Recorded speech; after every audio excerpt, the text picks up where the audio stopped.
The life and reign of Marcus Aurelius, Emperor of Rome from 161 to 180 AD, represents one of history's most profound and tragic experiments. What happens when absolute power falls into the hands of a man who genuinely doesn't want it, and who cares more about being good than being great? His defining image is found on the frozen banks of the Danube in 178 AD, where the most powerful man on earth, amidst plague, famine, and the threat of Germanic invasion, carefully inscribed philosophical notes in Greek, not battle plans, on a wax tablet, creating what would become Meditations, history's most influential guide on how to live with dignity in the face of chaos. Marcus Annius Verus was not destined for the throne. His education, however, was extraordinary, being chosen by the dying Emperor Hadrian for a scheme designed to forge a philosopher king. His tutors taught him radical principles. Diognetus used art to show him that power and poverty were merely different colors applied to the same human canvas. Alexander of Kim insisted he translate difficult Greek texts to see familiar problems from unfamiliar angles, and Quintus Junius Rusticus, a student of Epictetus, delivered the core Stoic doctrine. You control only your choices and responses, and everything else, including the empire, is merely on loan from fortune.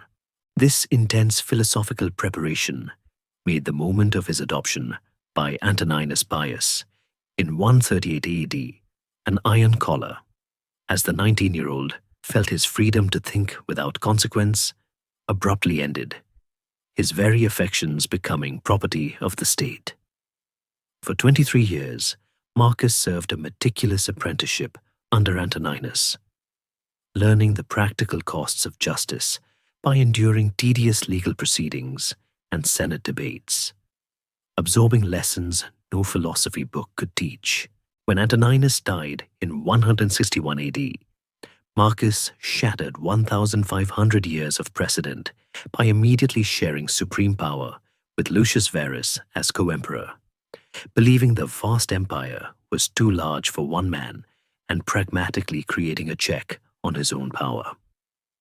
The new reign immediately faced military crisis as the Parthians invaded Armenia, forcing Marcus to send Lucius east as a golden figurehead to stabilize the legions. The triumphant legions returned in 166 AD, bringing with them the Antonine Plague, likely smallpox, which killed 5 million subjects, including Marcus's brother Lucius Verus and 6 of his own children. Despite this apocalypse, Marcus remained in Rome, quoting Epictetus to justify his actions. What brings no benefit to the hive brings none to the bee, and using imperial funds to provide free funerals for the poor, the crisis escalated in 170 AD, when the Marcomanni and Quadi broke through the Danube defenses and invaded Italy, forcing Marcus, a man who handled a sword like a surgeon handles a hammer, to lead the army personally at age 49. It was during these freezing, bloody campaigns that he wrote his Meditations, recognizing they were a lifeline thrown to his drowning philosophical ideals, a medicine for a diseased soul, written because if he stopped, he feared he would become just another warlord, another Nero or Caligula, drunk on blood. Marcus's reign was riddled with agonizing contradictions. The philosopher who wrote, "We were born to work together like feet, hands, and eyes," signed death warrants for dozens of Christians like Blandina, who refused state religion, seeing the maintenance of imperial stability through shared ritual as an overriding necessity. His Stoic detachment was tested privately by the agonizing loss of his children and the unproven rumors of his wife, Faustina the Younger's, infidelity. with his most successful general, Avidius Cassius. When Cassius rebelled, Marcus's response was a demonstration of strategic mercy. He forbade execution lists, burned documents related to the conspiracy unread, and pardoned every supporter, calculatedly turning treason into a debt of loyalty, stating that a government of forgiven traitors would be more stable than one of resentful replacements.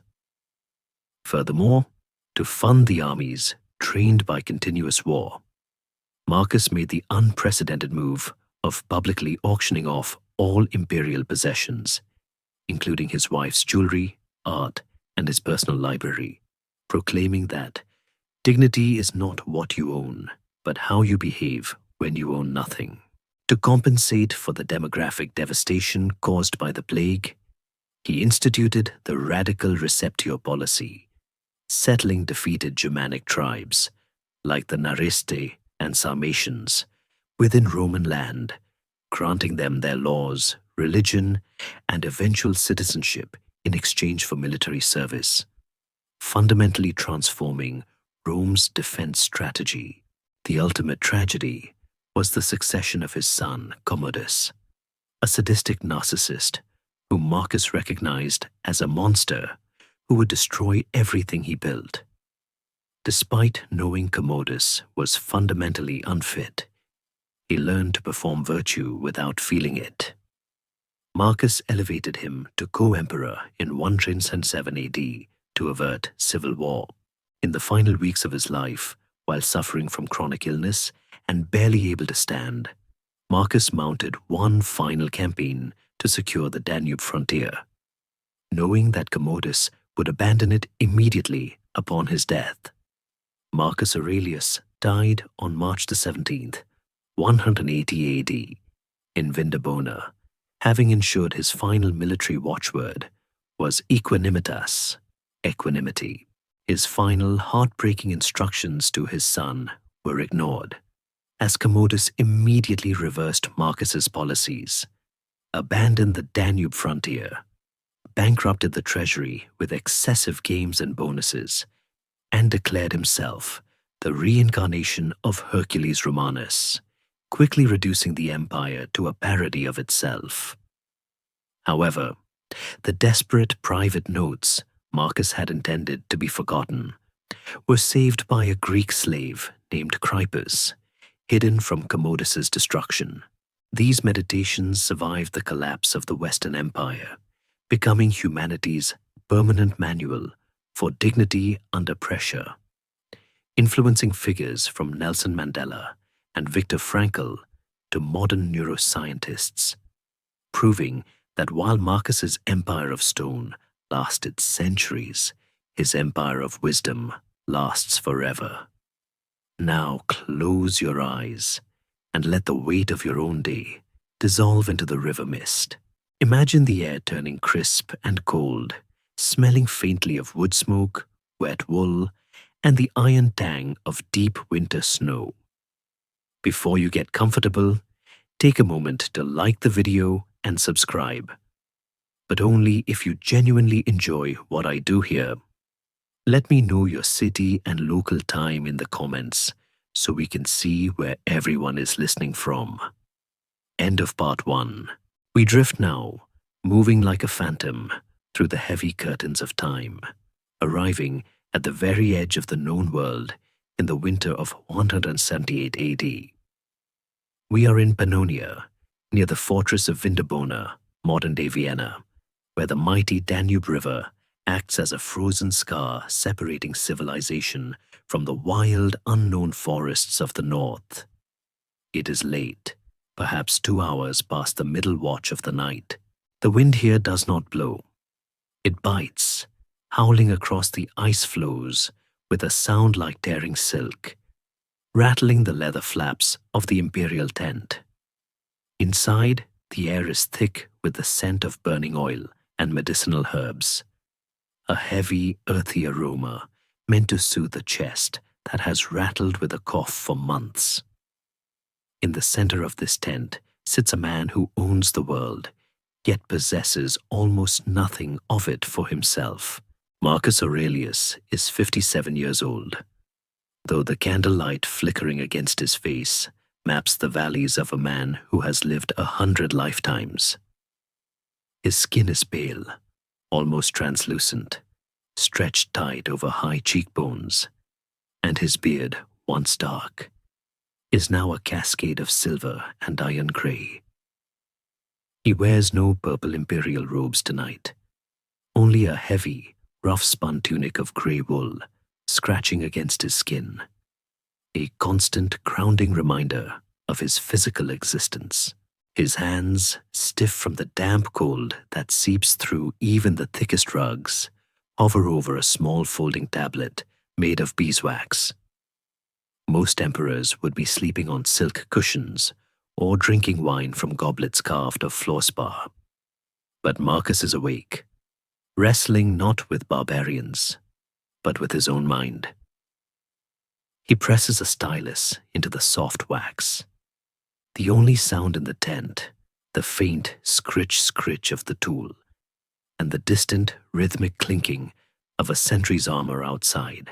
He is writing to himself, a private exercise to scrape away the rust of courtly lies and military brutality. Erase your impressions, he writes, the Greek letters forming jaggedly in the dim light.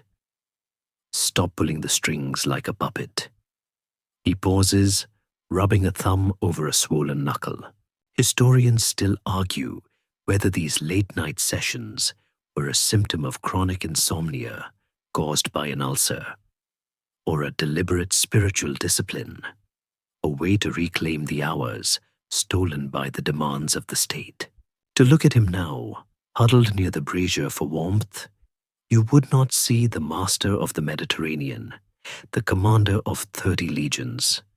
You would see only a tired old man trying to convince himself that it is okay to die, that the pain in his stomach is natural, that the rudeness of the generals is merely the barking of dogs, unrelated to his own soul.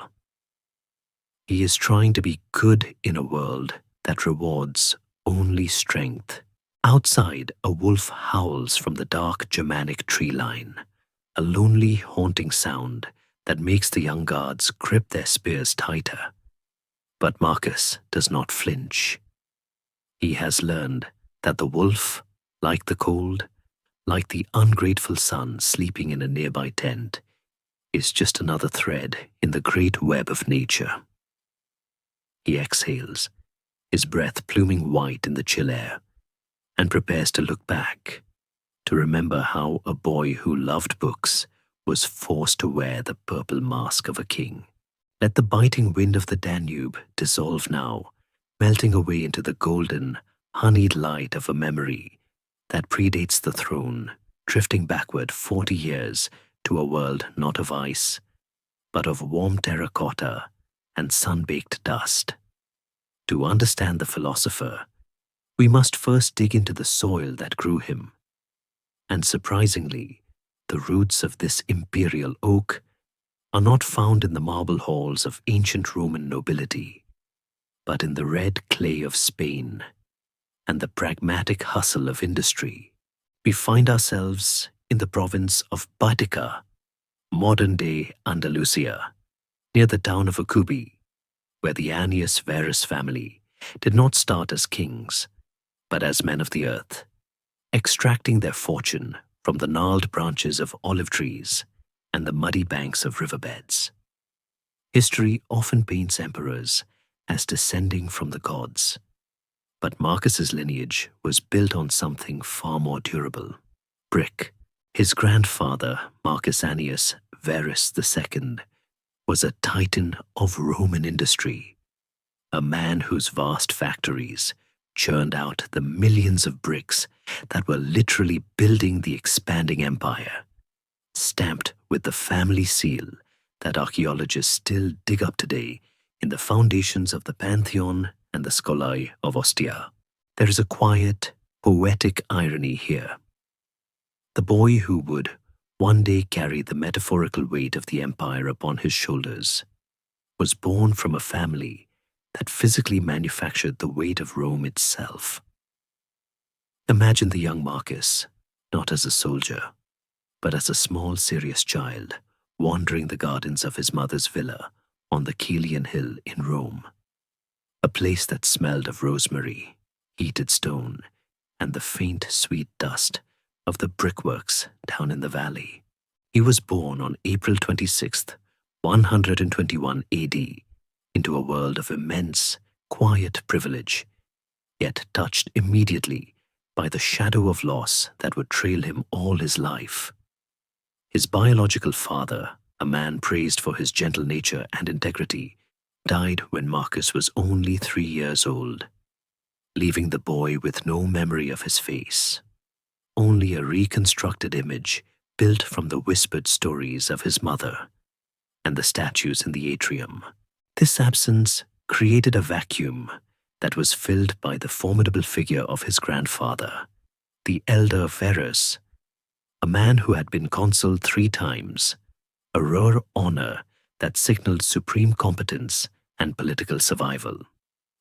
The grandfather was a relic of an older, harder Rome, a man who believed that character was like clay, soft when young, but it must be fired in the kiln of discipline to become useful. He looked at the small, solemn boy, then called simply Verus, and saw not a plaything, but a project. In the sprawling villa, which would one day become the site of the Lateran Palace, the air was filled not with the idle chatter of courtiers, but with the sounds of a working household. Historians still argue about the extent of the Spanish influence on Marcus's character. Some scholars suggest that his family's provincial origins gave him a perpetual sense of being an outsider, a new man who had to work twice as hard to prove his Romanitas, driving his obsession with duty. Others believe it simply gave him a practical, unpretentious view of wealth. He knew that the gold on his tunic came from the mud in the kiln.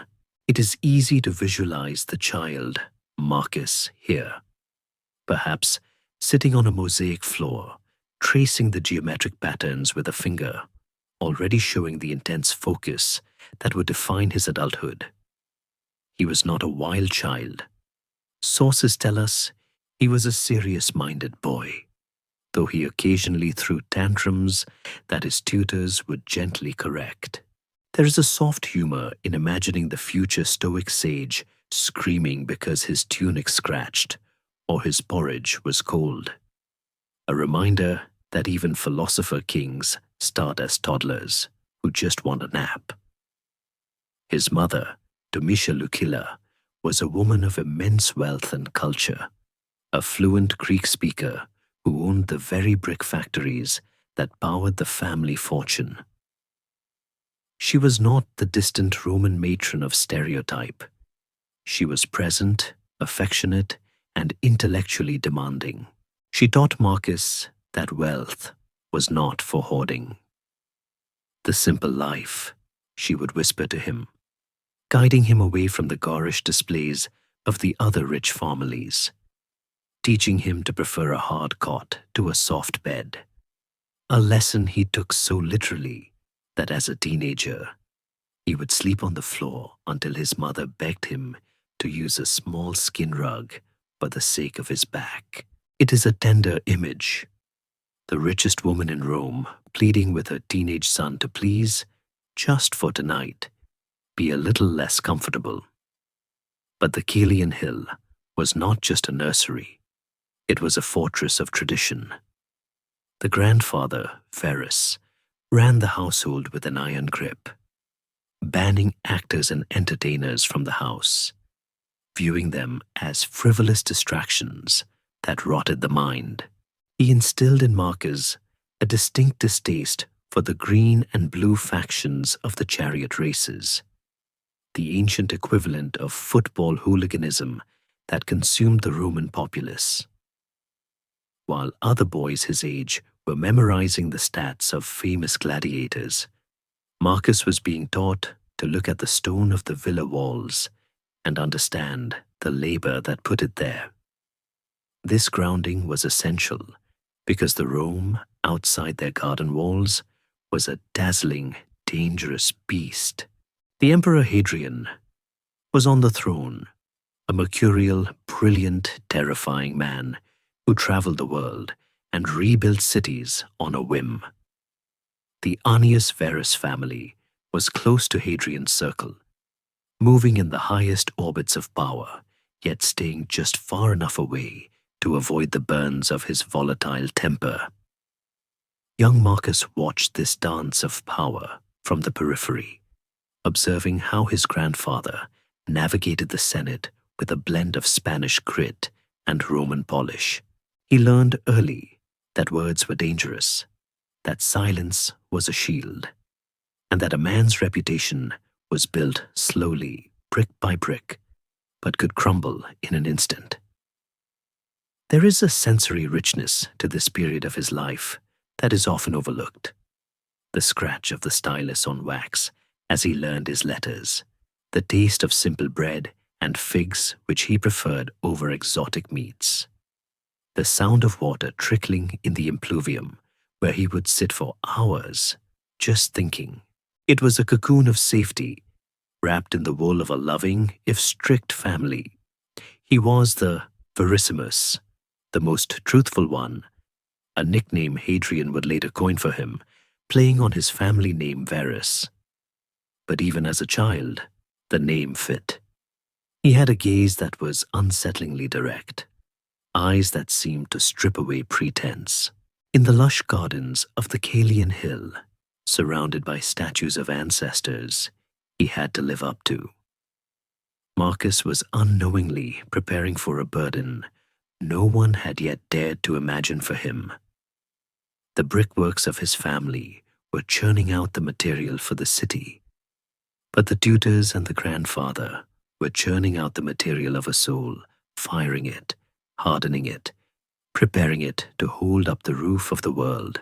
And as the sun set over the 7 hills, casting long purple shadows across the villa, the boy would sleep, perhaps dreaming not of armies or crowns, but of the simple, quiet life of a philosopher that he would chase, but never catch, until the day he died. From the quiet brick-dust warmth of the Caelian Hill, we are pulled now into a colder, sharper light, the blinding, polished brilliance of the imperial court.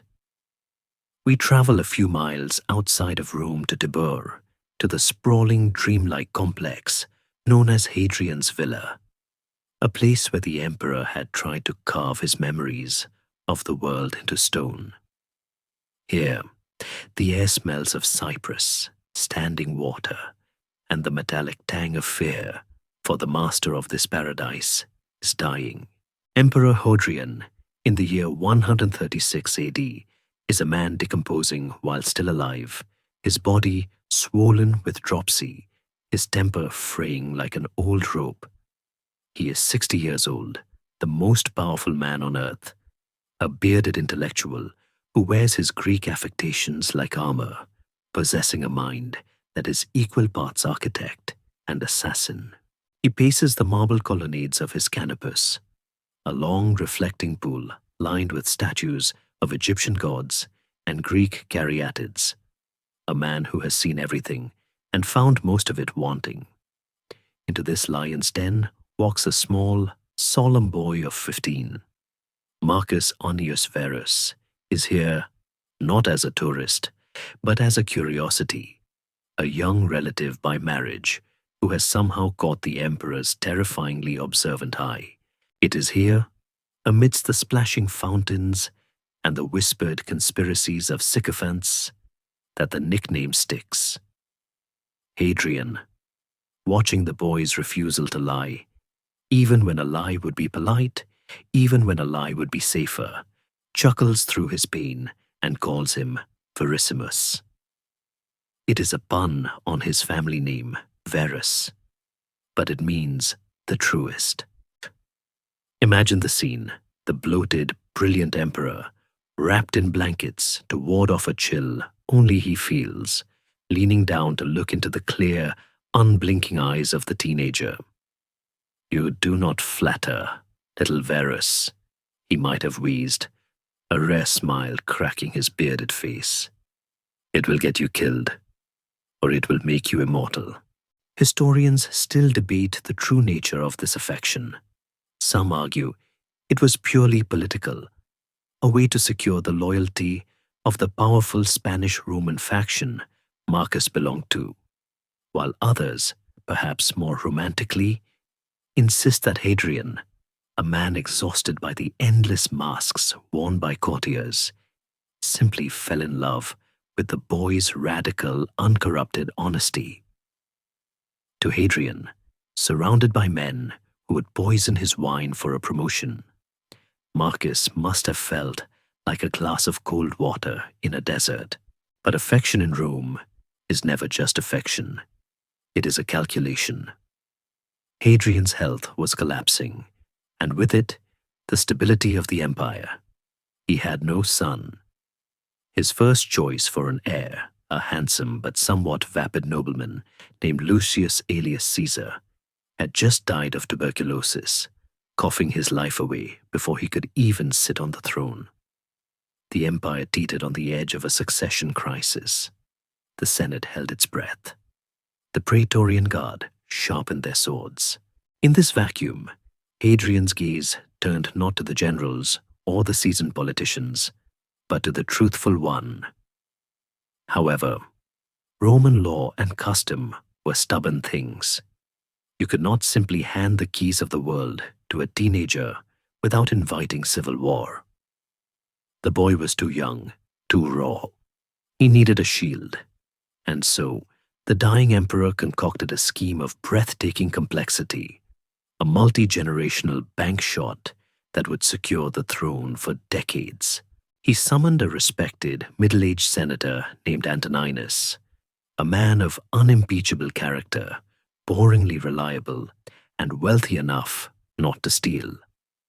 Hadrian offered Antoninus the world, but with a golden hook embedded in the offer.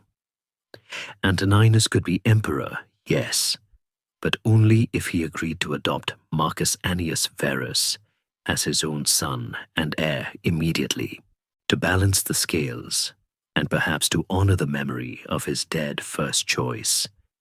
Hadrian added a second boy to the package, the 7-year-old son of the deceased Aelius, a golden-haired child named Lucius. It was a bizarre, unprecedented arrangement, a dying grandfather figure forcing a father figure to adopt 2 grandsons, who were not brothers, creating a strange, artificial family bound not by blood, but by the ink of a legal contract and the will of a sick old man. Marcus, wandering the libraries of the villa, oblivious to the fact that his life was being traded like a sack of grain, was simply trying to finish his reading. There is a gentle, almost sad irony in visualizing him there, a boy who wanted to be a philosopher, unaware that the greatest philosopher of the age, power, was about to crush him. He was inducted into the Salian priesthood by Hadrian, a prestigious and ancient order of priests dedicated to Mars. Picture Marcus, dressed in the archaic, heavy bronze armor of the order, carrying the sacred shields through the streets of Rome during the festivals, dancing the complicated, rhythmic steps required by the ritual.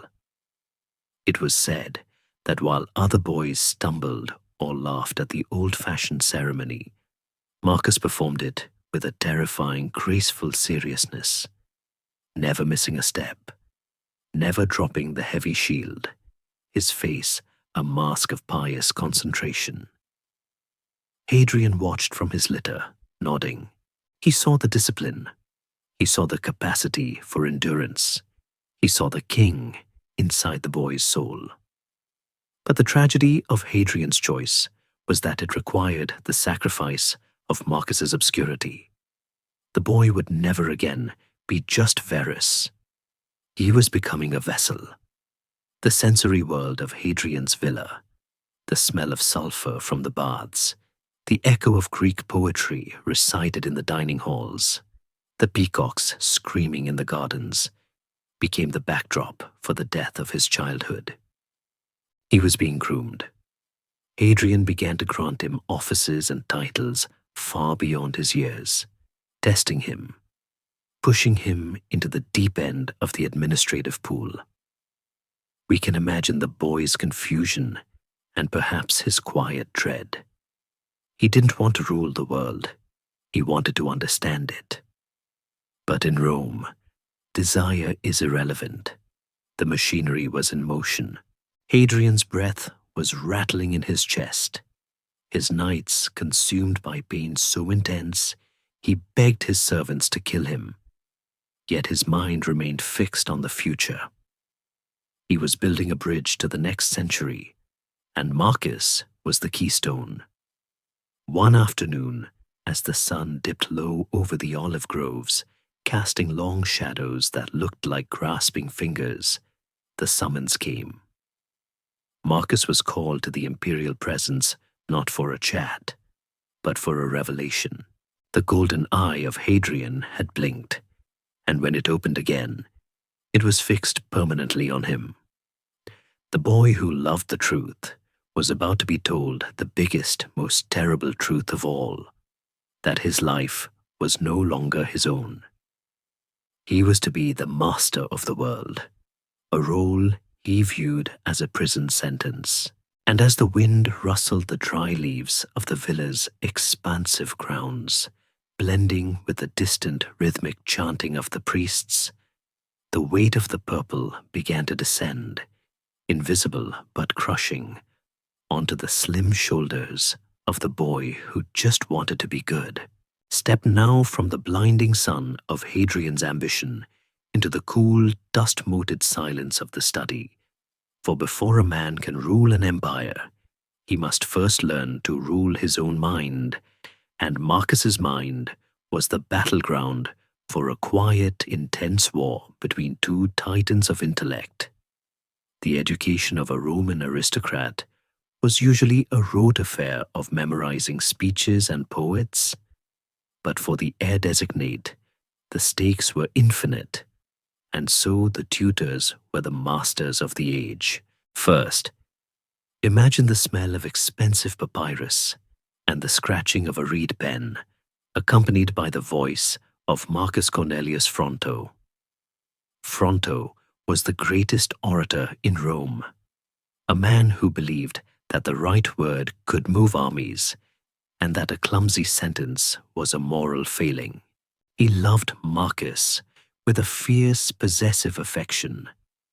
Historians still analyze the surviving letters between them, which are filled with such tender language that they speak of kisses and longing, revealing a bond that was likely the closest emotional connection of Marcus's young life, perhaps even a surrogate fatherhood. Fronto's goal was to forge a golden tongue, to teach the boy to seduce the Senate with rhetoric, to wrap lies in silk, to be the lawyer of the world. Under Fronto, Marcus learned the new style, an archaic, complex form of Latin that dug up forgotten words to dazzle the listener. We can picture the teenager, eyes red from reading by oil lamp, writing speeches praising dust or smoke or sleep, exercises in making the mundane sound magnificent. But while Fronto was polishing the diamond surface, another man arrived to hammer at its core. Quintus Junius Rusticus was not a man of pretty words. He was a stoic, a man of iron and granite, who walked the corridors of the palace like a silent judgment. Rusticus looked at the young prince and saw the danger of vanity. He didn't care if Marcus could write a poem. He cared if Marcus could survive the corruption of his own soul. Rusticus introduced the boy to the Epictetus, the discourses of a former slave, who taught that the only true freedom is inside the mind. This was a radical, dangerous idea for a future emperor, that a slave could be freer than a king if the king was a slave to his own desires. The tension between these two teachers was palpable.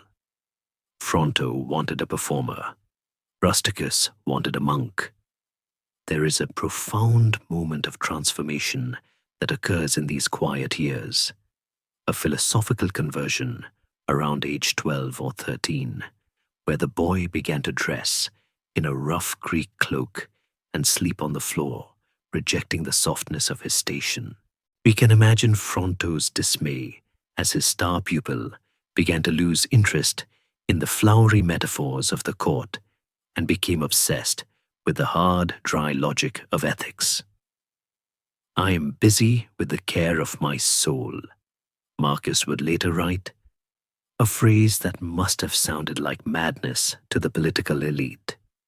Yet, he did not abandon Fronto. He simply outgrew him. The letters show a gradual shift, a gentle distancing, as the boy realized that rhetoric was a tool, but philosophy was a lifeline. Rusticus gave him his copy of Epictetus's notes, a physical passing of the torch, teaching him the mantra that would save his sanity on the Danube decades later. It is not events that disturb people. It is their judgments concerning them. This was the armor being forged in the quiet afternoons on the Calian Hill, while other boys played with wooden swords. Marcus was learning to dissect his own anger, to dismantle his own ego, to look at a purple robe and see only sheep's wool dyed with shellfish blood. He was learning to be in the world, but not of it. There is a soft, sensory beauty in this period of incubation. The smell of ink, the feel of the rough philosopher's cloak against soft skin, the sound of rain against the shuttered window, while two men, one of words and one of truth, fought for the soul of the boy who sat between them.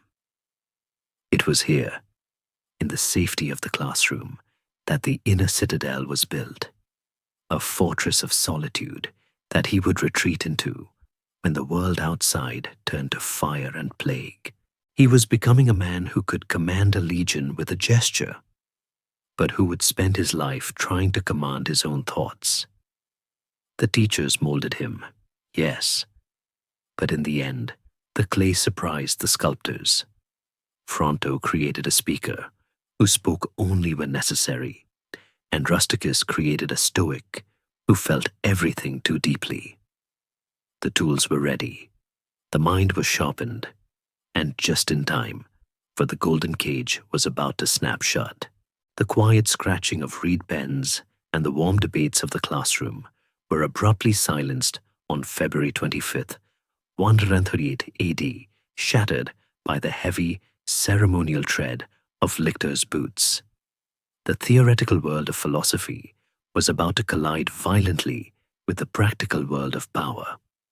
Marcus was 18 years old, standing on the precipice of adulthood, when the summons arrived that would end his life as a private citizen forever.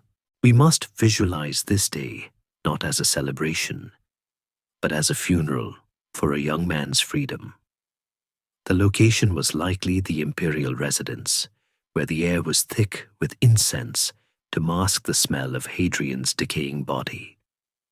The dying emperor, seated perhaps on a chair of ivory and gold, his breathing labored, watched with hooded eyes as the legal machinery he had designed ground into motion. It was a scene of suffocating formality. Antoninus Pius, the designated successor, a man of upright, boring, and utterly dependable virtue, stepped forward to be adopted by Hadrian. But before the ink was dry, the condition was called in. Antoninus turned, and in accordance with the golden hook, adopted the 18-year-old Marcus and the 7-year-old Lucius Verus. In the span of a single heartbeat, Marcus Annius Verus ceased to exist. He was now Marcus Aurelius, Aurelius Verus Caesar. Most young men in Rome would have wept with joy at being handed the keys to the universe. To be Caesar was to be a god on earth.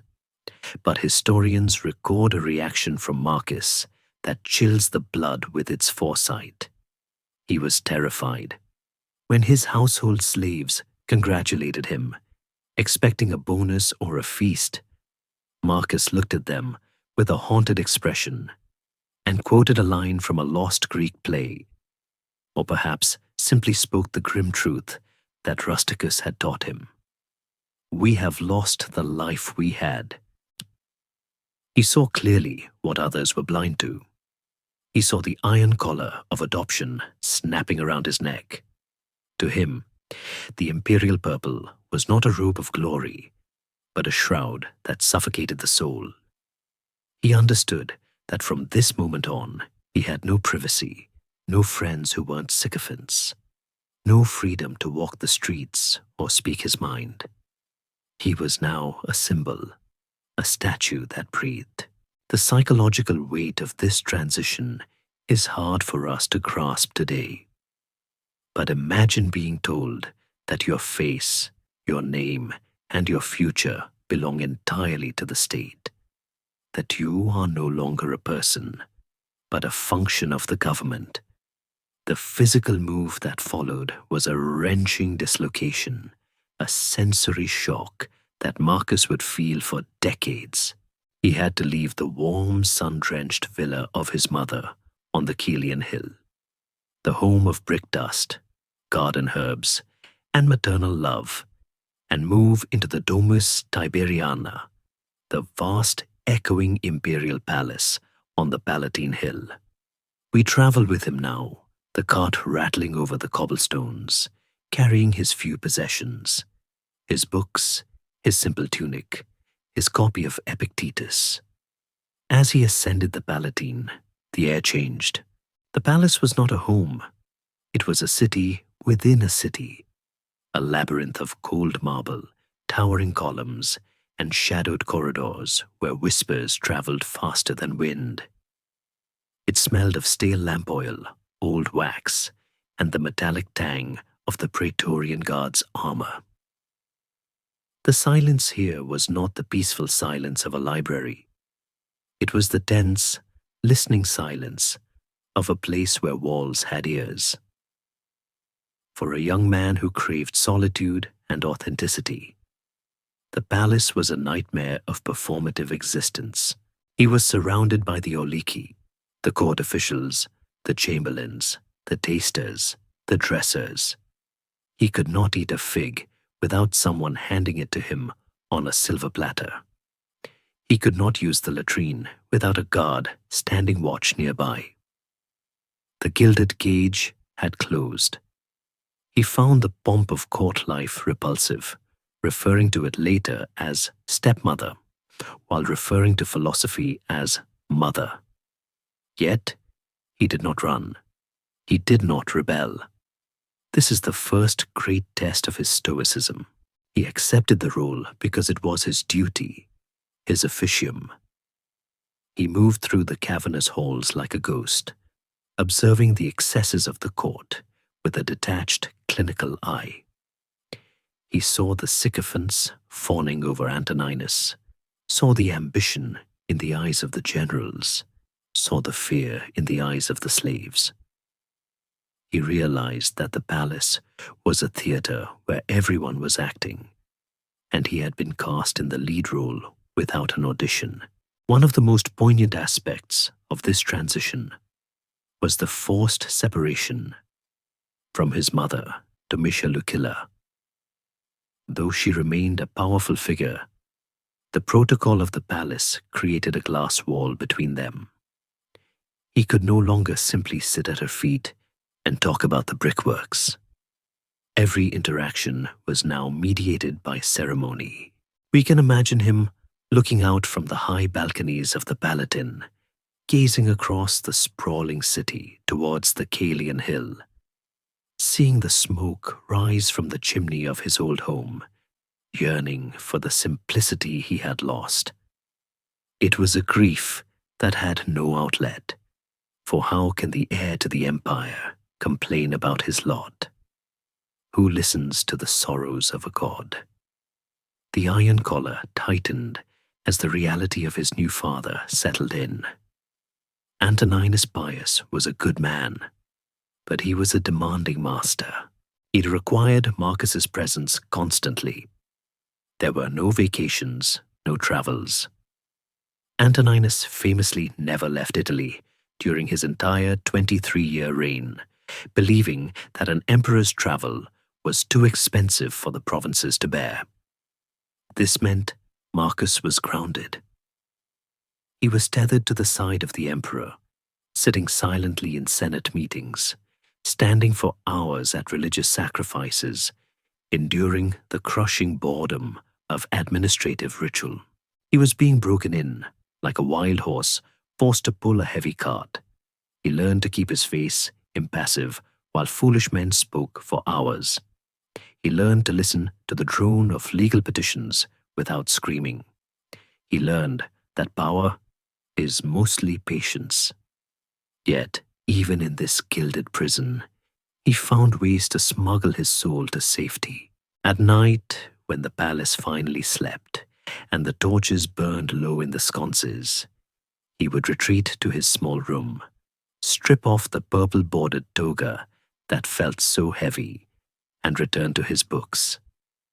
He would write to Fronto, pouring out his heart, complaining about the wretched life of the court, joking about the terrible food or the exhausting ceremonies. These letters are the scratches on the prison wall, the proof that the human being inside the emperor was still alive. He was determined not to be Caesarized, dyed deep by the purple, stained by the arrogance of power. The adoption was complete. The boy Verus was gone. The Caesar Marcus Aurelius stood in his place. The doors of the Domus Tiberiana had slammed shut behind him, sealing him in a world of gold and blood. He was 18, intelligent, sensitive, and utterly trapped. And as he lay in the darkness of the imperial bedroom, listening to the rhythmic marching of the guards outside, he must have realized that the only way out of this palace was through death, either his own or the slow death of his principles. He resolved, with a quiet, stubborn grit inherited from his Spanish ancestors, that he would survive the palace, but he would not let the palace survive in him. He would wear the collar, but he would not let it choke him. Time, in the life of an emperor, usually moves at the speed of a galloping horse, crises, assassinations, and wars blurring into a chaotic streak of blood and gold. But for Marcus, time now slowed to the thick, syrupy drip of a water clock, stretching out into a vast, silent plain of 23 years. This period, from 138 to 161 AD, is often glossed over in history books as a mere footnote of peace. But for the man living it, it was the crucible of his character. It was the silent apprenticeship. We must adjust our eyes to the dim light of the imperial archives and the dusty air of the Senate House, for this was where Marcus learned that ruling the world was 10% glory and 90% tedium. He was the junior partner, the shadow walking half a step behind the formidable, towering stillness of Antoninus Pius. Antoninus is one of history's most underrated figures. A man so competent, he made being emperor look boring. He was a tall, aristocratic landowner from Gaul who preferred the counting house to the battlefield. He possessed a steady, unhurried gait and a temper that was impossible to ignite.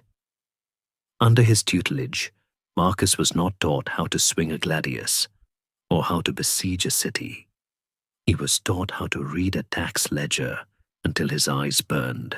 Imagine the young Caesar, now in his 20s, sitting on a hard ivory stool, the Sella Curulis, for 8, sometimes 10 hours a day, listening to the endless drone of legal disputes. A dispute over a property line in Gaul, a petition from a guild of bakers in Ostia, a debate on the purity of silver coinage. It was a relentless assault of minutiae. To a young man's spirit, which naturally craves action and heroism, this bureaucratic paralysis could have been torture. Yet this is where the philosophy of Rusticus met the reality of administration. Marcus watched Antoninus carefully. He saw how his adoptive father treated the empire not as a personal playground, but as a family farm that needed to be managed with thrift and sobriety. Antoninus was famously frugal. He scrutinized the budget for the imperial kitchen, cutting back on exotic truffles and rare birds, asking, "Why should we eat gold when the legions need bread?" Marcus absorbed this. He learned that justice was not a lightning bolt from Zeus, but a slow, careful untangling of knots. He learned that a ruler's greatest weapon was not his sword, but his patience. Historians still argue whether this long confinement to Rome was a strategic error. Unlike Hadrian, who was a restless traveler, Antoninus never left Italy once in his entire 23-year reign. He believed that the emperor should be in the center of the web, able to receive messages from all corners without the delay of travel. Consequently, Marcus was grounded. He never saw the frontiers. He never commanded a legion. He never saw a barbarian. He was a library general, studying maps of the Danube and the Euphrates without ever smelling the mud of those rivers. Some scholars suggest this lack of practical military experience left him dangerously unprepared for the wars to come, forcing him to learn strategy in the middle of an apocalypse. Others argue that this stability gave him the psychological fortress he needed to survive those wars. But let us look closer at the human texture of these quiet years. It wasn't all marble and law. Antoninus preferred his country estate at Lorium to the stifling heat of Rome. We can visualize the weekends there. The master of the world and his heir, dressed in simple tunics, helping with the grape harvest. There is a delightful, grounding letter from Marcus to Fronto during one of these retreats where he describes his day. "We worked at the vintage, sweating and shouting with the birds. I ate a little bread. I studied. I had a pleasant conversation with my little mother." It paints a picture of a life that was startlingly normal. There was no paranoia here. In a history filled with sons poisoning fathers to get the throne early, think of Nero or Commodus, the relationship between Antoninus and Marcus was a miracle of loyalty. Marcus waited. He waited for 2 decades without a single whisper of rebellion. He didn't want the job, so he was in no rush to take it. During this time, the Caesar was also navigating the treacherous waters of the Senate. He had to learn the names of hundreds of senators, their family histories, their grudges, their debts. He had to learn the art of listening to a fool without showing contempt, a skill he struggled with, as his face was naturally expressive. He writes in his meditations later, likely recalling these years, "Don't be like the dark, demanding people. Be simple, good, pure, serious." He was coaching himself to tolerate the swamp of politics without getting muddy.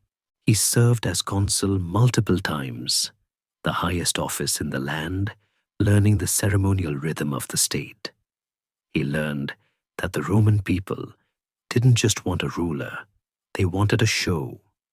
They wanted the panem et circenses, bread and circuses. Marcus who personally detested the violence of the gladiator games, he found them boring and cruel, learned to sit in the imperial box and watch men die because it was what the people expected. He would bring his paperwork to the Colosseum, reading petitions while the crowd roared at a decapitation, a habit that annoyed the public but endeared him to the philosophers. There were moments of sensory beauty in this long apprenticeship, moments that anchored his soul. The smell of old beeswax in the archives, the sound of rain falling on the roof of the temple of Jupiter while he waited for a sacrifice to end, the feel of the rough wool of his philosopher's cloak, which he would change into the moment he was off duty. He was living a double life, the public prince in the purple-bordered toga, and the private stoic in the rough wool. He was dyeing his soul with the color of his thoughts, trying to keep the purple dye of the empire from soaking too deep. He also watched his brother, Lucius Verus, grow up. Lucius was the opposite of Marcus, handsome, athletic, fun-loving, and completely uninterested in philosophy. While Marcus was studying law, Lucius was studying wine lists and racing stats. Yet Marcus did not resent him. He protected him. He treated him with a gentle, brotherly affection, perhaps realizing early on that Lucius was better suited for the pageantry of empire than the burden of it. As the years rolled on, 140, 150, 160 AD, Marcus's hair began to thin, and the lines of responsibility etched themselves into his face. He was no longer the boy Hadrian chose. He was a middle-aged man who had spent his entire prime in the waiting room of history. He had married, he had children, he had buried children.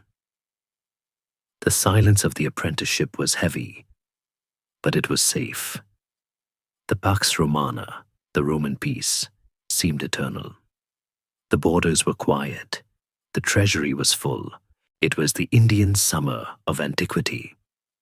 But a Stoic knows that calm is just the breathless moment before the storm. Marcus, sensitive to the slightest shift in the wind, must have felt the barometric pressure dropping. He saw Antoninus aging, saw the old man's back curving under the weight of the years. He knew the shield was cracking. The silent apprenticeship was nearing its end, and the master was preparing to leave the student alone in a room full of wolves. The lesson books were about to be closed, and the final exam, a test of fire and blood that would last for the rest of his life, was about to begin. Step softly now, away from the dry parchment and the austere silence of the study, and into the silken, perfumed shadows of the imperial bedchamber. Here, the air is different, scented with rose water, saffron, and the metallic tang of childbirth. We pick up the red thread of our story, a thread that weaves through the cold marble of the palace to bind two people in a knot that history has tried desperately to cut, but which held fast for 30 years. This is the story of Annia Galeria Faustina, Faustina the Younger, and the man who loved her, not as an emperor loves a subject, but as a drowning man loves the shore.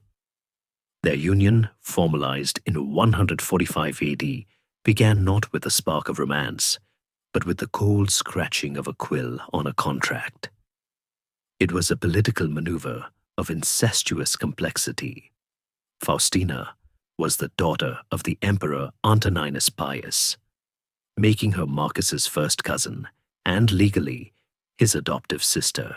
She had been betrothed to Lucius Verus, but the red thread of state necessity snapped that bond and tied her to Marcus instead. The logic was cold. To secure the throne, the blood of the old dynasty, Hadrian's choice, had to mix with the blood of the new. Imagine the wedding day, the crowds roaring, the city drowning in flowers, the distribution of gold coins, the congiarium, to the people. Marcus, the 24-year-old philosopher, stood stiff and serious in his toga, while Faustina, arguably the most beautiful woman in the empire, moved towards him beneath the flammeum, the flame-colored bridal veil. To the Roman public, they were the perfect couple, their faces stamped together on coins like dual suns. But inside the palace, who were they? History has been cruel to Faustina. The gossip mongers of the Senate, men who dipped their pens in venom, painted her as a nymphomaniac, a woman who poisoned her husband's gravity with her levity. They whispered that she preferred the sweat of gladiators to the ink of philosophers. The most infamous and likely baseless rumor that haunts her legacy is the gladiator myth. The whisper that her son Commodus was actually the bastard child of a gladiator she had dallied with at the seaside resort of Caieta. They pointed to Commodus's physical strength and obsession with the arena as proof that the philosopher's wife had strayed. But we must look past these slanders, which were likely written by men who hated her influence, and listen to the only witness who actually mattered: Marcus himself. In the privacy of his meditations, written decades later near the end of his life, he does not speak of a harlot or a burden.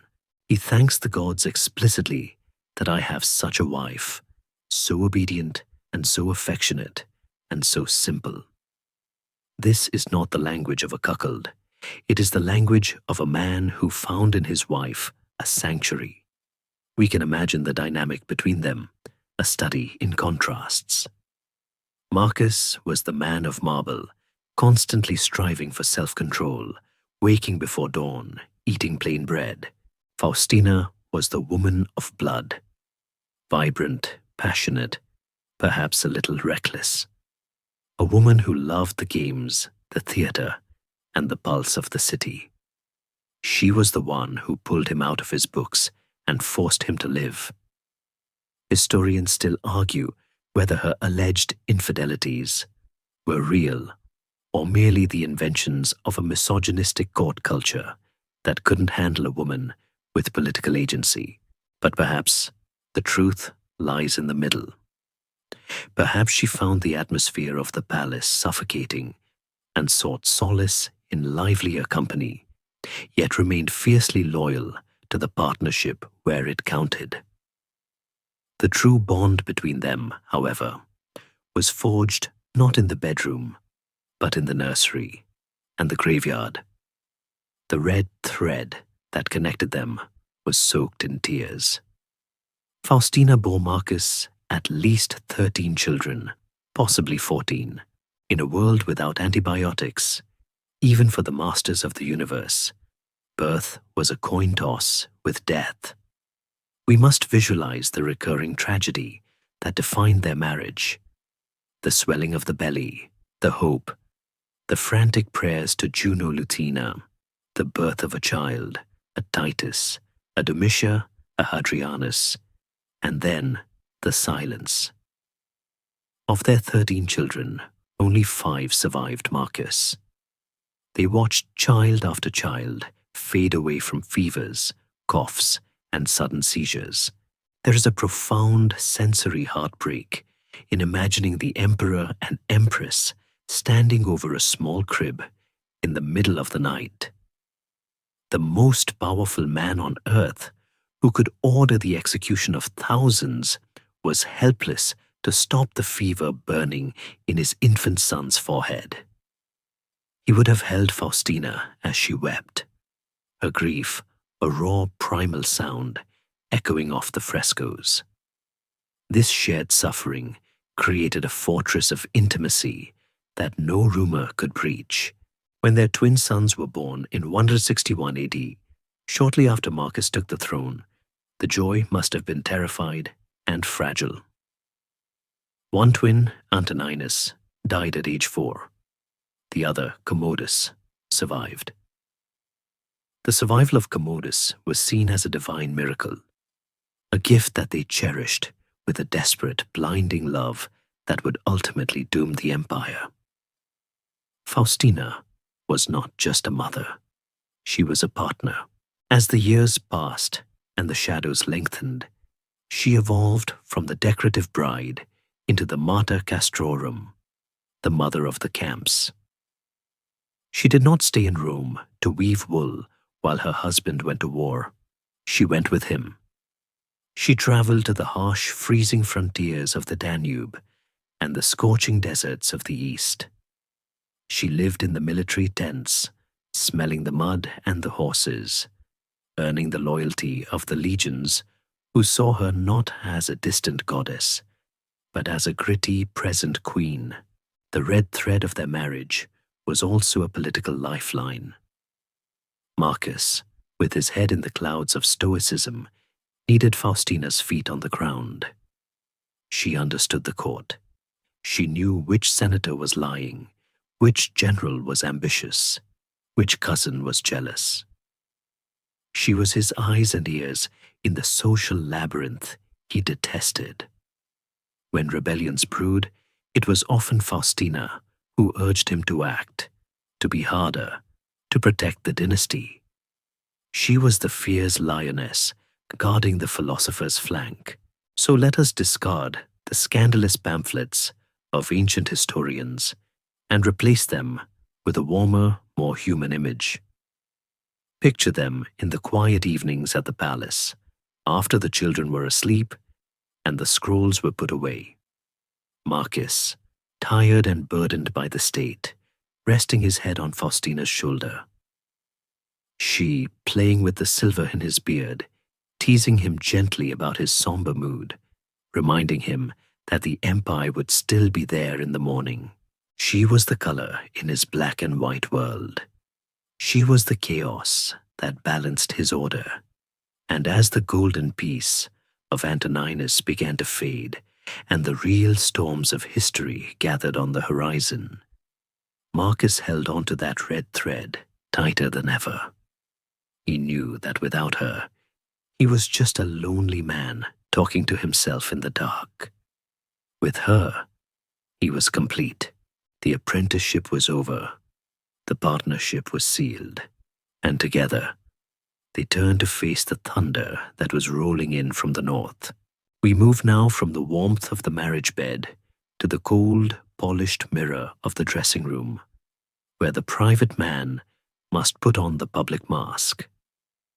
It is the hour before dawn, a time of blue-gray silence when the Palatine Hill seems to hold its breath.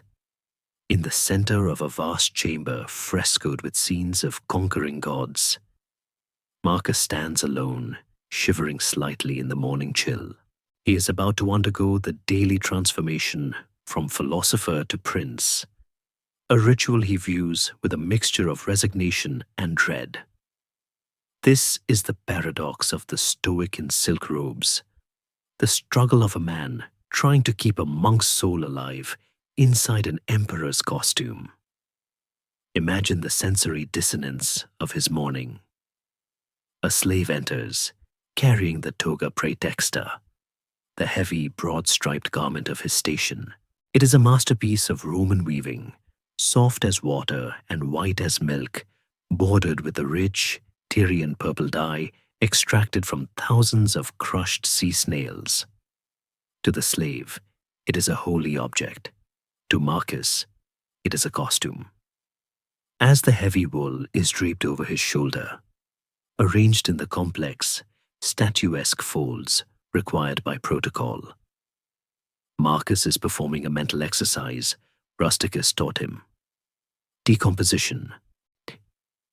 He looks at the purple stripe and tells himself, "This is not majesty. This is sheep's hair dyed with the blood of a shellfish." He looks at the gold ring on his finger and thinks, "This is just cold metal from the dirt." He decomposes the world to keep from being seduced by it. He is terrified of what he calls being Caesarified. tied so deep by the role that the man underneath disappears forever. This internal war against luxury was not a pose. It was a survival strategy. The palace was designed to soften a man, to rot his will with comfort. There were slaves to open doors, slaves to cut meat, slaves to announce the time. A lesser man would have drowned in the honey. But Marcus fought back with a regime of aggressive austerity. Historians record that he often found the rich, heavy banquets of the court physically repellent, while the guests around him gorged on flamingo tongues, sow's udders, and Falernian wine. Marcus would often pick at a piece of simple bread or eat a few olives, sipping water mixed with a drop of wine for his digestion. He wasn't trying to be rude. He was trying to stay awake. He knew that gluttony made the mind sluggish, and a sluggish mind could not seek the truth. There is a gentle human humor in imagining the frustration of the imperial chefs who spent days preparing a culinary masterpiece, only to have the Caesar ask for a bowl of peasant porridge. But the silk robes were not just about food and clothes. They were about the suffocating etiquette of the salutatio, the morning greeting. Every day, hundreds of senators, clients, and favor seekers would line up to greet him. He had to stand there, the man of marble, and receive them. He had to remember the names of their children, ask about their gout, and listen to their flattery without rolling his eyes. For a man who valued radical honesty, this daily parade of sycophancy must have been agonizing. How hollow and insincere it all is, he might have thought, watching a senator bow low, knowing the man had been plotting against him the night before. Yet Marcus did not snap. He did not retreat. He treated them with a terrifying, gentle patience. He reminded himself, I have met with the busybody, the ungrateful, the arrogant, the deceitful. They can't help it. He viewed them not as enemies, but as patients in a hospital, sick with the disease of ambition. This was the era where he perfected the art of being alone in a crowd. We can visualize him sitting in the imperial box at the Circus Maximus, surrounded by 150,000 screaming Romans. The dust from the chariots coats his tongue. The roar is deafening. The smell of sweat and blood is thick in the air. Beside him, Lucius Verus is lightly screaming bets, spilling wine, fully immersed in the spectacle. But Marcus is reading. He has a scroll tucked into his toga or a wax tablet on his lap. He is working. He glances up when the crowd roars, nods politely, and goes back to his legal petitions or his philosophy. The people grumbled that he was aloof, that he didn't enjoy their games. They were right, he didn't. But they respected him, because even though he wasn't with them, he was for them. He was working for their justice while they played. Historians still argue about the psychological toll of this dual existence. Was he a hypocrite, preaching poverty while living in the Golden House? Or was he the ultimate pragmatist, using the power he hated to do the good he loved? The answer likely lies in his concept of indifference. To a Stoic, wealth and poverty are indifferent. They are not good or bad in themselves. It is only how you use them that matters. Marcus realized that he could do more good as an emperor in a silk robe than as a philosopher in a barrel. If he rejected the throne, a tyrant would take it. So he wore the silk like a uniform, a necessary burden to do the job. There were moments, however, when the mask slipped. In his letters to Fronto from this period, we see flashes of exhaustion. I'm drained, He writes, "The duties hang on me like a wet cloak."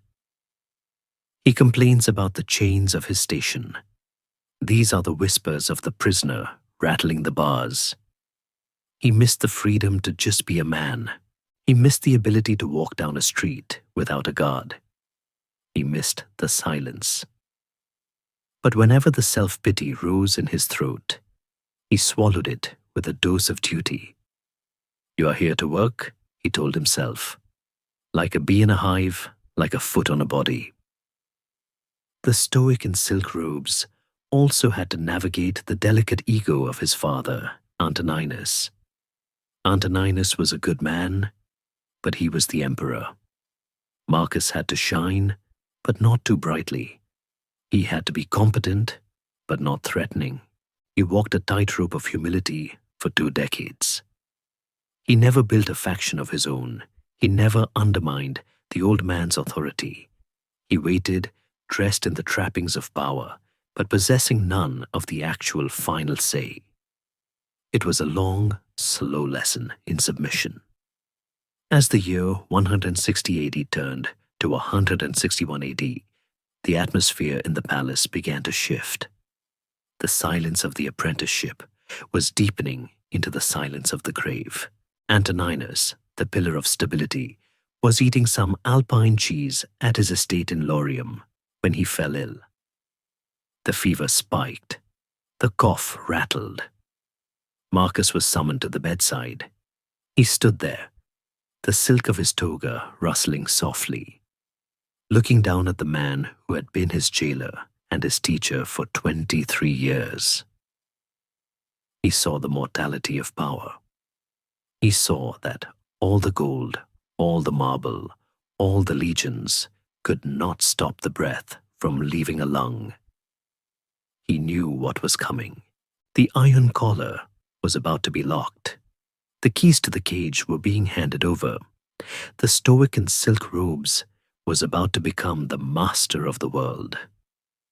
He lightly touched the rough wool of the tunic he wore underneath his robes, his secret skin, and took a deep breath. He was ready. Not because he wanted the power, but because he had spent 20 years training himself to endure it. The actor was about to take the center stage, and the script was a tragedy he would have to write himself. Day by agonizing day, the sun dips low over the Etruscan hills, casting long, bruised shadows of purple and gray across the vineyards of Laurium. It is March 7, 161 AD. The air is crisp, carrying the scent of thawing earth and the first tentative buds of spring, but inside the imperial villa, the season is winter. We are standing in the quiet, heavy atmosphere of a death chamber. Antoninus Pius, the man who has held the world together for 23 years simply by refusing to let it break, is dying. He is 74 years old, his tall frame now frail beneath the linen sheets, his breathing a shallow, rhythmic rattle that counts down the final seconds of the longest peace Rome will ever know. The cause of this end is almost maddeningly mundane, a detail that history records with a shrug. He ate too much alpine cheese at dinner 2 nights ago. It is a reminder of the fragility of power, that a man who commands legions can be brought low by a bit of dairy and a fever. But there is no panic here. Antoninus is dying as he lived, with perfect, boring, reassuring composure. He has vomited. He has had a fever. He knows the end is here. He does not rage against the dying of the light. He simply organizes his departure, like a man packing for a long weekend in the country. Marcus stands by the bedside, his face a mask of disciplined grief. He is nearly 40 years old now. The youth who entered Hadrian's villa is gone. The man standing here is graying, serious, and ready. He watches the chest of his adoptive father rise and fall, each breath a little weaker than the last. The bond between these two men is one of the most singular in history. There was no jealousy, no poisoning, no usurpation, just a long, quiet walk together. Marcus loves him. In his meditations, he will later write a tribute to Antoninus that reads like a hymn to a saint, praising his unshakable adherence to decisions, his lack of vanity, his willingness to listen. He is losing not just a father, but the shield that has protected him from the blistering heat of the crown. The room is filled with the soft murmur of the Alici, the court officials, and the prefects of the guard. They are nervous. For a generation, they have known exactly what to expect from the throne: stability, thrift, predictable justice. Now, they look at Marcus, the philosopher, the bookworm, and they wonder if the center will hold. Antoninus senses this anxiety. Even on his deathbed, his final act is one of administrative clarity. He orders the captains of the Praetorian Guard to come close. His voice is a whisper, dry as dead leaves, but the command is absolute. He transfers the state to Marcus and to his daughter, Faustina. He confirms the succession. There is no ambiguity, no room for civil war. Then comes the moment of symbolic transfer, a ritual so heavy with meaning it feels like a scene from a myth. In the corner of the emperor's bedroom stands a statue. The golden fortune, Fortuna, the goddess of luck and destiny, who watches over the emperor's sleep. It has stood by Antoninus's bed every night for 23 years. With a trembling hand, Antoninus gestures to the servants. "Move it," he whispers. "Move it to the room of Marcus." The servants lift the heavy, gleaming idol. We can imagine the sound of gold clinking against gold, the heavy footsteps as they carry the goddess out of the dying man's room and down the hall to Marcus's quarters. It is a physical manifestation of the burden shifting. Luck has left the old man. The weight of destiny now sits by Marcus's pillow. The tribune of the watch, the officer in charge of the night's security, steps forward for the final order. He needs the password for the night, the word that will be whispered by sentries along the walls of the palace and the camps. Antoninus opens his eyes one last time. He looks past the weeping family, past the walls of the villa, perhaps looking back at a reign that hurt no one. He speaks one word: Equanimitas. Equanimity, calmness, composure. It is the summary of his life and his final instruction to his son. Keep calm, keep steady. Don't let the world break you. Then he turns over.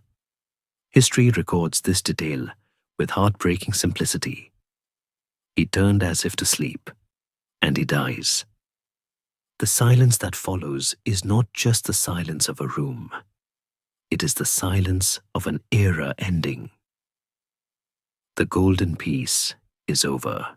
The Pax Romana, that miraculous suspension of history where war was a rumor on the frontier rather than a reality in the heartland, has just exhaled its last breath. Outside, the birds continue to sing in the Laurium gardens, unaware that the fence keeping the wolves out has just collapsed. Marcus stands over the body. He is now the Imperator, the Augustus, the Pontifex Maximus. The iron collar is locked. Historians often pause here to debate the nature of Marcus's grief. Was he overwhelmed? Did he panic? The sources tell us he was compelled to take the throne, implying a deep spiritual reluctance. He looked at the dead body of Antoninus and saw the peace he would never have. He knew, with the foresight of a historian, that the easy days were gone. The treasury was full, yes, but the borders were straining. The Parthians were restless in the east. The Germans were pushing in the north. Antoninus had held them back with his reputation, but reputations die with men. Marcus steps out of the room, leaving the physicians to wash the body. He walks into the atrium, where the household staff is waiting. He does not look triumphant. He looks like a man who has just been handed a live grenade. This is the moment where the philosopher king is born, not in a classroom, but in a funeral home. He has to make a choice immediately. He has the power to do anything. He could execute his rivals. He could banish his brother Lucius. He could retreat into the library and let the generals run the show. But he remembers the word, equanimitas. He straightens his back. He adjusts the fold of his toga. He looks at the weeping servants and speaks with a voice that is softer than Antoninus's, but made of the same steel. He begins to give orders for the funeral. He is meticulous. He is calm. He is terrifyingly composed. As the news riders gallop out of the villa, their horses' hooves kicking up the spring mud, spreading the word to Rome, to the legions on the Rhine, to the governors in Africa, a subtle shift occurs in the atmosphere of the world. The sun has set on the age of the Father. The night has come. And in the darkness, Marcus Aurelius walks to his own room, where the golden statue of Fortune is waiting for him, gleaming in the candlelight. He lightly looks at it with a mixture of respect and suspicion. He knows that Fortune is a fickle goddess, that she gives with one hand and takes with the other. She has given him the world. Now, he waits to see what she will take in return. The reign of the philosopher has begun, and the first lesson is grief. The smoke from the funeral pyre of Antoninus Pius rises into the Roman sky, a thick, greasy column of black turning to grey, carrying the soul of the old emperor to the stars. The city is paralyzed by a strange, heavy silence. The shops are shuttered, the law courts are closed, and the streets are lined with citizens wearing mourning masks, their faces hidden behind wax effigies of their ancestors. In the Campus Martius, the field of Mars, a caged eagle is released from the top of the burning pyre, soaring upward through the heat shimmer, a piece of theater meant to symbolize the emperor's apotheosis, his transformation into a god. But Marcus, standing at the base of the pyre, his face stinging from the heat, does not look up at the eagle. He looks at the ground. He knows that gods do not burn. Men do. And now the ashes of the father are cooling, and the wolves of the Senate are waiting. We move now to the Curia, the Senate house, where the air is stale with the smell of old wool and ambition. It is the first meeting of the new reign. The senators, 600 of the most powerful men in the world, sit on their benches, shifting uncomfortably. They are ready to perform the ancient dance. They will offer Marcus the powers of the state, the imperium, the tribunician power, the title of Augustus, and he will make a show of refusing, citing his unworthiness before eventually accepting. It is a script as old as the empire itself. But Marcus is about to burn the script. He stands before them, not as a conqueror, but as a reluctant servant. He speaks of his grief. He speaks of the crushing weight of the office, and then he drops the thunderbolt. He refuses to accept the supreme power unless it is shared equally, fully, and completely with his adoptive brother, Lucius Verus. The silence in the Curia is absolute. A pin dropping on the marble floor would sound like a hammer strike. This has never happened. Rome has had mad emperors, bad emperors, and boy emperors, but it has never had two emperors. Monarchy by definition, means rule of one. To split the throne is to invite civil war. It brings back terrifying memories of Romulus and Remus, where one brother inevitably kills the other. The senators look at Lucius Verus, who is standing nearby, likely as shocked as they are. Lucius is 30 years old, a golden creature of the court. Handsome, athletic, with hair he supposedly sprinkles with gold dust to make it shine brighter. He is a man of parties, chariot races, and tavern songs. He is not a ruler. Antoninus knew this. That is why he quietly sidelined Lucius in the final years. But Marcus is insistent. I will not rule alone, he implies. I need a partner. Historians still argue furiously about why Marcus did this. Was it an act of supreme brotherly love? A fulfillment of Hadrian's original wish? Was it a stroke of genius, creating a spare emperor to handle the wars while Marcus handled the state? Or was it, as some cynics suggest, a poisoned chalice, a way for Marcus to saddle Lucius with responsibilities that would either mature him or kill him?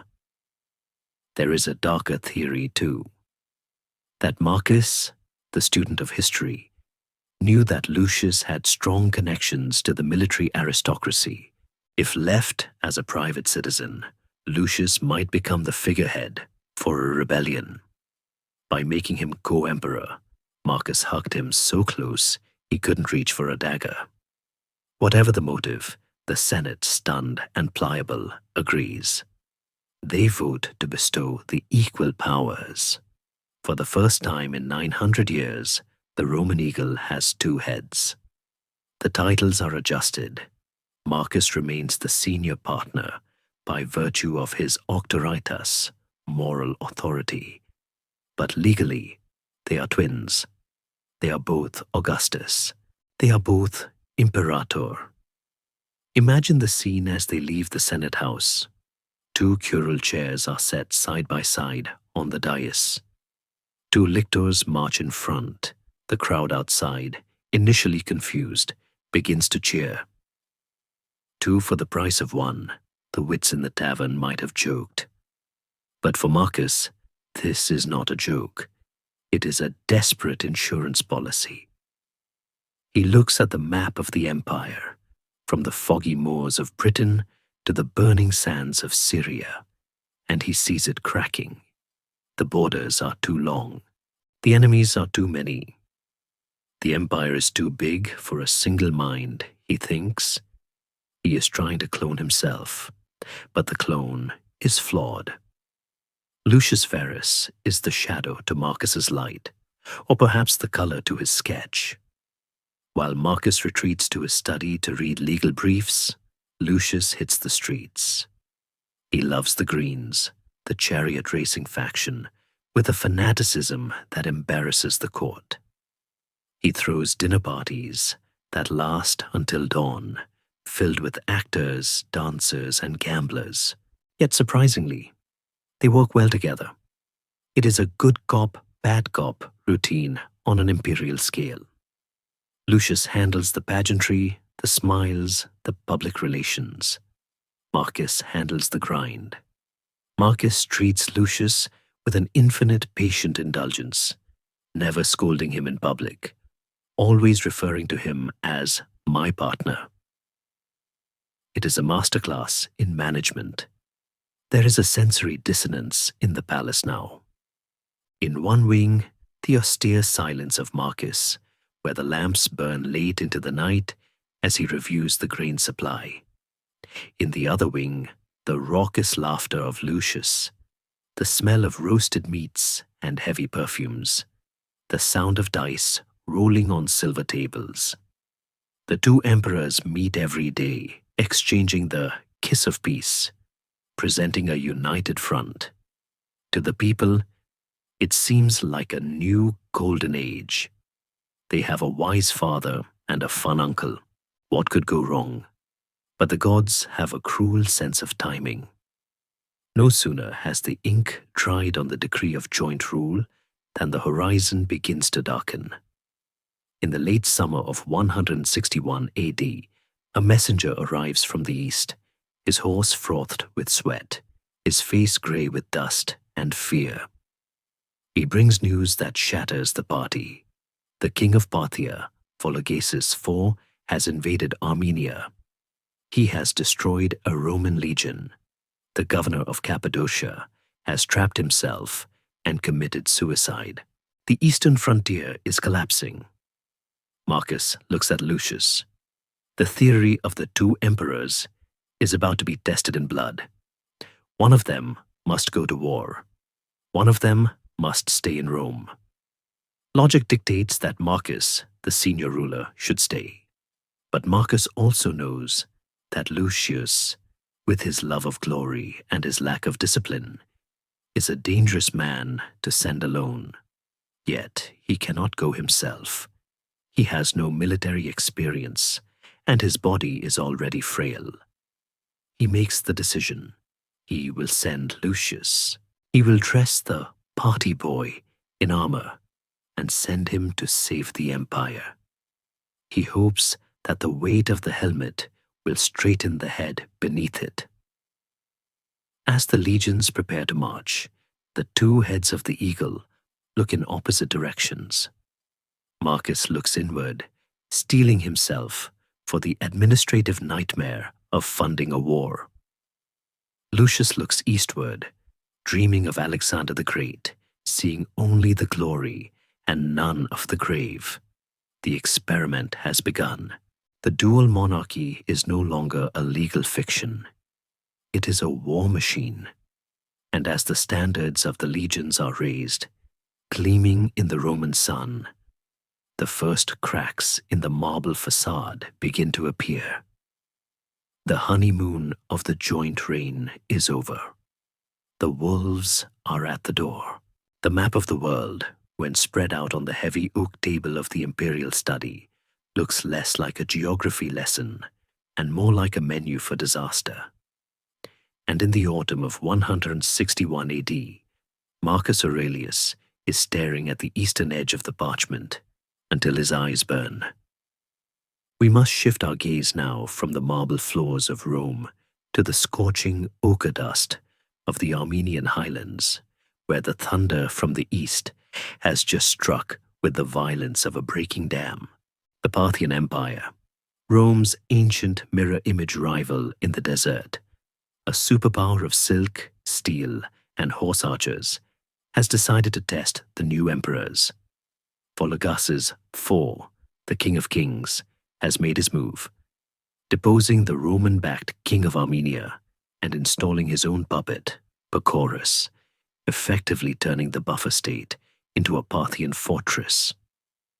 But the true tragedy, the event that woke Marcus from his philosophical slumbers, was not the invasion itself, but the Roman response to it. It is a story of hubris that reads like a dark comedy. The governor of Cappadocia, a man named Marcus Sedatius Severianus, was a general of the old school, meaning he had more confidence than intelligence. He was under the spell of a fashionable celebrity mystic named Alexander of Abonoticus, a man who paraded around with a large snake named Glycon, which he claimed was the reincarnation of a god. This snake god, likely a puppet with a human hair wig, prophesied that Severianus would crush the Parthians and return a hero. Believing the snake over his scouts, Severianus marched a single legion straight into a trap at Elegaea. The result was not a battle. It was a massacre. The Parthian heavy cavalry, the cataphracts, men and horses clad entirely in glittering scale armor, encircled the Romans and simply erased them. Severianus, realizing the snake had lied, committed suicide on the battlefield. An entire legion vanished into the dust. When this news reached Rome, it did not arrive as a dry report. It arrived as a shockwave. The invincible empire had been slapped in the face.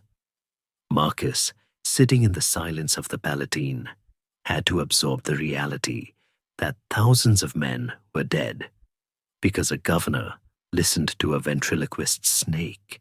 This is the moment where the Library General had to close his books and open the arsenal. Historians often debate the nature of Marcus's military mind, arguing whether he was a brilliant strategist or simply a man who knew how to hire brilliant people. The truth is likely the latter. He possessed the humility to know what he didn't know. He looked at the map and realized that the Syrian legions, demoralized and undisciplined, were swimming in oil and baths rather than training. They needed a leader who could scare them more than the Parthians did. But first, he had to deal with the politics of the response. He had to send Lucius. The departure of Lucius Verus for the East in 162 AD was a spectacle designed to calm the panic of the populace. Imagine the scene at the city gates, the roar of the crowd, the rain of flowers, the priests sacrificing white oxen. Lucius looked every inch the god of war, riding a magnificent charger, his golden hair shining, waving to the women who leaned from the balconies. But Marcus, walking beside him to the city limits, likely felt a tightening in his chest. He was sending a man who treated life like a banquet to fight a war that required a butcher, to ensure Lucius didn't actually have to do the butchering himself.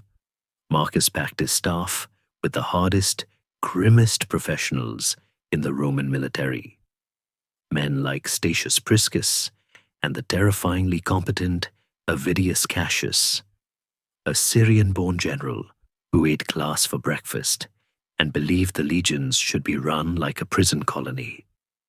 These were the real weapons. Lucius was just the hood ornament. However, the thunder almost ended before it began. As Lucius traveled south to the port of Brundisium, enjoying a leisurely progress of feasts and hunts, he suddenly collapsed at Canusium. A message was flashed back to Rome. The co-emperor was dying. Marcus, terrified that his experiment in dual rule was about to end in a funeral, rushed from Rome, traveling day and night to reach his brother's bedside. We can picture the scene in the villa at Canusium, the smell of sickness, the nervous physicians hovering, Marcus pale and exhausted, holding Lucius's hand. Was it a stroke? A violent flu? Or perhaps the first warning sign of the fragility that would haunt the dynasty? Lucius recovered, perhaps buoyed by Marcus's presence, or perhaps simply because he wasn't ready to leave the party yet.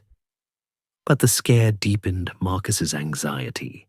He realized the empire's fate hung by a thread, and that thread was the pulse of a man who didn't take care of himself.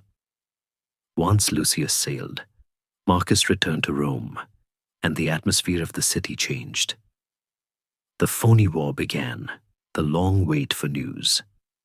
Marcus transformed the palace into a logistics center.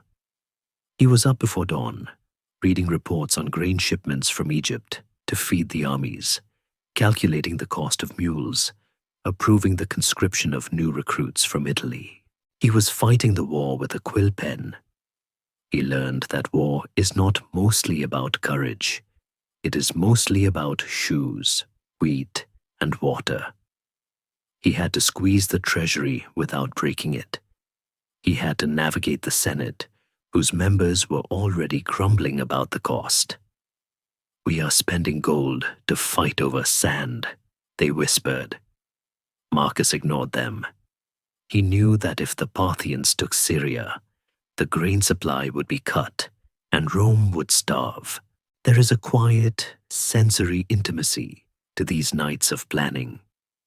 While Lucius was reportedly enjoying the delights of Antioch, shaving off his beard to look like a hero dallying with the beautiful concubine Panthea and acting as a judge in gladiator contests. Marcus was alone in the drafty halls of the Palatine. He was fighting the invisible war of anxiety. He writes in the Meditations about the need to banish the future, to stop agonizing over what might happen. Never let the future disturb you, he tells himself. You will meet it, if you have to, with the same weapons of reason which today arm you against the present. He was coaching himself through the panic. He was terrified that the Parthians would break through to the Mediterranean.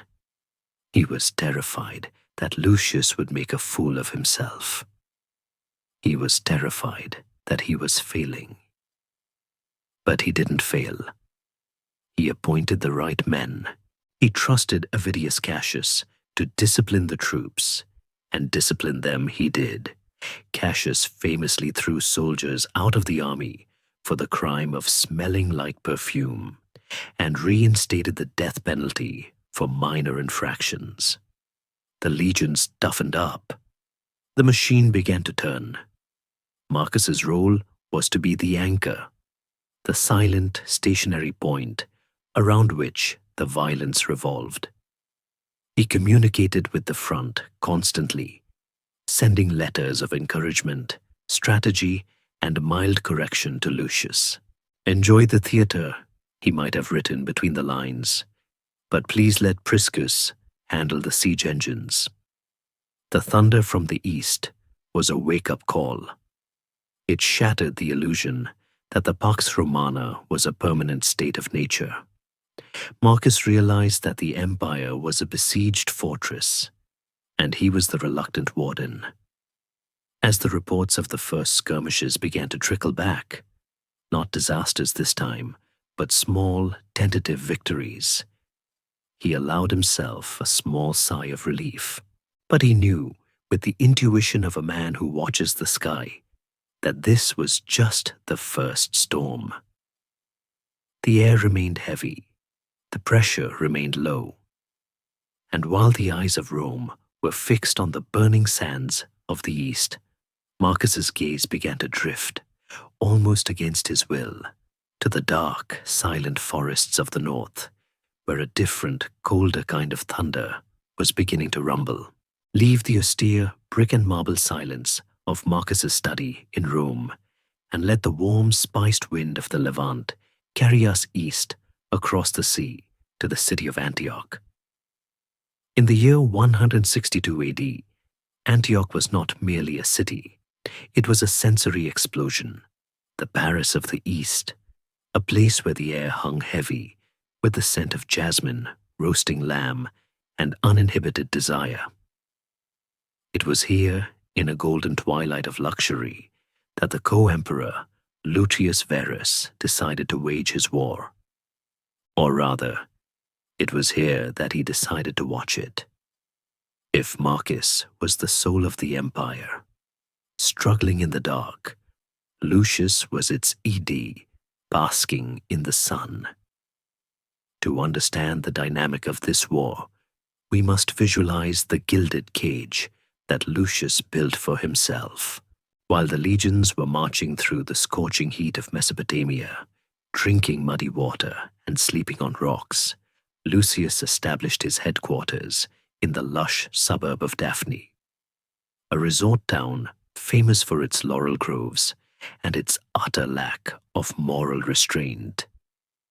Here, the Emperor of Rome did not wake to the sound of trumpets, but to the strumming of lyres. He surrounded himself with a traveling circus of actors, musicians, and gamblers brought from Italy.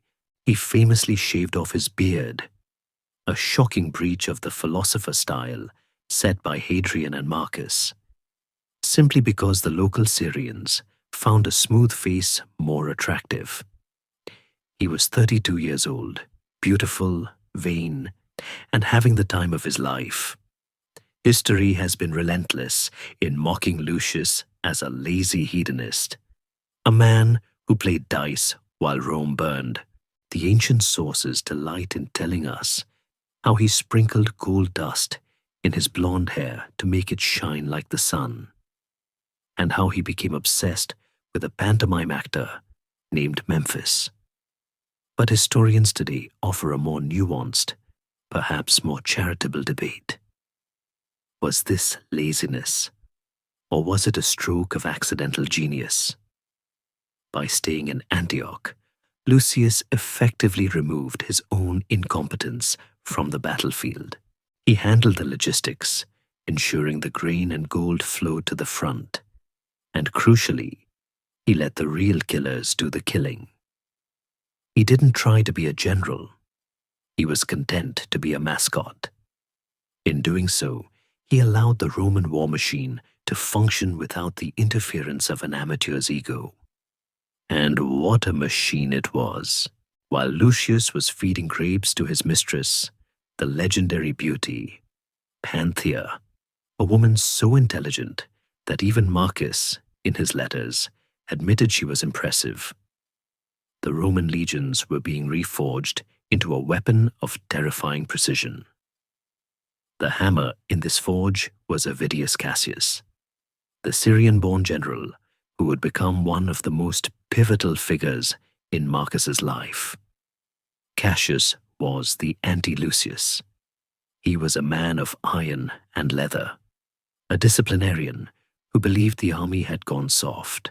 When he took command of the Syrian legions, he found them lounging in the baths of Antioch, their armor rusty and their discipline non-existent. His response was brutal. He stripped them of their comforts, banned hot baths, and famously declared that any soldier found smelling of perfume would be whipped. He drilled them until they vomited, marching them through the desert until they remembered that they were not tourists, but the sons of Mars. The results of this hard discipline were spectacular. Under the command of Statius Priscus, another grim professional, the Romans stormed into Armenia in 163 AD. They captured the capital, Artaxata, a fortress city nestled in the mountains. In a move of calculated Roman ruthlessness, Priscus didn't just occupy the city, he erased it. He burned it to the ground, scattering its stones so that the Parthians would have nowhere to return to. When the news reached Rome, Marcus was hailed as Armeniacus, the conqueror of Armenia. He quietly declined the title at first, insisting that Lucius accept it, a masterstroke of psychological management. He was feeding the golden boy the glory to keep him happy, knowing that a satisfied Lucius was a safe Lucius. But the war was not over. The legions turned south, pushing into the heart of Mesopotamia, aiming for the Parthian capital, Ctesiphon. This was the heart of darkness for Rome, the graveyard where Crassus had lost his eagles and his head centuries before. But this time, the legions were unstoppable. In 165 AD, they smashed the Parthian defenses. They crossed the Tigris River on pontoon bridges and laid siege to the great city. Ctesiphon fell, not with a whimper, but with a roar of fire and looting. The Romans sacked the white palace of the King of Kings, stripping the gold from the walls and the ivory from the thrones. It was the high water mark of the Antonine Age, a victory so total it seemed to prove that the gods were firmly on the side of the two brothers. Back in Antioch, Lucius celebrated these victories with a pomp that bordered on the absurd. He awarded medals, gave speeches, and accepted the title of Parthicus Maximus. He wrote letters to Marcus that were filled with boyish excitement, detailing the spoils of war, the carpets, the jewels, the strange animals. Marcus wrote back with his usual calm, praising the gods and the generals. But underneath the polite rhetoric, we can sense his relief. The gamble had paid off. The party boy hadn't ruined everything. The empire was safe. There is a moment of eerie calm that settles over the narrative here, a sensory lull before the horror. Imagine the legions in the ruins of Ctesiphon, tired, rich with loot, sitting amidst the smoking rubble. They are victorious. They are invincible. But in the temple of Apollo, according to a dark legend that would spread across the world, a Roman soldier searching for treasure pried open a golden casket that had been sealed by the Chaldean priests of old. He expected jewels. Instead, a foul, noxious vapor hissed out, a miasma that smelled of death and rot. Whether it was a literal casket or simply the inevitable result of thousands of men living in filth, something awoke in the east. As the victorious army packed up its tents to march home in 166 AD, the coughing started. At first, it was just a few men in the rear guard. Then, it was a centurion. Then, a general. The men complained of burning fever, of skin that felt like it was on fire, of a thirst that water could not quench.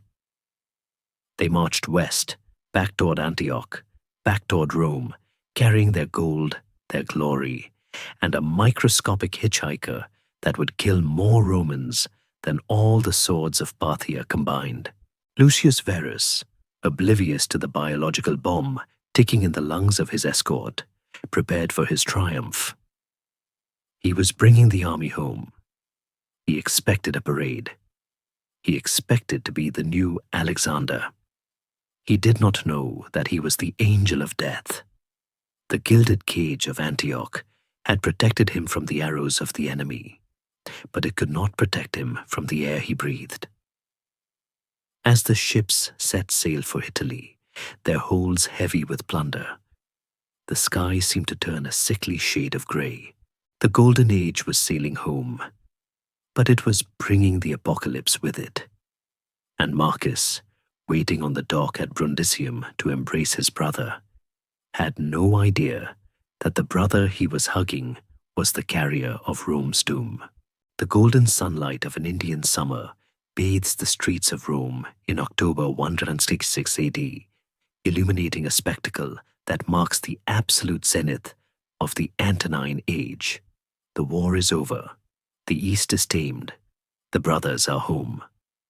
We stand now on the Via Sacra, the sacred way, crushed into a crowd of 1,000,000 screaming souls, as the scent of victory, a heady mix of crushed flowers, incense, and sweat, fills the air.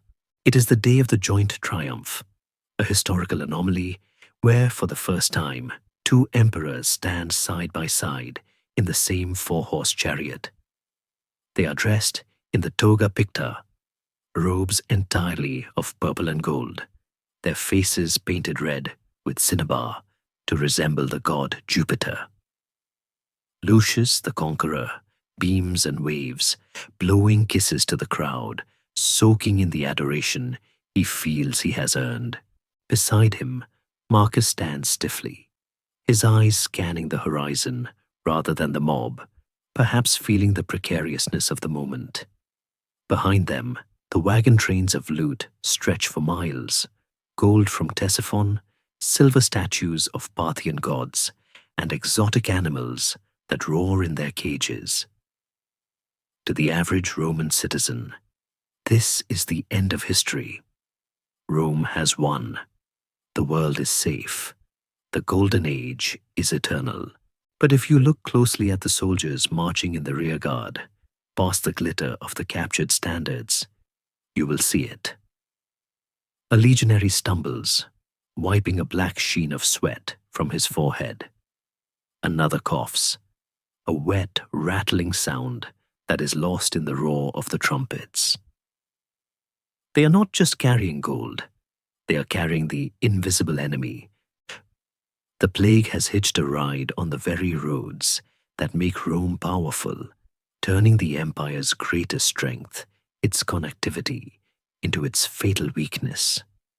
The ships that brought the grain also brought the rats. The soldiers who brought the glory also brought the germ. Within weeks of the triumph, the cheering stops. The silence that falls over Rome is not the silence of peace, but the silence of a held breath before a scream.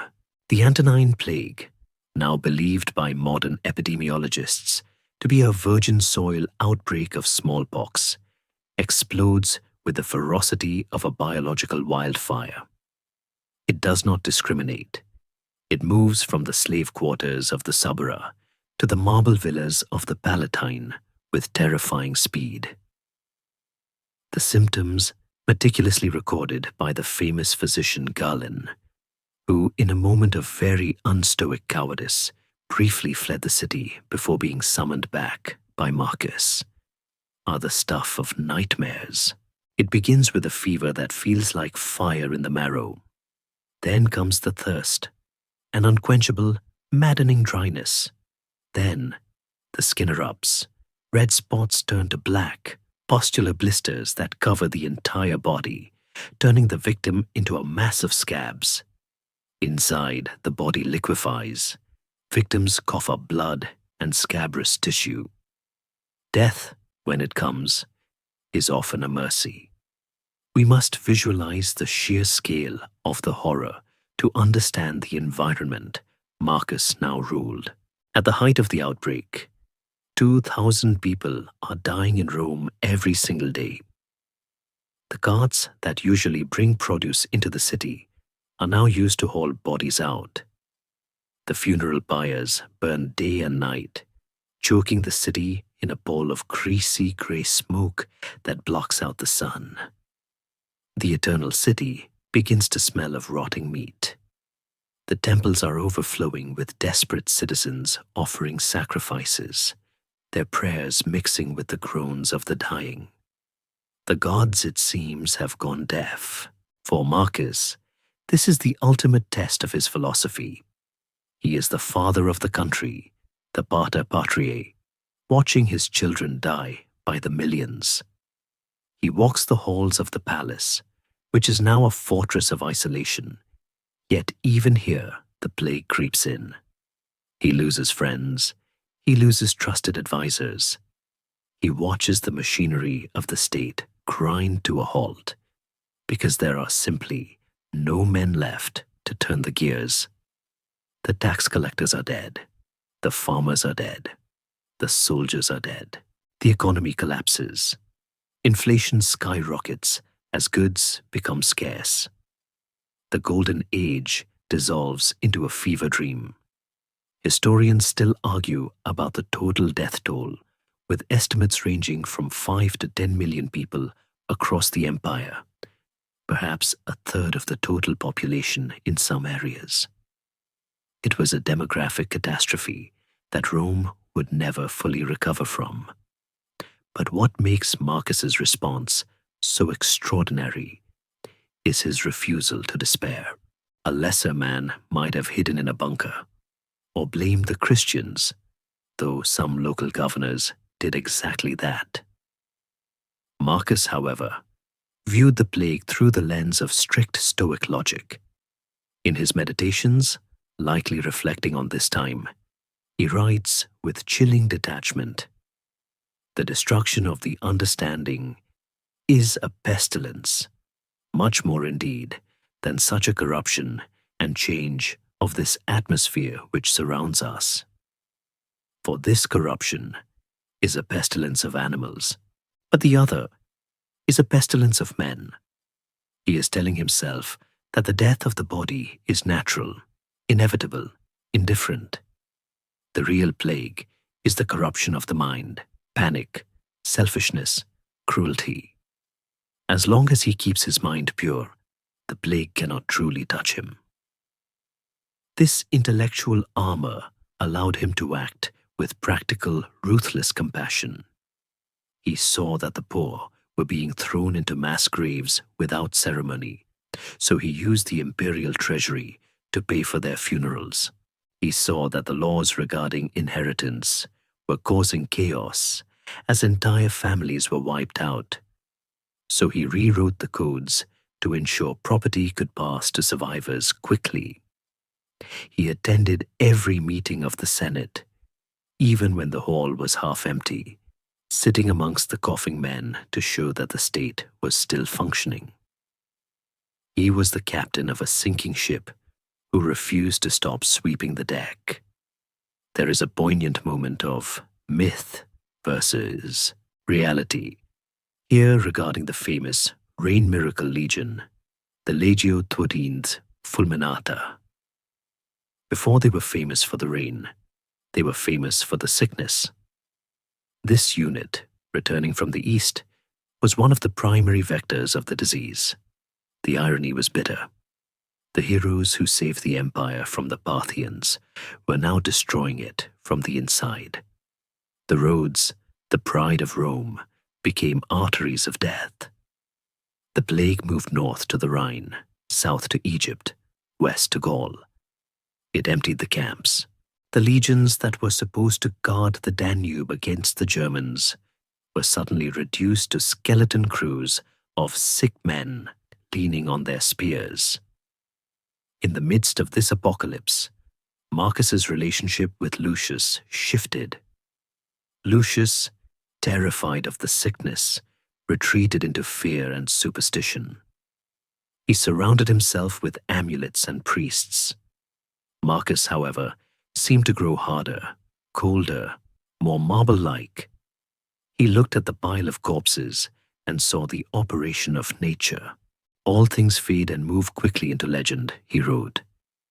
He realized that his triumph, the gold paint, the cheering crowds, it was all just smoke. The only thing that was real was duty. The invisible enemy had stripped away the vanity of the empire, leaving only the bone. As the year 167 AD dawned, the smoke over the Tiber grew thicker. The winter did not kill the disease.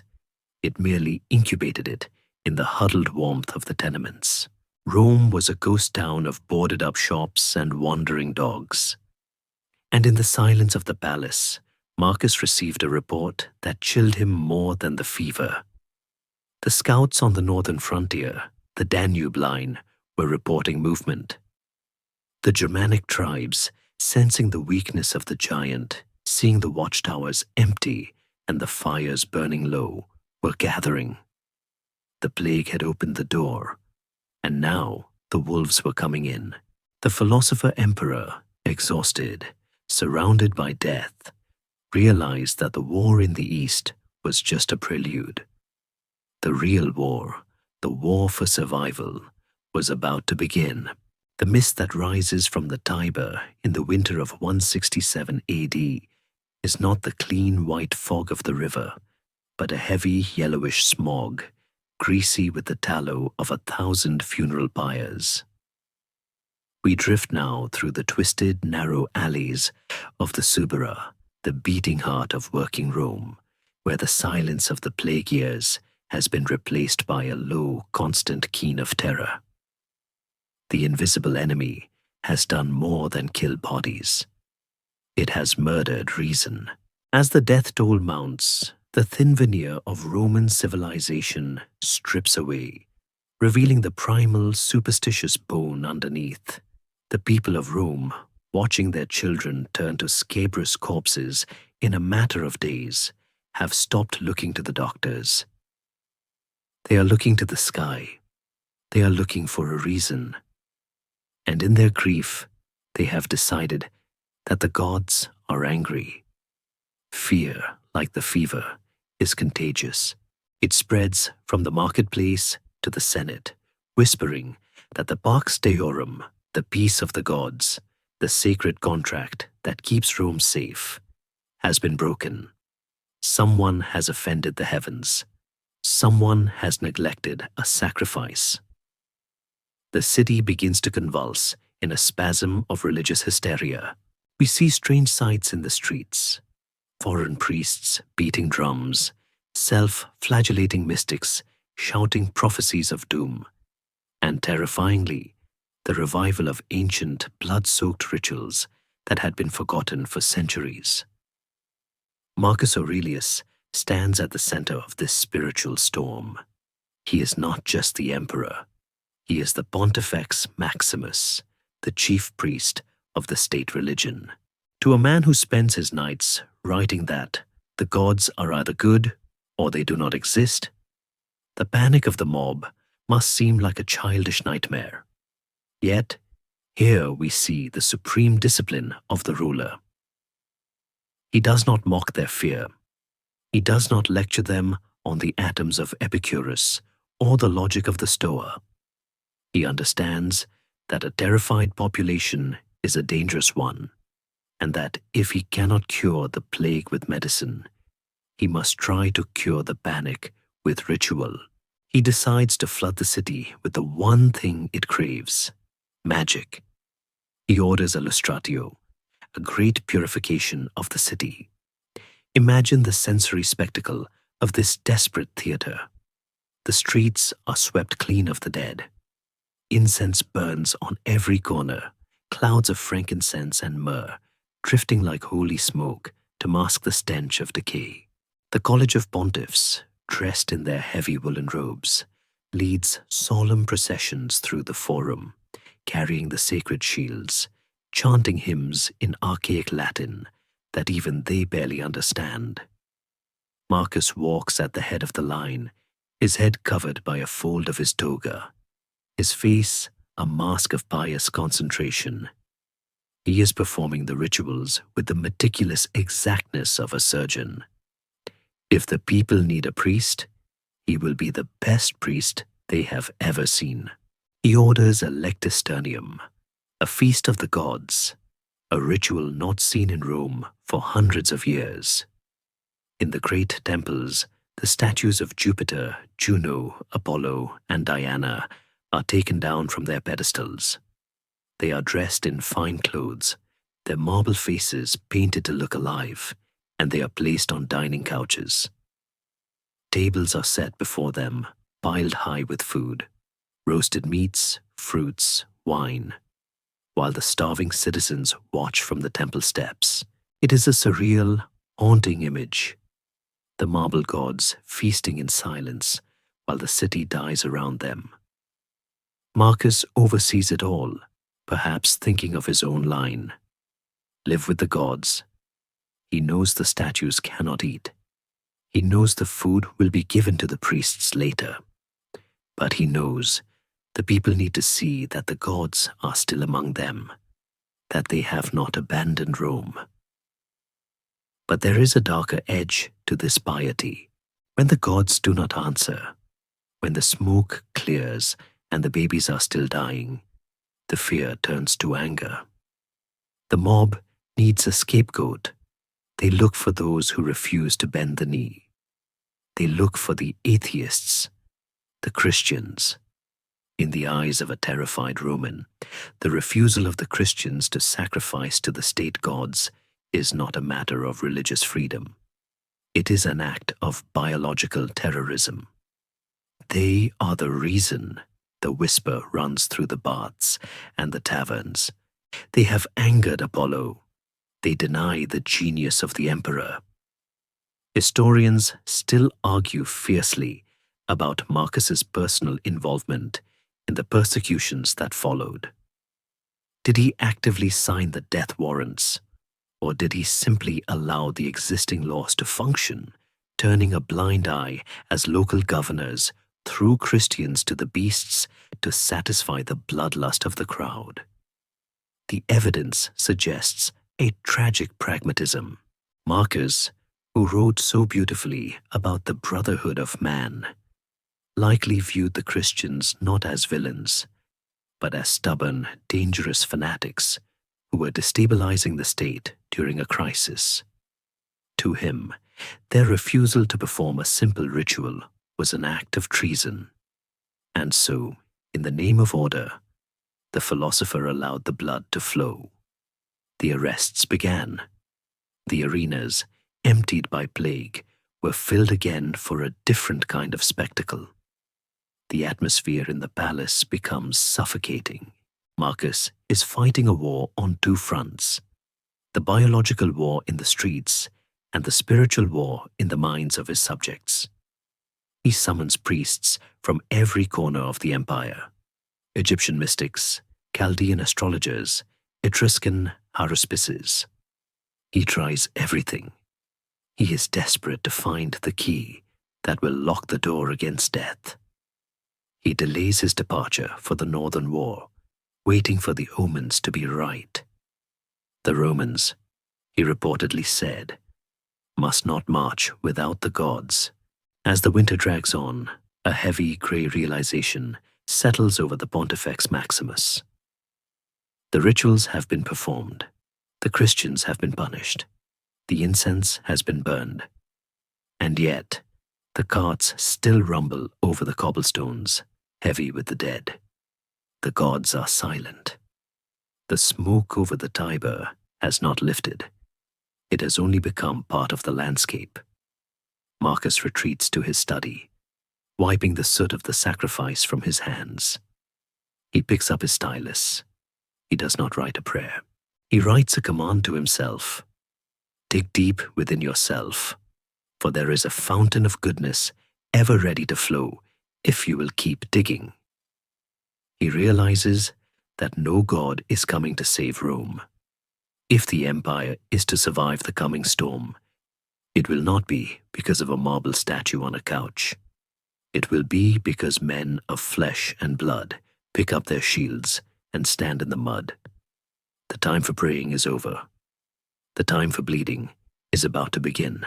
The silence of the plague-stricken empire is shattered not by a scream, but by a sound that haunts the nightmares of every Roman, the deep guttural braying of the carnix. This Celtic war horn, tall as a man and shaped like a boar's head with an open mouth, produces a noise that sounds like the earth itself is howling in pain. In the spring of 170 AD, that sound echoed off the peaks of the Julian Alps and spilled down into the terrified valleys of northern Italy. The northern storm had finally broken, and it brought with it a deluge of iron and fury that washed away 2 centuries of security. We stand on the walls of Aquileia, a wealthy, bustling trade city at the head of the Adriatic Sea. For generations, the people here have lived in the soft, complacent belly of the empire, believing that war was something that happened to other people, far away in the deserts or the forests. But now, they look out from their ramparts and see the impossible. The horizon is moving. A tide of humanity, hundreds of thousands of warriors, women, children, and cattle, is flowing out of the mountain passes. These are not disorganized raiders. This is a migration. The Marcomanni, the Quadi, the Iazyges, a confederation of Germanic and Sarmatian tribes led by the cunning King Balamar, have done what no enemy has dared to do since the days of Hannibal. They have pierced the heart of the empire. They are in Italy. The shock of this moment is difficult to overstate. To a Roman, the idea of barbarians on Italian soil was like an alien invasion. It shattered the psychological bedrock of the state. The Great Breach had occurred because the Danube legions, decimated by the plague, were simply too thin to hold the line. The dam had burst. The invaders swept through the Balkans, burning cities like Opitergium to the ground, enslaving tens of thousands, and leaving a trail of smoking ruins that looked like black scars on the green landscape. Back in Rome, the panic is absolute. The mob, already traumatized by the plague, now believes the end of the world is at hand. They clamor for the emperor to save them. And Marcus Aurelius, the man who wanted to spend his life studying Greek grammar, realizes that his destiny is not to be a scholar, but a shield. He makes a decision that marks the definitive end of his previous life. He will not send generals this time. He will go himself. and he will take Lucius with him. The preparations for the departure are grim. The treasury is empty, drained by the plague and the Eastern War.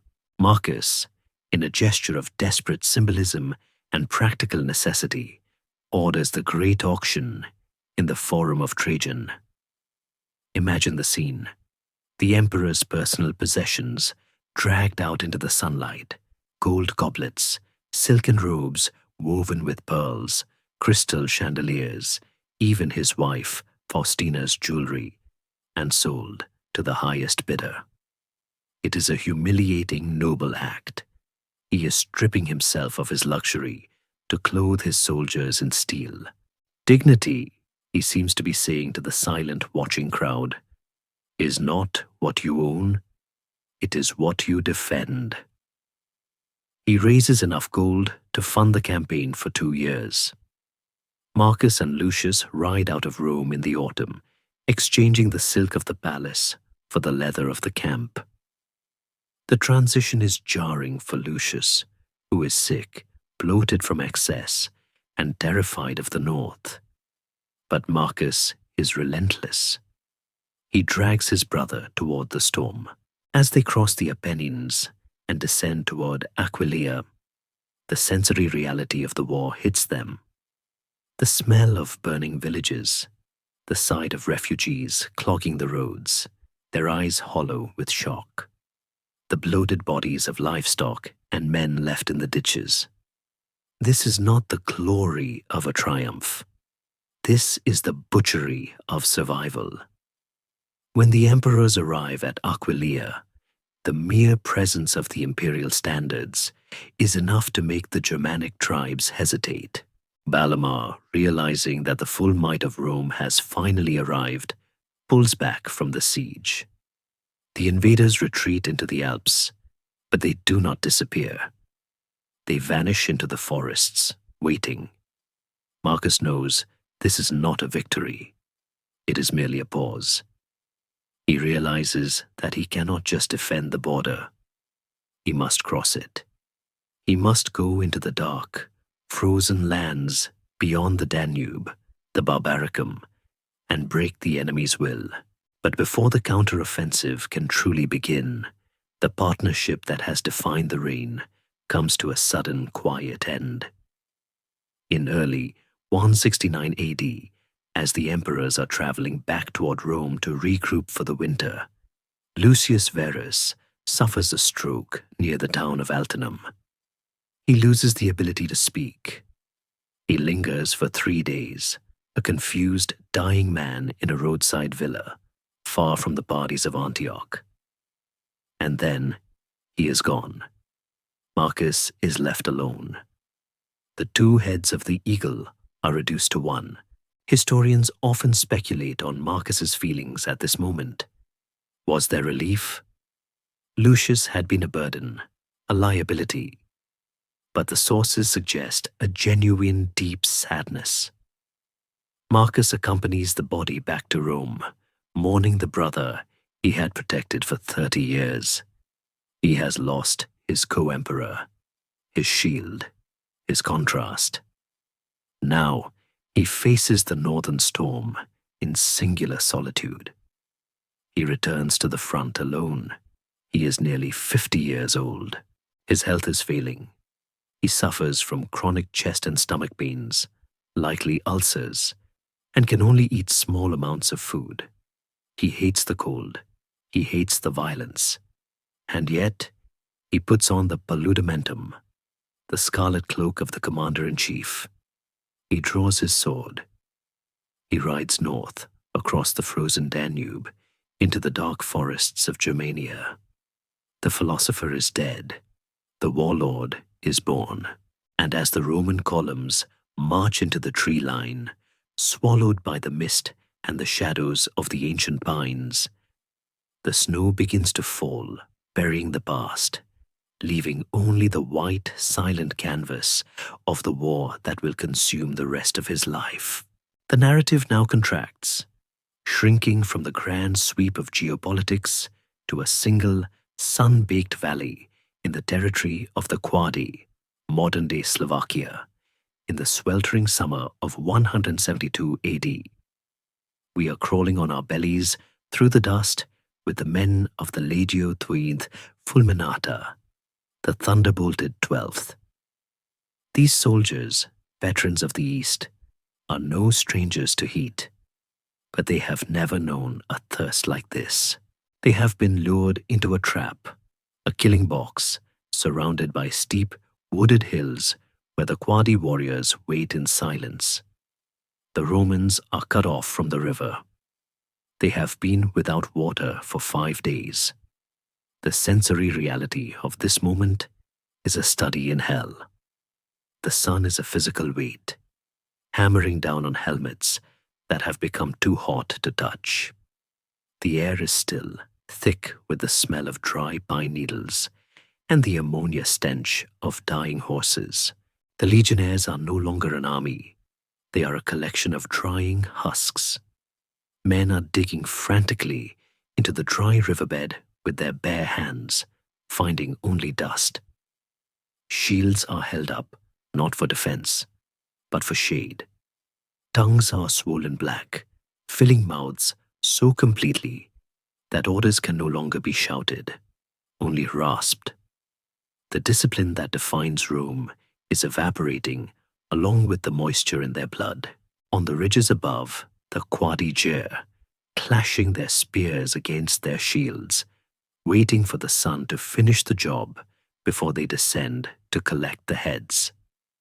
It is in this crucible of hopelessness that one of the most famous and controversial events of antiquity occurs, the miracle of the rain. According to the legends that would race across the empire, a strange ripple moves through the exhausted ranks. It does not start with the officers, but with the men. In one version of the story, told by later Christian apologists like Tertullian, a group of Christian soldiers in the legion drop to their knees, ignoring the arrows of the enemy, and begin to pray to their anointed one. In the pagan version, preserved on the column of Marcus Aurelius in Rome, it is the emperor himself, or perhaps an Egyptian mage named Arnophis in his retinue, who raises his hands to the sky, invoking Hermes Arios or Jupiter the Thunderer. Whatever the cause, the sky answers. The change is violent and sudden. The crushing blue sky turns a bruised, angry purple. The wind picks up, whipping the dust into blinding devils. And then the thunder cracks. Not a distant rumble, but a deafening, chest-rattling tear in the atmosphere. The clouds open and the rain falls. It does not sprinkle, it pours, a deluge of biblical proportions that turns the dust to mud in seconds. The reaction of the Roman line is primal. Discipline vanishes. Men throw their heads back, mouths open, catching the water like dying fish. They hold out their shields, their helmets, their cupped hands. They drink the muddy slurry that gathers in the hoofprints of their horses. They drink water mixed with their own blood as the Quadi, sensing that their advantage is being washed away, charge down the slopes. But the storm, the chroniclers say, had a mind of its own. While the rain revitalized the Romans, cooling their fevered skin and filling their bellies, the lightning turned its fury on the barbarians. Bolts of white fire struck the Quadi lines, igniting the dry scrub, terrifying their horses, and plunging their charge into chaos. The hail fell like stones, battering the attackers while seeming to spare the defenders. To the superstitious minds on both sides, this was not weather. This was judgment. The Romans, invigorated by the divine water, counterattacked with the ferocity of men who have looked death in the face and been pulled back. They slaughtered the confused, terrified Quadi, turning the trap into a rout. When the news of this miracle reached Marcus at his headquarters, likely in Carnuntum, he did not fall to his knees in religious ecstasy. He looked at the report with the cool, analytical eye of a statesman. He knew that miracles are useful, but they are also dangerous. He needed to control the narrative immediately. He could not allow the Christians to claim credit for saving the legion, nor could he allow the soldiers to think that magic was a substitute for strategy. He sanctioned the official version. It was the gods of Rome, moved by the piety of the emperor, who had intervened. Coins were minted depicting Mercury, the god of the air. The scene was carved into the great commemorative column in Rome, depicting a giant bearded rain god spreading his vast watery wings over the legions, saving them from destruction. But in his private notes, Marcus remained silent on the supernatural. He lightly viewed the storm as a stroke of fortune, that fickle mistress he had learned to respect but never trust. He accepted the victory, but he did not let it intoxicate him. He knew that rain dries, and tomorrow the sun would be hot again.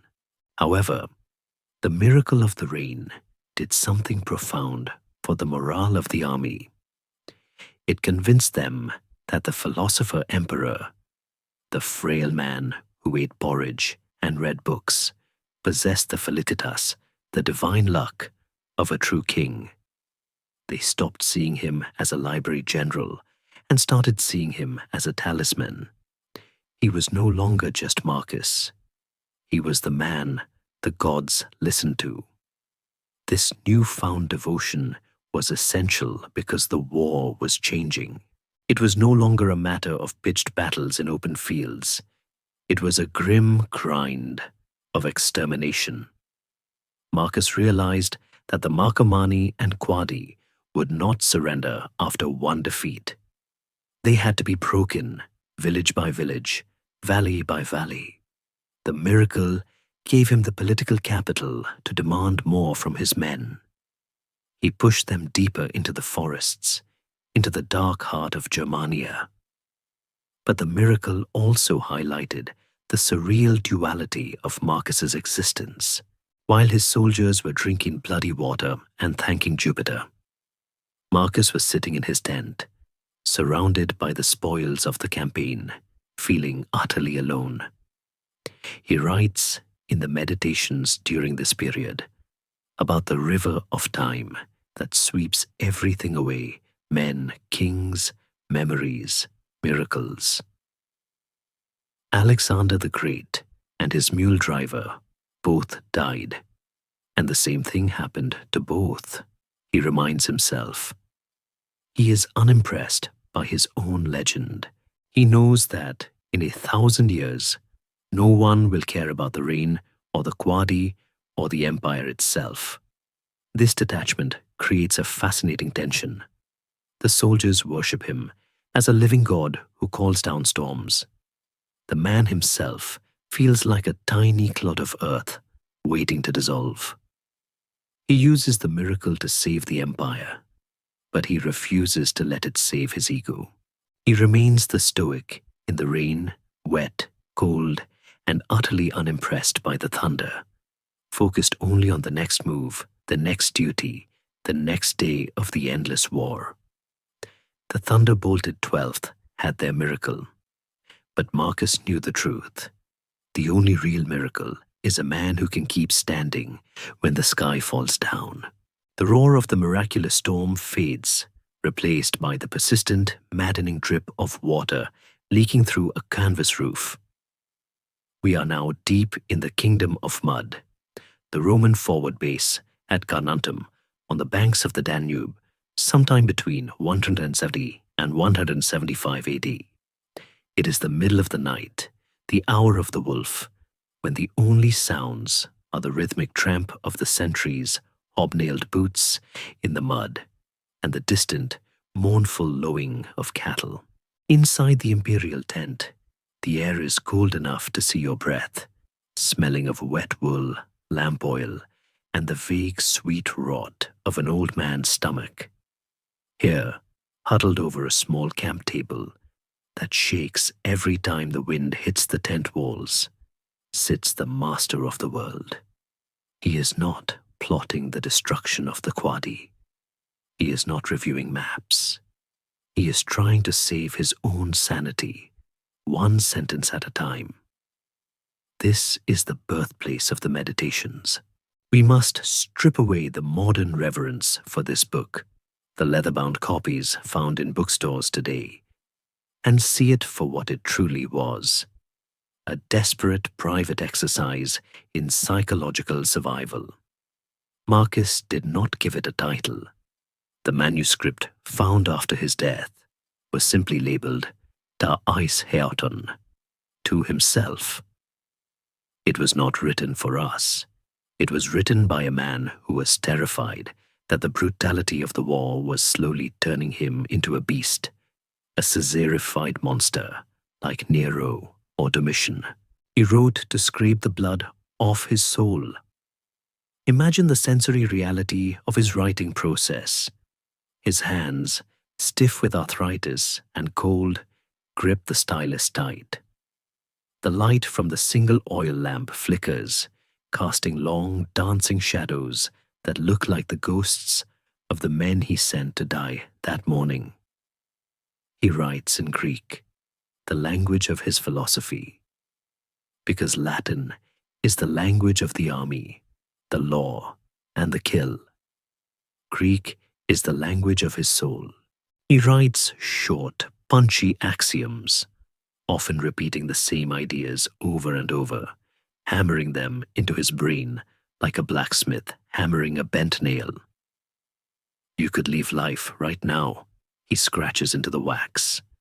Let that determine what you do and say and think. He stops, staring at the flame. He is trying to accept that a barbarian arrow could end him tomorrow, and that it wouldn't matter. Historians and psychologists today look at these entries and see a man wrestling with deep depression, perhaps even a melancholic crisis. He constantly reminds himself that fame is smoke, that life is war and a stranger's sojourn, that the praise of the Senate is just clapping of tongues. There is no joy here, but there is a profound, muscular resilience. He is coaching himself. When he writes, when you wake up in the morning, tell yourself, the people I deal with today will be meddling, ungrateful, arrogant, dishonest, jealous, and surly. He is not being a cynic. He is putting on his armor.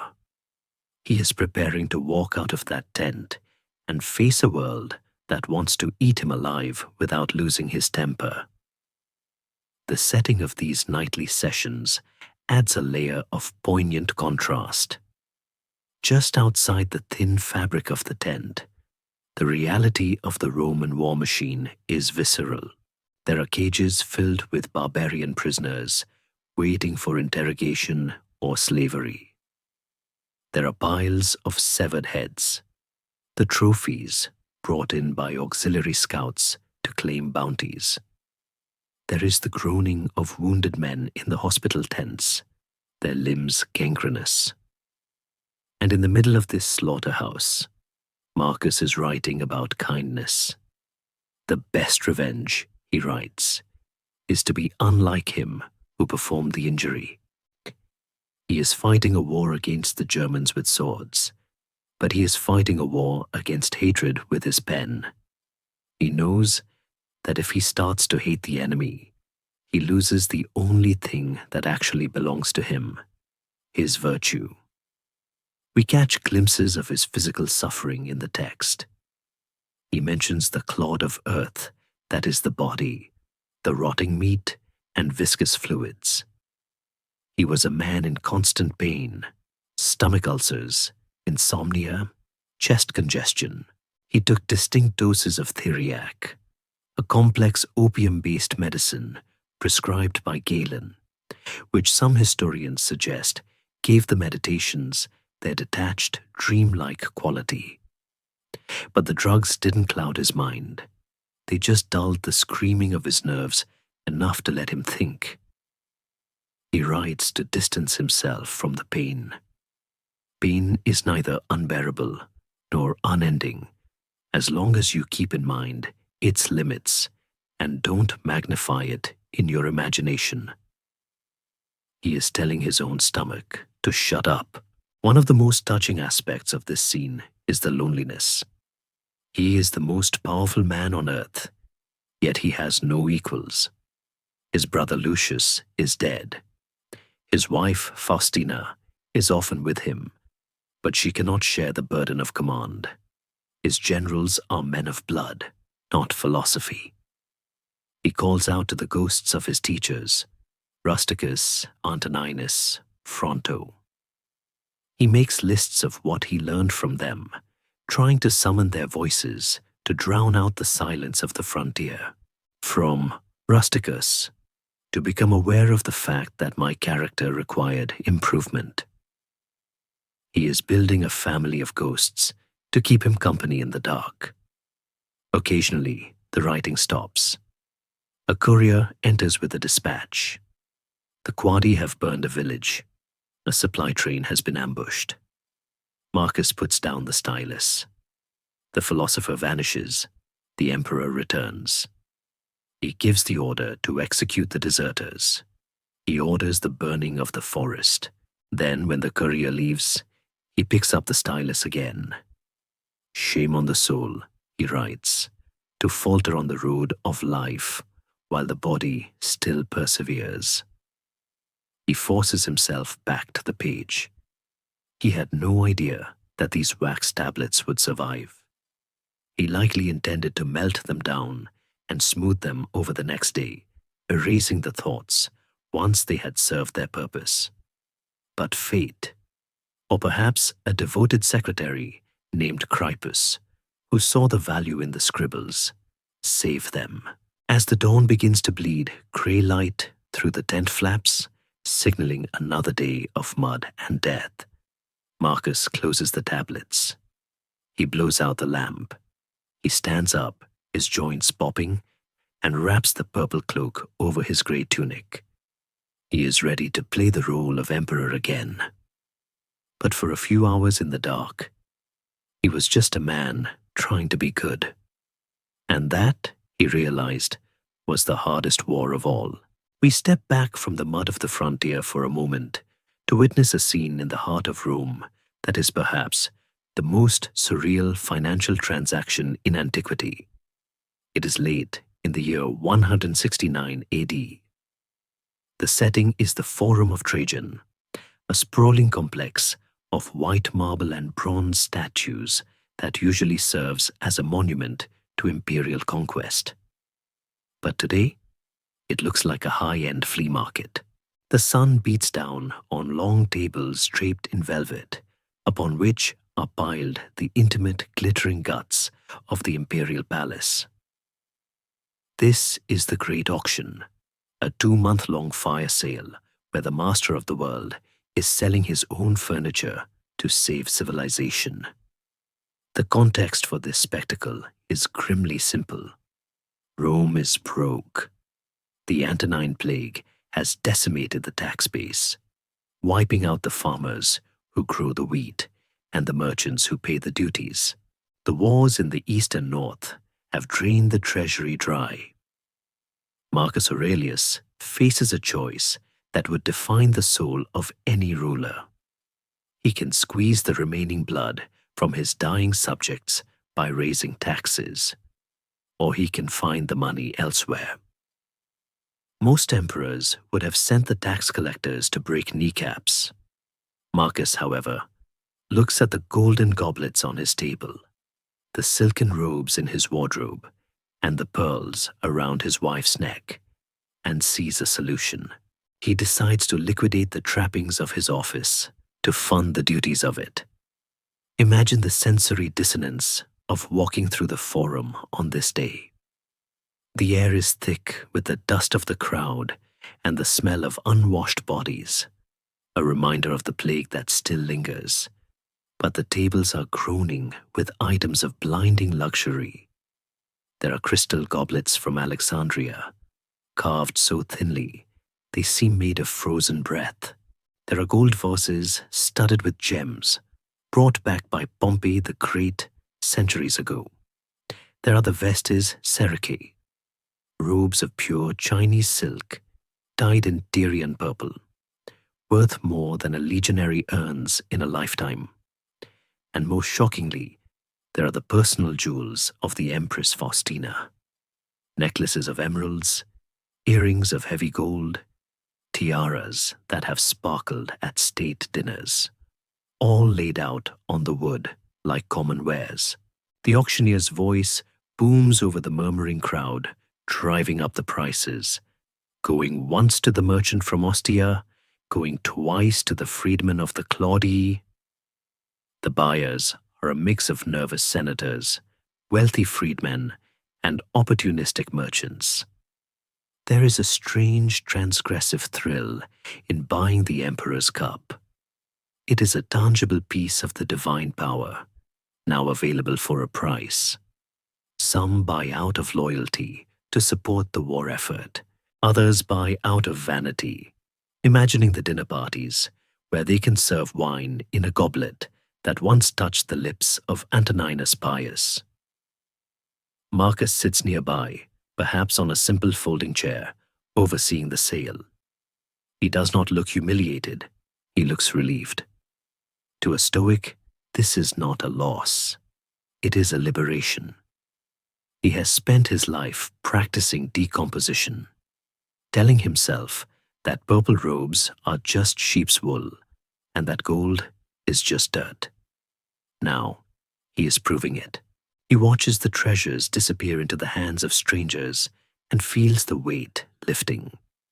Dignity, he might be thinking, is not what you own. It is what you do when you own nothing. He is turning dead objects into living soldiers. Every goblet sold pays for 100 spears. Every silk robe buys a wagon of grain for the starving men on the Danube. Historians still argue about the true intent behind this auction. Was the treasury really so empty that selling some furniture made a difference? The Roman economy was vast. Surely a few million sesterces from jewelry was a drop in the bucket. Cynical scholars suggest this was a brilliant piece of political theater, a PR stunt designed to shame the wealthy senators. By stripping himself bare, Marcus was silently screaming at the hoarders of Rome, "I'm giving everything. What are you giving?" It was a moral challenge. If the emperor is willing to sell his wife's earrings to save the empire, how can a senator complain about a special war tax? It shamed the aristocracy into opening their own purses. But there is a human texture here that goes beyond politics. Consider Faustina. History often paints her as a vain woman, yet here she is, watching her personal treasures being auctioned off to strangers. There is no record of her protesting. Perhaps, after bearing so many children, she too had learned the lesson that gold cannot stop death. Perhaps she stood by Marcus's side, nodding as the auctioneer sold her favorite necklace, understanding that the safety of her surviving children depended on the legions being paid. It suggests a solidarity in their marriage that the gossip mongers ignored. They were partners in this sacrifice. The sale was a massive success. It went on for 2 months. It raised enough gold to fund the war for nearly 2 years. It allowed Marcus to launch the great counteroffensive into Marcomannia without driving the poor into rebellion. And years later, when the war turned in Rome's favor and the treasury was full of barbarian loot, Marcus did something that revealed the gentle humor beneath his stoic mask. He offered to buy the items back. He announced that anyone who wanted to return the imperial treasures would be reimbursed the price they paid. Many did, happy to curry favor. But some didn't. Some kept the cups and the robes. And Marcus, he let them keep them. He didn't confiscate. He didn't punish. He simply shrugged. He didn't need the stuff anyway. This event marks the final shedding of the Golden Age. The Rome of Antoninus Pius, the Rome of peace, accumulation, and quiet luxury, was literally being sold off in the Forum. Marcus was liquidating the past to buy a future. The philosopher king was gone. The beggar king had taken his place, a man who owned nothing but his duty. As the last table is cleared and the sun sets over the Forum, casting the empty auction block in shadow, Marcus stands up. He adjusts his plain grey cloak. He has the money. He has the moral high ground. He is ready to go back to the mud. The great auction has bought him the time he needs to save the world, but it has also stripped away the last illusion of imperial invulnerability. Rome is fighting for its life, and it is paying for its survival, one gold ring at a time. The emperor walks away from the empty tables, his hands free, his mind clear, ready to face the betrayal that is already brewing in the one place he thought was safe, the East. The wind shifts now, turning from the biting frost of the Danube to the suffocating kiln-dry heat of the Syrian desert. It is the spring of 175 AD. While Marcus is shivering in his tent in the north, fighting the Marcomanni and his own failing body, a different kind of fire is being kindled in the east. A fire born not of hatred, but of a terrible, tragic misunderstanding.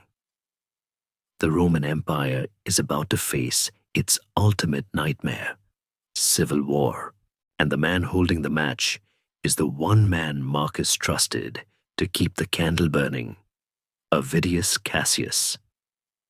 To understand this betrayal, we must understand the man. Avidius Cassius was not a villain from a melodrama. He was a hero from a tragedy. He was the Lion of the East, the governor of Syria, the man who had crushed the Parthians and whipped the legions into shape with a discipline so brutal it bordered on sadism. He claimed descent from the Gaius Cassius Longinus, who had assassinated Julius Caesar, and he wore that lineage like a badge of honor. He was a republican in a world of emperors, a man who believed that Rome had become soft, feminine, and drunk on luxury.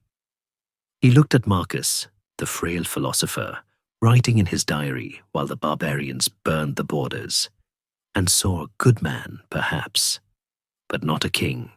He famously complained that Marcus was too philosophical, that he spent his time debating the nature of the soul, while the empire needed someone who would simply cut off heads. The spark that ignited the rebellion was a whisper. In early 175 AD, Marcus fell gravely ill on the northern frontier. He disappeared into his tent. The physicians were summoned. The rumors began to fly faster than imperial couriers, mutating as they traveled south. By the time the news reached Antioch, the whisper had become a shout: Marcus Aurelius is dead. Avidius Cassius did not weep. He acted. He believed, or convinced himself, that with Marcus dead, the throne would fall to the teenage Commodus, a boy whose erratic cruelty was already well known. Cassius saw a choice between the ruin of the empire under a child tyrant or the salvation of the empire under a proven general. He chose the latter. He stood before his troops in Antioch, the Iron General in the sun, and declared himself emperor. The legions of Syria and Egypt, men who worshipped the ground he walked on, hailed him as Augustus. They put on the purple ribbons. They prepared to march on Rome. The East was lost.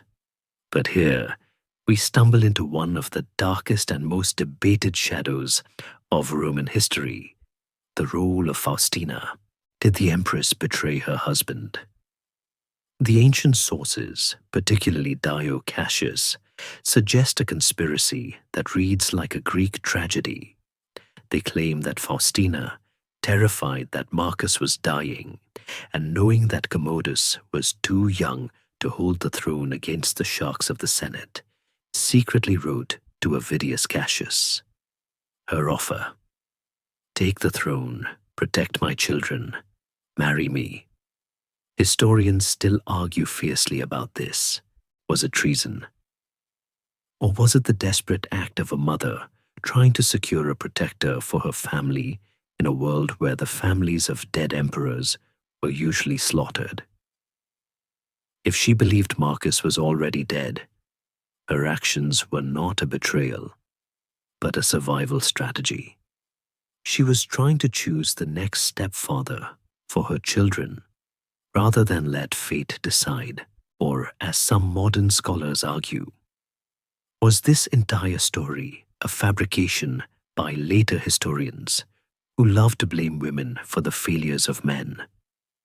We will likely never know the truth, but the image of Faustina, the mother of the camps, caught between her dying husband and the Lion of the East, adds a layer of excruciating emotional tension to the crisis.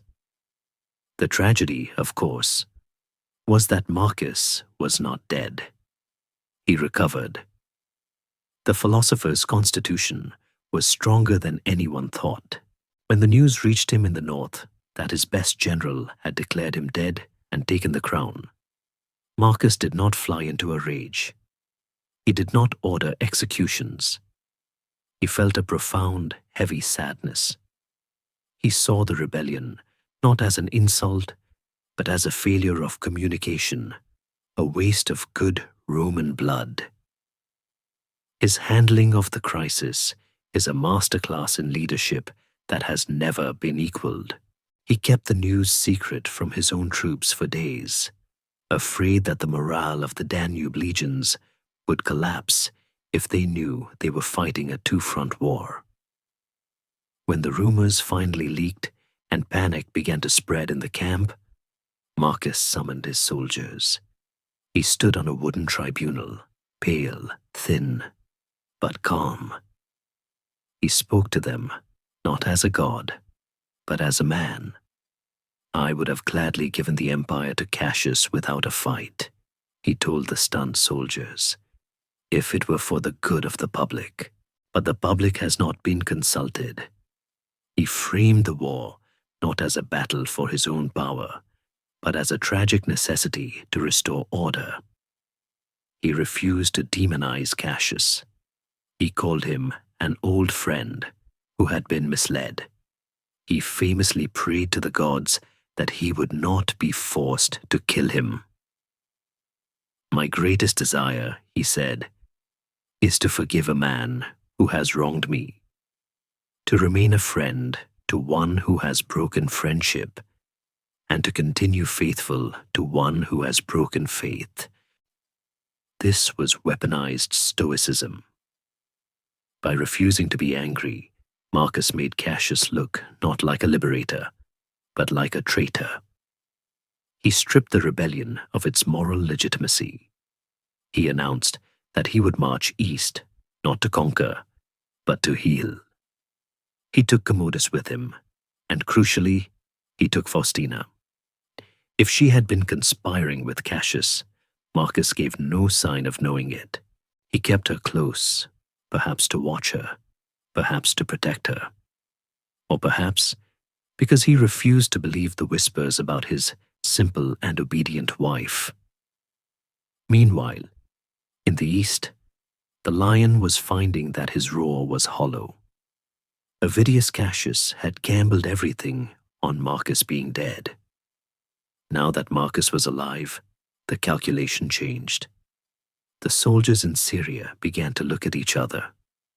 They respected Cassius, but they loved Marcus. Marcus was the Holy One, the man who brought the rain. Cassius was just a general. The support for the rebellion began to fracture. The governors of Cappadocia and Bithynia refused to join. The Iron General realized too late that he had walked into a trap of his own making. He was not saving the empire. He was destroying it. As Marcus's army began the long march south, leaving the unfinished war on the Danube behind, a strategic tragedy that would haunt Europe for centuries. The tension in the empire was pulled taut as a bowstring. The world waited for the clash of the titans, the philosopher versus the warlord. Marcus, riding in his carriage, reading his books, preparing to fight the man he admired most. And Cassius, pacing the palace in Antioch, realizing that the philosopher he mocked was coming for him with a sword in one hand and a pardon in the other. And he didn't know which one was more terrifying. The civil war that threatened to tear the Roman world in half ends not with a clash of legions on a dusty plain, but with the sharp, sudden intimacy of a dagger in a tent. It is July 175 AD. The heat in the east is a physical weight, a shimmering curtain that blurs the horizon. But the lion of the east is sweating from a different kind of heat. Avidius Cassius, the man who would be emperor, is pacing the floor of his headquarters, watching his support evaporate like water on a hot stone. He realizes too late that he has made the fatal error of the usurper. He struck at the king, but he missed. And now the king is coming.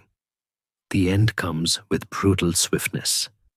A centurion named Anthony, a man who perhaps realized that a dead rebel pays better than a live one, walks into the general's tent. There is a scuffle, a shout, and then silence. The Iron General, the man who terrified the Parthians and disciplined the Syrians, lies bleeding on the carpet, killed by his own soldiers. The rebellion, which had burned with such terrifying intensity for 3 months, is snuffed out in 3 seconds. The scene that follows is one of the most defining moments of Marcus Aurelius's character, a moment where the philosopher completely subsumes the emperor. The assassins, eager for their reward, hack off the head of Avidius Cassius. They wrap the grisly trophy in cloth, pack it in salt to preserve it against the heat, and ride north at a gallop to intercept Marcus's advancing army.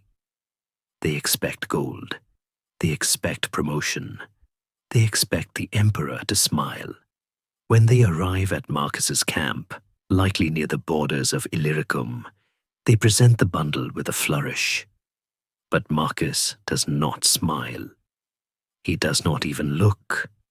He turns his face away, covering his eyes with his hand, visibly physically repulsed. He refuses to see the face of his old friend twisted in death. "Take it away," he orders, his voice thick with emotion. Bury it deep." He denies the assassins their reward, sending them away with a stern lecture on the sanctity of life. He mourns Cassius not as an enemy, but as a lost opportunity for forgiveness. "I have been robbed," he reportedly says, "of the chance to show how a man might forgive a friend who has erred. But the head is the easy part. The real danger lies in the scrinium, the locked box of correspondence that Cassius left behind. This box is a bomb. Inside are the letters from every senator, every governor, and every wealthy merchant who supported the rebellion. It contains the list of traitors. If Marcus opens it, he will know exactly who betrayed him. The advisors urge him to open it. "You must know the names," they whisper. "You must purge the rot." They are thinking like typical Romans. Sulla would have made a list. Augustus would have made a list. Marcus looks at the box. He knows that if he opens it, he will be forced to become a butcher. He will have to execute men he eats dinner with. He will have to destroy families. He will have to rule by fear. So, in an act of strategic ignorance that is breathtaking in its moral courage, he orders the box to be burned, unread. Visualize the scene. The emperor standing by a brazier in the center of the camp. The soldiers watch as he feeds the scrolls into the flames. The parchment curls, blackens, and dissolves into ash. The names of the traitors, perhaps even the letters from Faustina, if they existed, turn to smoke and drift away on the wind. I do not wish to know, he tells his stunned staff, how many enemies I have. I wish to live in an age where I can look every man in the eye without suspicion. By destroying the evidence, he destroys the crime. He turns treason into a secret debt. Every senator who supported Cassius now knows that Marcus might know, but has chosen not to act. They are bound to him now, not by fear of execution, but by the crushing weight of his mercy. He follows this act with a letter to the Senate that reads like a sermon on political ethics. He forbids any further bloodshed. Let no senator be put to death during my reign, he writes. If anyone is already in custody, let them go. He pardons Cassius's children, allowing them to keep their property and their freedom, merely placing them under the protection of relatives. He treats the family of the man who tried to kill him better than most emperors treated their own brothers. This clemency of Marcus is not weakness. It is a calculated inoculation against civil war. He understands that blood begets blood. If he starts a purge, the sons of the executed men will rise up in 10 years.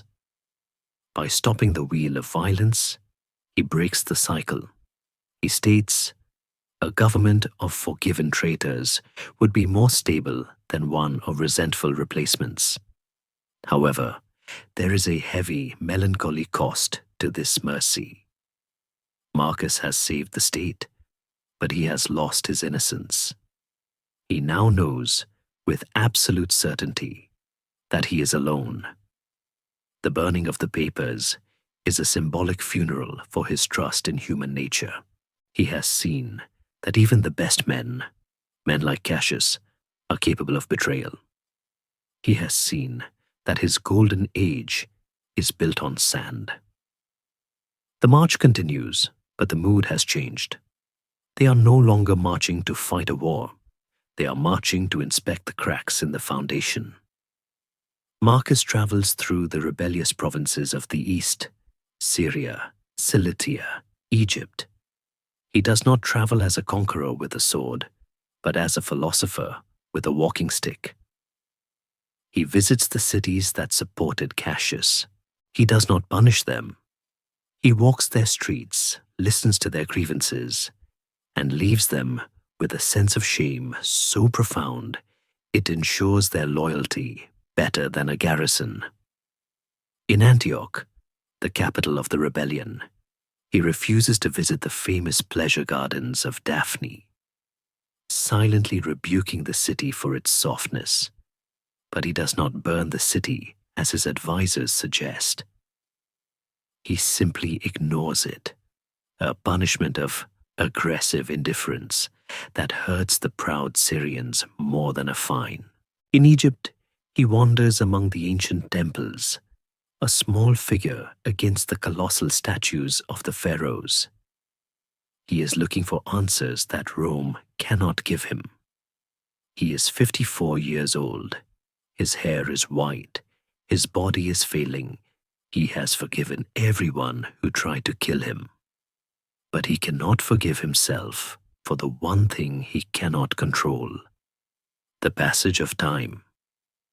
He knows that he is running out of sand in the hourglass. The rebellion is over, but the empire of wisdom he tried to build is feeling very fragile. And as he stands on the banks of the Nile, watching the dark water flow towards the sea, he senses that the next blow will not come from a general or a barbarian, but from something much closer to home. The red thread that has anchored him to the world for 30 years is fraying. Faustina is coughing. The caravan winds slowly through the high, jagged passes of the Taurus Mountains in the winter of 175 AD. We are in Cappadocia, a land of strange, wind-sculpted rock formations that look like fairy chimneys or petrified ghosts rising from the snow. The air here is thin and biting, a sharp contrast to the suffocating heat of Syria.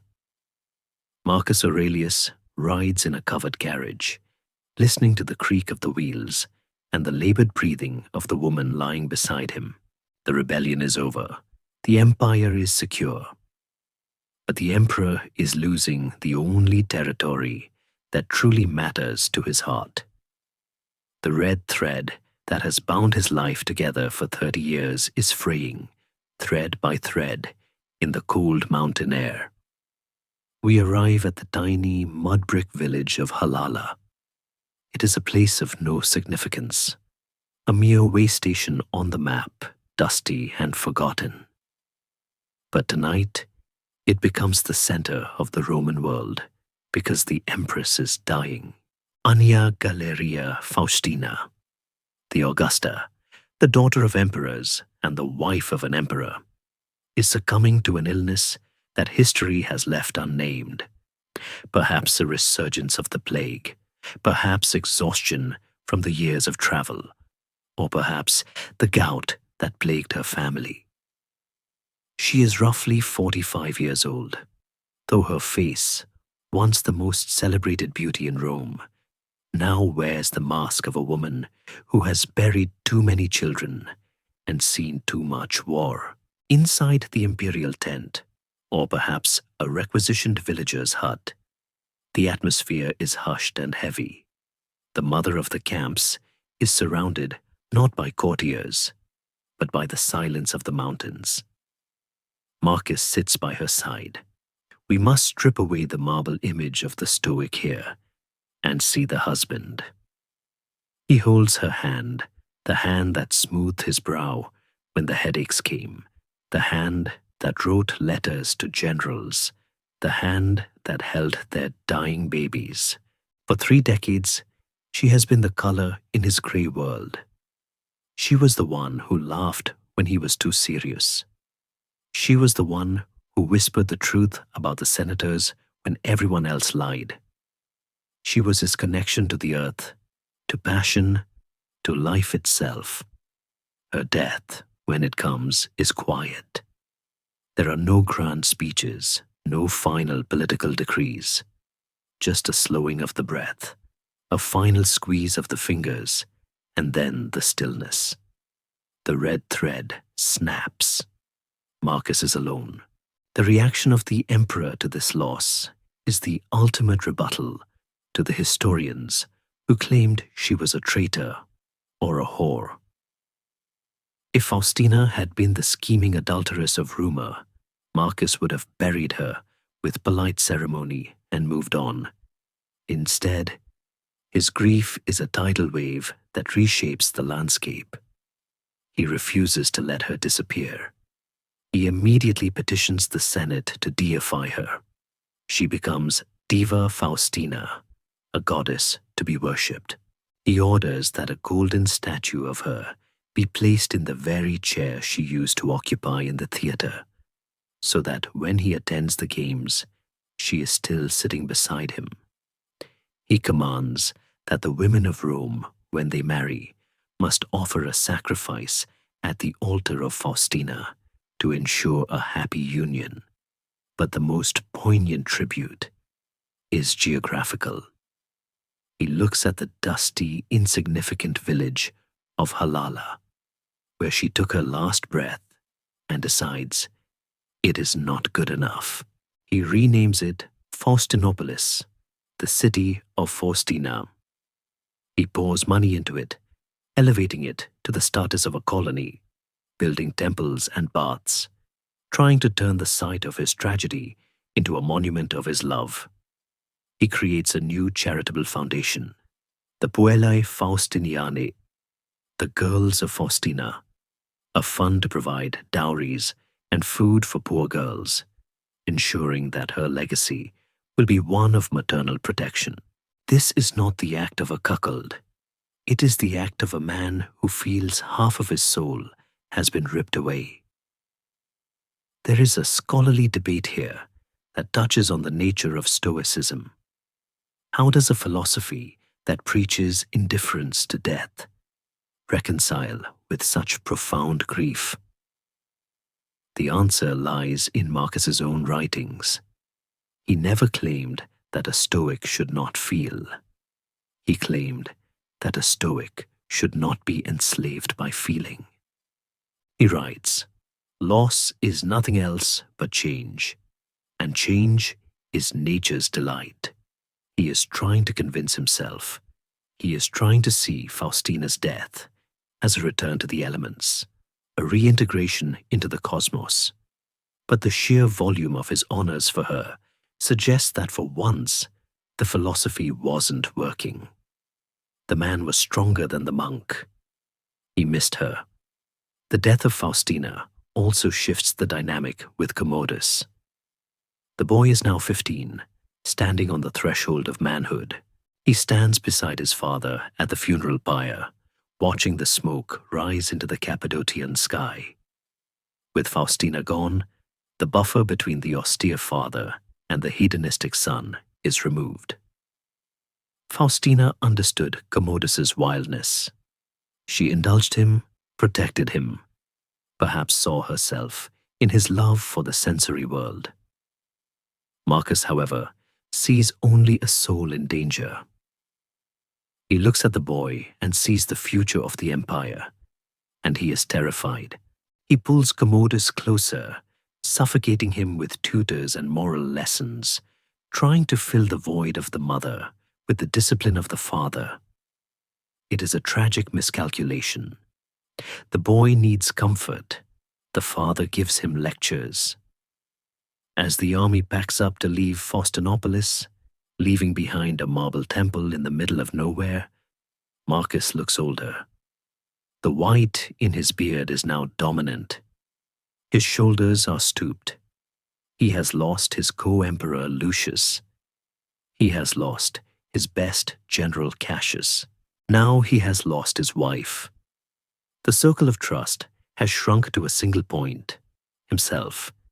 He is the last man standing of the Antonine generation. The journey must continue. They move west, towards the coast, towards Ephesus, and then Athens. But the sensory experience of the travel has changed. The carriage is empty beside him. The silence is louder. He likely returns to his meditations with a renewed, desperate intensity during these nights. He writes about the dreamlike quality of life, how quickly we are forgotten. Pass through this brief patch of time in tune with nature, he tells himself, and come to your rest with a good grace, as an olive falls when it is ripe, blessing the earth that bore it, and grateful to the tree that gave it growth. He is thinking of her. She was the olive that fell. He is the tree that remains, shaken by the wind, stripped of its fruit, but still standing. The shadow of the mother now stretches long across the empire. Without her political instincts, Marcus is flying blind in the social world. He becomes even more isolated, more dependent on his own internal fortress. He has passed through the fire of the civil war and the ice of the funeral, and now he seeks a different kind of peace. He turns his eyes toward Athens, the city of wisdom, the home of the original Stoics. He is going there not as a conqueror, but as a pilgrim. He needs to wash the blood of the rebellion and the ashes of the funeral from his soul. He needs to remember why he is doing this. He needs to find the light again, now that his sun has gone out. The road from the grief-stricken mountains of Cappadocia leads us now to the sea, and across the wine-dark waves to the cradle of the mind, Athens. It is the autumn of 176 AD. The city of Pericles is no longer the military superpower of old, but it remains the university of the world, a place where the air itself seems to vibrate with the arguments of dead philosophers.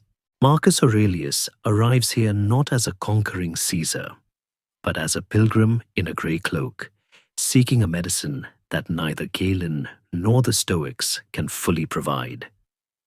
He has stared into the abyss of civil war. He has buried his wife, and he has watched the plague eat his empire. His rational mind, the fortress of logic he built so carefully, is intact, but his soul is battered. He needs something more than logic now. He needs a mystery. We follow him down the sacred way, the dusty road leading from Athens to the sanctuary of Eleusis. This is the site of the Eleusinian mysteries, the most famous and secretive religious rite of the ancient world. For 1,000 years, everyone from slaves to kings has walked this path to be initiated into the cult of Demeter and Persephone. The promise of the mysteries is simple and terrifying. It offers a conquest of death. It promises that life does not end in the cold earth, but continues in a blessed afterlife. For a strict Stoic like Marcus, who wrote extensively about death as mere extinction or reabsorption, this is a profound pivot. Is he looking for Faustina in the shadows? Is he hoping that the dream doesn't just end in blackness? The sensory experience of the initiation is shrouded in purposeful obscurity. Revealing the secrets was punishable by death. But we can reconstruct the atmosphere. Imagine the emperor stripping off his purple-bordered toga. He must enter the telesterion, the great hall of initiation, as a simple man. No guards, no lictors, just Marcus Annius Verus, a mortal terrified of the dark. He drinks the kykion, a potion of barley, water, and mint that some modern scholars suggest may have had mild psychoactive properties, heightening the senses. He enters the darkness. The ritual is a piece of ancient, terrifying theater designed to simulate death. He is plunged into absolute blackness. He hears voices, screams, the sounds of the underworld. He is disoriented, stripped of his control, the very control he prizes above all else. This is the descent, the catabasis. He is reliving the grief of Demeter, searching for her lost daughter Persephone in hell. He is feeling the raw, chaotic pain he suppressed when Faustina died. And then, the light. At the climax of the ritual, a great fire is lit. The Hierophant, the high priest, reveals the sacred objects in a blaze of silence. The details are secret, but the central revelation is believed to be a simple ear of cut wheat, a symbol of life that dies, is buried, and rises again. It is a moment of profound, wordless understanding. Life is a cycle. Death is not a wall, it is a door. When Marcus emerges from the sanctuary, blinking in the sunlight, he is changed. He is not suddenly a mystic. He is still a Stoic. But the edge of his grief has been dulled. He has touched the irrational, the emotional core of religion, and found that it did not bite him. He has made peace with the ghosts. He is ready to die when his time comes, not with resignation, but with hope. But Marcus does not just take from Athens, he gives. In a gesture that saves the intellectual heritage of the West, he establishes 4 imperial chairs of philosophy in the city, one for each of the major schools: Platonic, Stoic, Peripatetic, Aristotelian, and Epicurean. He funds them from the imperial treasury. This is a radical act of tolerance. He is a Stoic, yet he pays for Epicureans, his philosophical opposites who believe pleasure is the highest good, to teach their doctrines. He realizes that wisdom is a polyphony, not a solo. He wants Athens to remain a lighthouse of thought in a darkening world. The mind, he believes, must be fed just as the army is fed. However, there is a discordant note in this symphony of wisdom.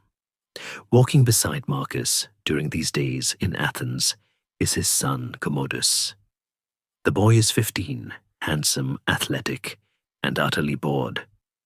We can imagine him standing in the shadow of the Parthenon, kicking at the dust while his father discusses metaphysics with the grey-bearded professors. Commodus does not care about the forms of Plato or the atoms of Epicurus. He cares about the gladiators. He cares about the applause. Marcus initiates Commodus into the mysteries as well, hoping that the sacred darkness will shock the boy into maturity, that the ear of wheat will teach him the value of life. But spiritual experiences cannot be inherited. To Commodus, the ritual is likely just a spooky show, a distraction from the real excitement of the arena. Marcus looks at his son and sees the problem. He sees a boy who has all the power but none of the gravity. He sees a vessel that is cracked. The tragedy of Marcus Aurelius is often framed as a blindness to his son's faults. But the meditations and his actions suggest he saw them clearly. He knew Commodus was not a philosopher, but he was trapped by the dynastic trap. If he disinherited Commodus, the boy would be murdered by the next emperor to prevent a challenge. If he adopted a worthy successor, it would mean civil war between the adoptee and the natural son. Marcus chose the only path that guaranteed Commodus's survival. He kept him. He hoped that training, advisors, and the weight of the purple would eventually fix the boy. He was betting the empire on the hope that nurture could overcome nature. As the imperial party prepares to leave Athens, sailing back toward Italy for the triumph that awaits them, the contrast between father and son is stark. Marcus stands at the rail of the ship, looking back at the Acropolis, his mind filled with the silent light of Eleusis and the memory of Faustina. He is a man preparing for the end. Commodus stands nearby, looking forward to Rome, his mind filled with fantasies of the Colosseum and the roar of the crowd. He is a boy preparing for the game. The wind fills the sails. The ship cuts through the Aegean, carrying the empire of wisdom and the empire of blood in the same hull. The interlude of peace is over. The northern storm has not finished rumbling, and the final act of Marcus's life, the struggle to finish the war and save his son from himself, is about to begin. The mysteries of death have been faced. Now he must face the tragedy of succession. The winter sun of December 176 AD glints off the golden laurels of the triumph, blinding the eyes of the million citizens packed into the forum. We are back in the heart of the world, witnessing the final glittering peak of the Antonine dynasty. But this time, the spectacle feels different. When the imperial chariot thunders down the Via Sacra, crushing the rose petals scattered by the Vestal virgins, there are 2 figures standing in the car. On the left is Marcus, the weary philosopher, his face lined with the geography of grief and war, waving with a mechanical, practiced grace. On the right, basking in the roar like a lizard on a warm rock, is a boy of 15. He is Lucius Aurelius Commodus, the first son born to a reigning emperor in over a century, the Porphyrogenitus, born in the purple. And he is the problem that will destroy the world. To look at Commodus in this moment is to see a golden idol. He is strikingly handsome, with the curly blonde hair of his mother Faustina and the heavy-lidded eyes of the Antonines. He is built like a gladiator, broad-shouldered, left-handed, physically gifted. The crowd loves him. They see youth, they see vigor, they see a break from the endless, boring competence of the old man. They scream his name until the sound shakes the tiles of the temple of Jupiter. But Marcus, standing beside him, does not hear cheers. He hears the cracking of the foundation. We must pause here to dissect the most agonizing question of Marcus's reign, the question that has baffled historians from Herodian to Gibbon. Why? Why did the wisest man in Rome leave the empire to a boy he knew was unfit? The 5 good emperors, Nerva, Trajan, Hadrian, Antoninus, and Marcus, had created a golden chain of meritocracy, each man adopting the best possible successor, regardless of blood.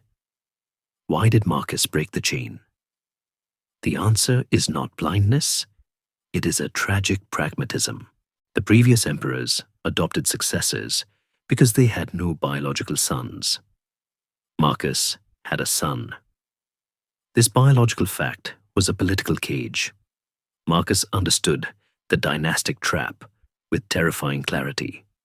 If he bypassed Commodus and adopted a capable general, say Pompeianus, his son-in-law, he would be signing Commodus's death warrant. No new emperor could afford to let the biological son of Marcus Aurelius live. Commodus would be a perpetual rallying point for rebellion. The choice was not between competence and incompetence. The choice was between a bad emperor or a civil war.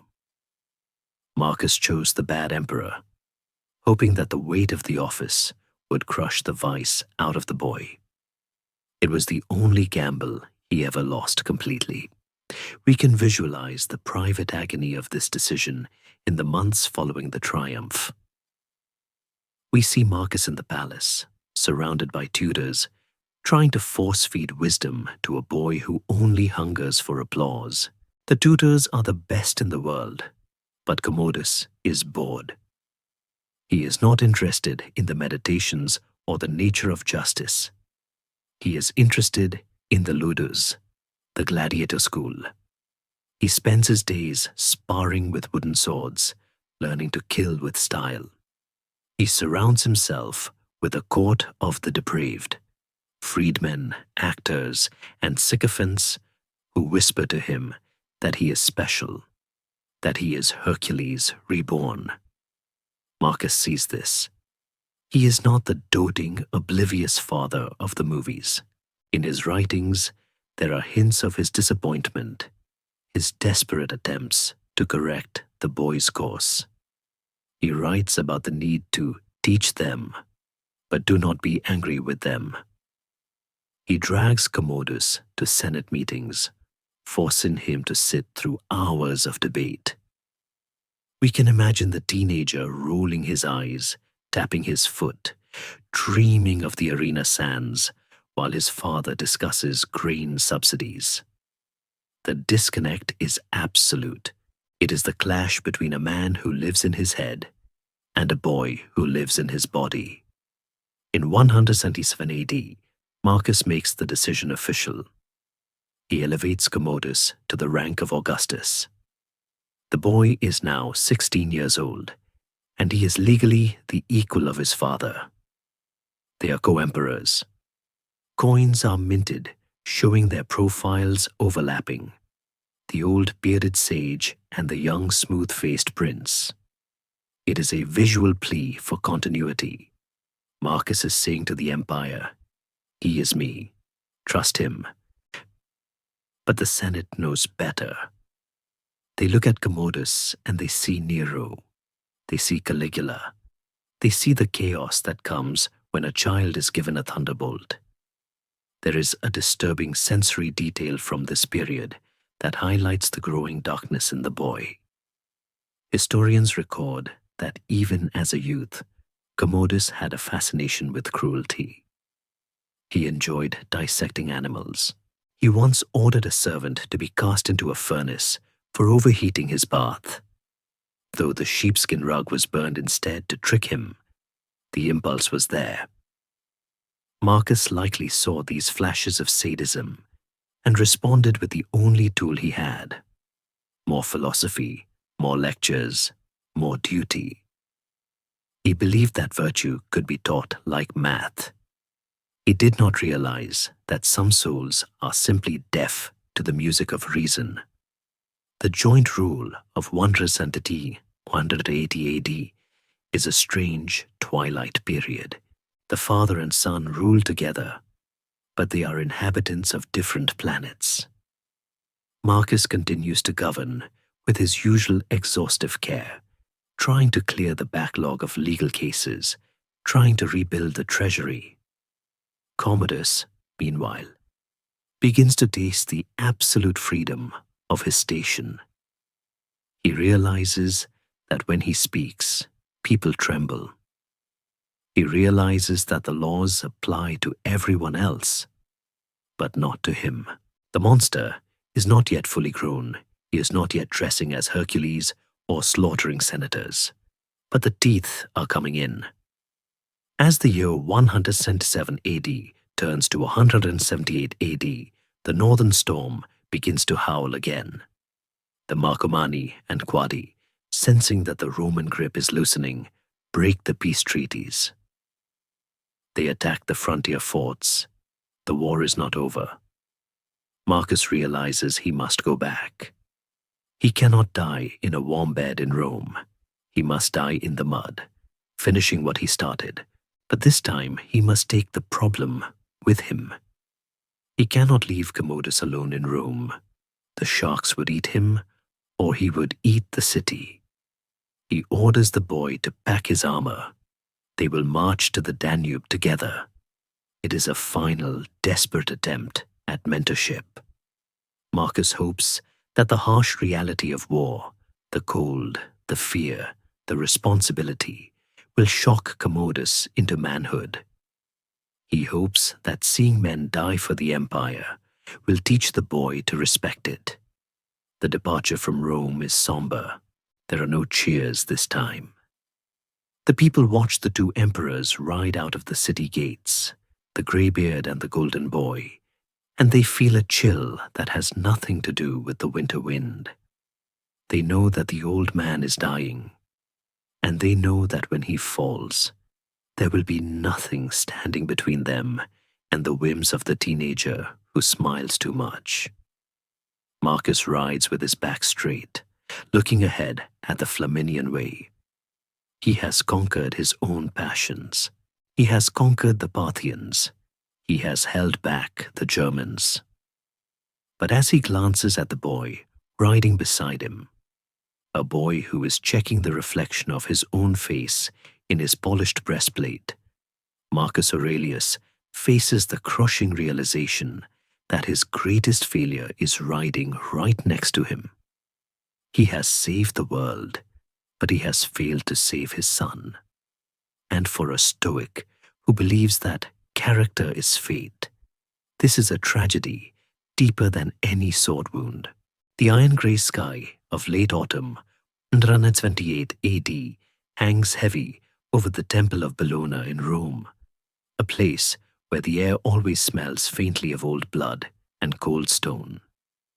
Before the final departure for the north, before the mud and the snow claim him one last time, Marcus Aurelius feels compelled to perform a ritual so ancient it belongs to the time of wolf-suckled kings, not philosophers. We stand in the shadow of the temple, watching the philosopher emperor Pick up a spear made of cornel wood, its tip stained with the symbolic blood of the enemy. He stands before the columna bellica, a small pillar that represents the border of the enemy's territory. With a sudden, surprising violence for a man so frail, Marcus hurls the spear over the column. It clatters onto the stone, a sound that echoes like a gavel strike. He has formally declared war. He has invoked the old gods of violence to protect his son. It is a desperate act of magical thinking from a man who usually trusts only reason, a signal that he is willing to try anything, even archaic superstition, to ensure that the boy standing behind him survives the coming storm. This section of our journey is defined by the purple-bordered toga, the heavy, suffocating garment of imperial responsibility that Marcus tries to drape over the shoulders of a boy who only wants to be naked in the sun. The declaration of war is followed immediately by another ceremony of binding, a wedding. In a final, frantic attempt to anchor Commodus to the bedrock of Roman sanity, Marcus arranges a marriage to Brutia Crispina. She is a woman of impeccable lineage, calm, aristocratic, and utterly terrified. Imagine the wedding feast in the palace. It is a tableau of tragic awkwardness. The torches flicker on the gilded ceiling, illuminating the guests who are eating and drinking with the forced gaiety of people at a wake. Marcus sits at the head table, smiling that thin, tight smile of his, watching the couple. He believes in the institution of marriage. He believes that a good wife can tame a wild heart, just as Faustina tamed his own melancholy. He looks at Crispina and sees a new anchor, a second Faustina who will gentle the monster. But Commodus, sitting beside his new bride, is not looking at her with affection. He is looking at her with the bored, predatory gaze of a tiger forced to wear a collar. To him, Crispina is not a partner. She is just another rule. She is another lecture from his father given flesh. He wears the purple-bordered toga of the bridegroom, but he tugs at the neck, suffocated by the wool, suffocated by the expectations, suffocated by the goodness that his father radiates like heat. Historians record that this marriage, designed to be the salvation of the dynasty, became a hollow sham almost instantly. Commodus would soon ignore her, humiliate her, and eventually, years later, banish and execute her. But for now, in the flickering light of the feast, the illusion holds. The red thread of the dynasty is tied in a knot, but it is a knot that will not hold. The ceremonies end. The baggage trains are loaded. The joint expedition leaves Rome. This journey north is not like the others. It is a mobile classroom. Marcus forces Commodus to ride in the carriage with him, trapping the boy in a rolling lecture hall. We can visualize the hours spent on the rocking, dusty roads of Italy and Pannonia. Marcus, reading aloud from the Stoic masters, trying to explain that a king is a servant of the people. Commodus, staring out the window at the passing countryside, nodding at the right times. But his mind is miles away, fantasizing about the arena, about the cheers, about the feeling of a sword hitting bone. He has learned the most dangerous lesson a child can learn: how to fake virtue to get silence. When they arrive at the Danube front, back to the fortress of Carnuntum, back to the kingdom of mud, the reality of the joint rule becomes painfully clear. Marcus tries to give Commodus real responsibility. He puts him in charge of councils. He lets him sign orders. But the officers see the truth. They see the young Caesar signing death warrants without reading them. They see him leaving strategy meetings early to go hunting. They see the sycophants, the court of the depraved, gathering around his tent like flies, whispering that he is too beautiful for this boring war, that he should be back in Rome enjoying his youth. Marcus is fighting a war on two fronts now. In the field, he is brilliant. The Second Marcomannic War is a masterclass in Roman military grinding. He does not seek a single decisive battle. He engages in a ruthlessly methodical, systematic destruction of the enemy's capacity to fight. He builds forts deep in barbarian territory. He cuts off their food supplies. He is winning. He is on the verge of doing what Augustus never did, annexing Marcomannia and Sarmatia as new provinces, pushing the border of the empire to the mountains, securing the peace for centuries. But inside the camp, he is losing. He watches Commodus drift further away. There is a heart-breaking moment captured in the sources where Marcus realizes that his son is not just immature, but fundamentally different. Commodus lacks the social emotion, the ability to feel empathy. When a soldier is flogged, Marcus winces. Commodus watches with unblinking fascination. The father realizes that the purple-bordered toga he placed on the boy is not changing the man underneath. It is merely hiding him. The winter of 179 AD settles over the camp. It is the coldest winter in living memory. The Danube freezes solid, a highway of grey ice. The old emperor's health begins to collapse completely. The ulcers, the chest pains, the exhaustion, it all catches up to him. He spends more and more time in his tent, wrapped in furs, writing his final entries. He looks at the candle flame and writes, "Short is the little time which remains to thee of life. Live as on a mountain." He is preparing to climb that mountain. Meanwhile, in the tent next door, the lights burn late for a different reason. Commodus is drinking with his gladiators. They are laughing, rolling dice, mocking the old philosopher next door. The sound of their revelry drifts through the canvas walls, a sensory taunt to the dying man. Marcus does not intervene. He is too tired.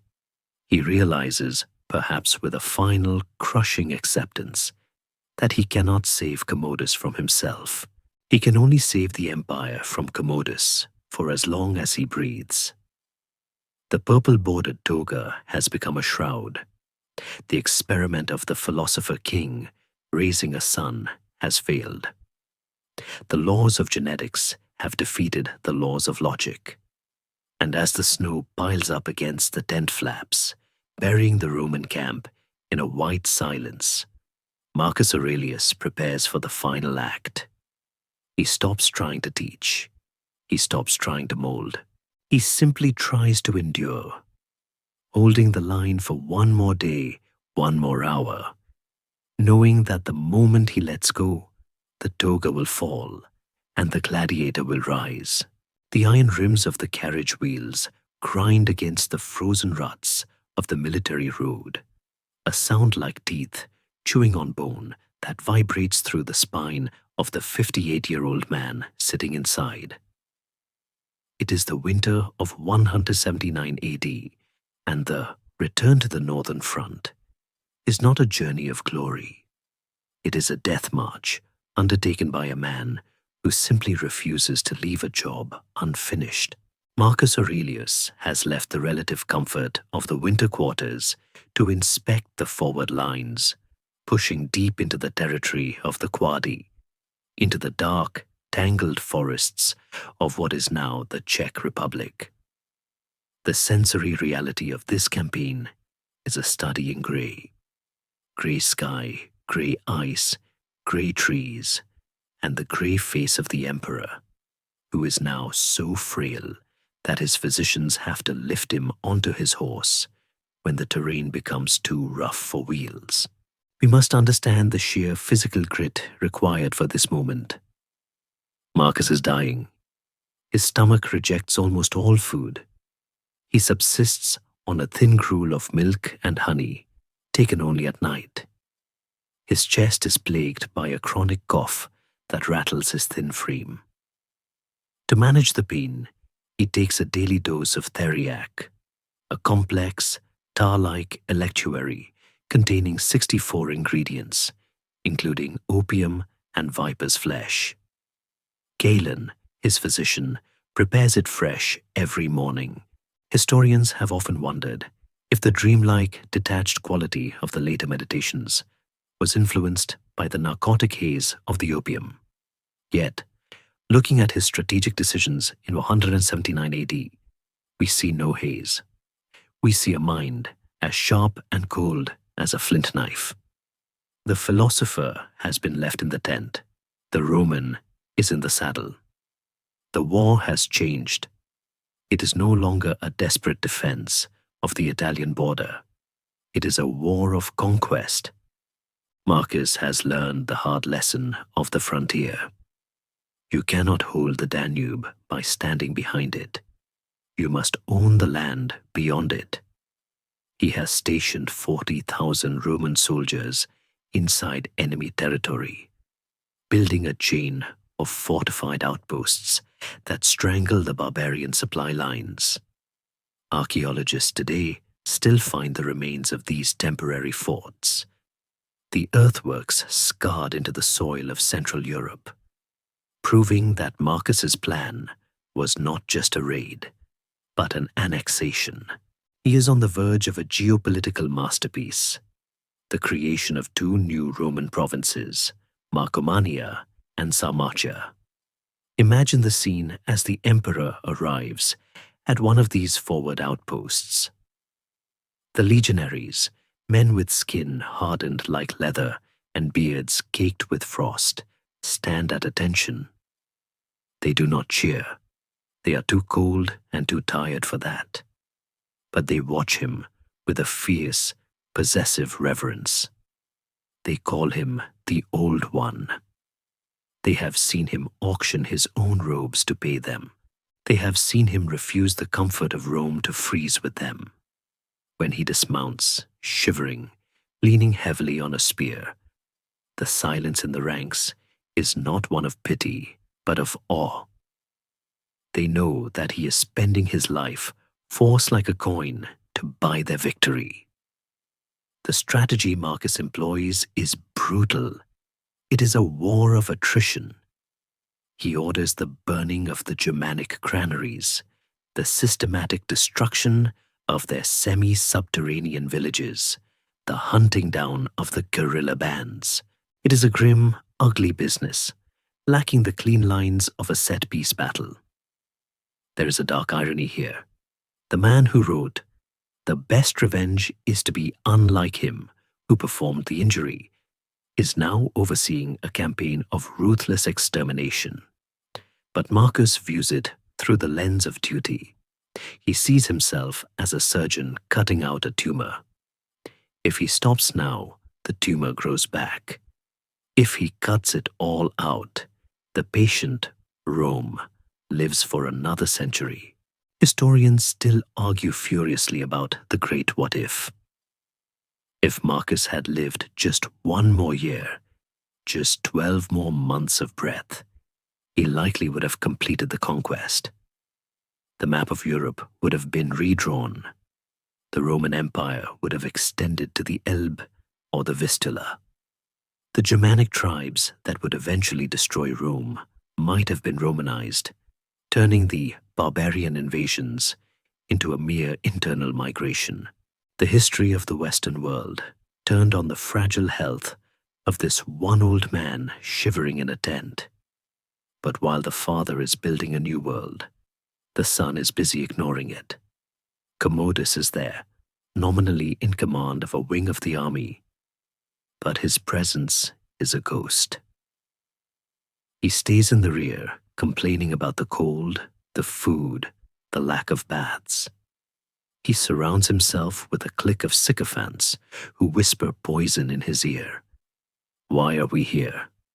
The war is won. Let's go home. Let's go back to the sun. Marcus tries to engage him. He brings Commodus into the command tent, pointing at the maps, explaining the necessity of the new forts. Commodus nods, his eyes glazed, looking at the map, but seeing only the distance to Rome. The disconnect is agonizing. Marcus is fighting for the next 500 years. Commodus is fighting for the next 5 minutes of comfort. There is a moment of soft, human humor recorded in the midst of this grim slog. A soldier, perhaps seeing the emperor struggle to eat his dry bread, offers him a piece of local cheese, likely a pungent, hard cheese made by the very barbarians they are fighting. Marcus, who has a delicate stomach, accepts it politely. He tastes it, smiles, and praises the soldier's generosity, even though the cheese likely wreaks havoc on his digestion later. It is a small performance of leadership, the refusal to be above his men, that cements his legend in the camps. As the winter deepens, the campaign achieves its goal. The Quadi are broken. Their king, Aurelius, is captured. But Marcus does not execute him. In a final display of the clemency of Marcus, he sends the rebel king into exile in Alexandria, a bustling, warm city where he can live out his days in comfort but irrelevance. It is a punishment that says, "You are not worth killing. You are a nuisance, not a threat." The army begins to move back towards the winter headquarters at Vindobona, modern-day Vienna. The return to the northern front has been a success. The enemy is on its knees. The provinces are ready to be born, but the cost has been absolute. As the walls of the fortress of Vindobona come into view, rising stark and black against the snowy fields, Marcus slumps in his saddle. He has nothing left. He has poured every drop of his energy into the mud of Marcomania. He has finished the fight, but he knows, with the quiet certainty of a physician, that the fight has also finished him. He rides through the gates of the fortress, the iron portcullis clanking down behind him like the closing of a book. The soldiers salute. The fires are lit. But the old one does not go to the celebration feast. He goes to his quarters, unbuckles his sword for the last time, and lies down. The long march is over. The final battle is no longer against the Germans. It is against the failing light in his own blood. And outside, the wind howls off the Danube, singing a lullaby for an emperor who is finally, after 19 years of struggle, ready to sleep. The wind that howls around the stone corners of the fortress of Vindobona in March of 180 AD is not merely a weather pattern. It is a physical assault, a shrieking, relentless force that scours the Danube Valley, piling drifts of grey snow against the wooden palisades. Inside the thick walls of the praetorium, the commander's residence, the air is still and heavy, smelling of damp wool, burning tallow, and the sweet metallic scent of sickness. We have arrived at the final station of the cross. The long nights have begun. Marcus Aurelius, the master of the Mediterranean, the conqueror of the Parthians and the Germans, is dying in a dark room on the edge of the known world, and he is doing it with the same quiet, terrifying discipline with which he lived. He has been bedridden for days now. The illness struck suddenly, a fever that spiked in the night, followed by a fierce inflammation of the throat and chest that made breathing a labor of Hercules. Historians and medical pathologists still debate the true nature of the killer of the king. Was it the Antonine Plague, the smallpox that he had spent 14 years fighting, finally coming to claim its most famous victim? Or was it a stomach cancer, the natural conclusion to years of ulcers and pain?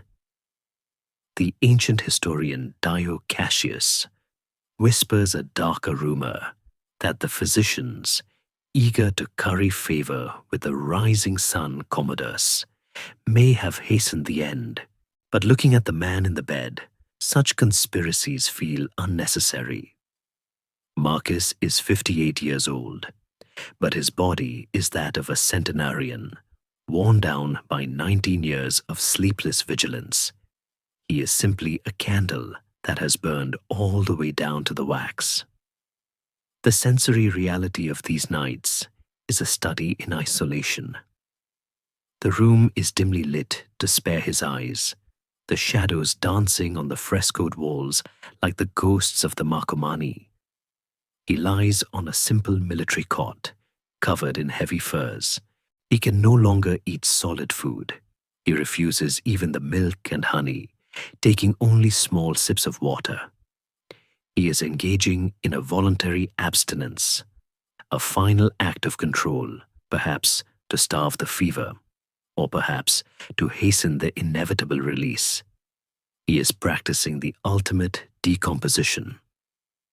He looks at his wasted hands and tells himself, this is just earth and water, temporarily arranged. He listens to the rattle in his own chest and thinks, this is just air moving through a collapsing tube. He is dismantling his fear by dismantling his biology. Outside the door, the camp is in a state of suspended animation. The 40,000 soldiers of the Danube legions know that the old one is fading. The usual roar of the camp, the blacksmith hammers, the shouting centurions, the gambling, has dropped to a reverent hush. Men stand in small groups around the braziers, their breath pluming in the cold, trading stories. They talk of the rain miracle. They talk of the auction. They talk of how he walked among them in the mud, refusing to wear his imperatorial insignia so he wouldn't shame them with his rank. They are not losing a general. They are losing the father of the camps. There is a profound collective anxiety, a sense that the roof of the world is cracking and the sky is about to fall in. Inside the room, the vigils are long and silent. Marcus sleeps fitfully, waking often from the opium-induced dreams of the theriac. In these waking hours, stripped of the distractions of state, his mind likely wanders back through the river of time. Does he see the sun-drenched brickyards of his childhood?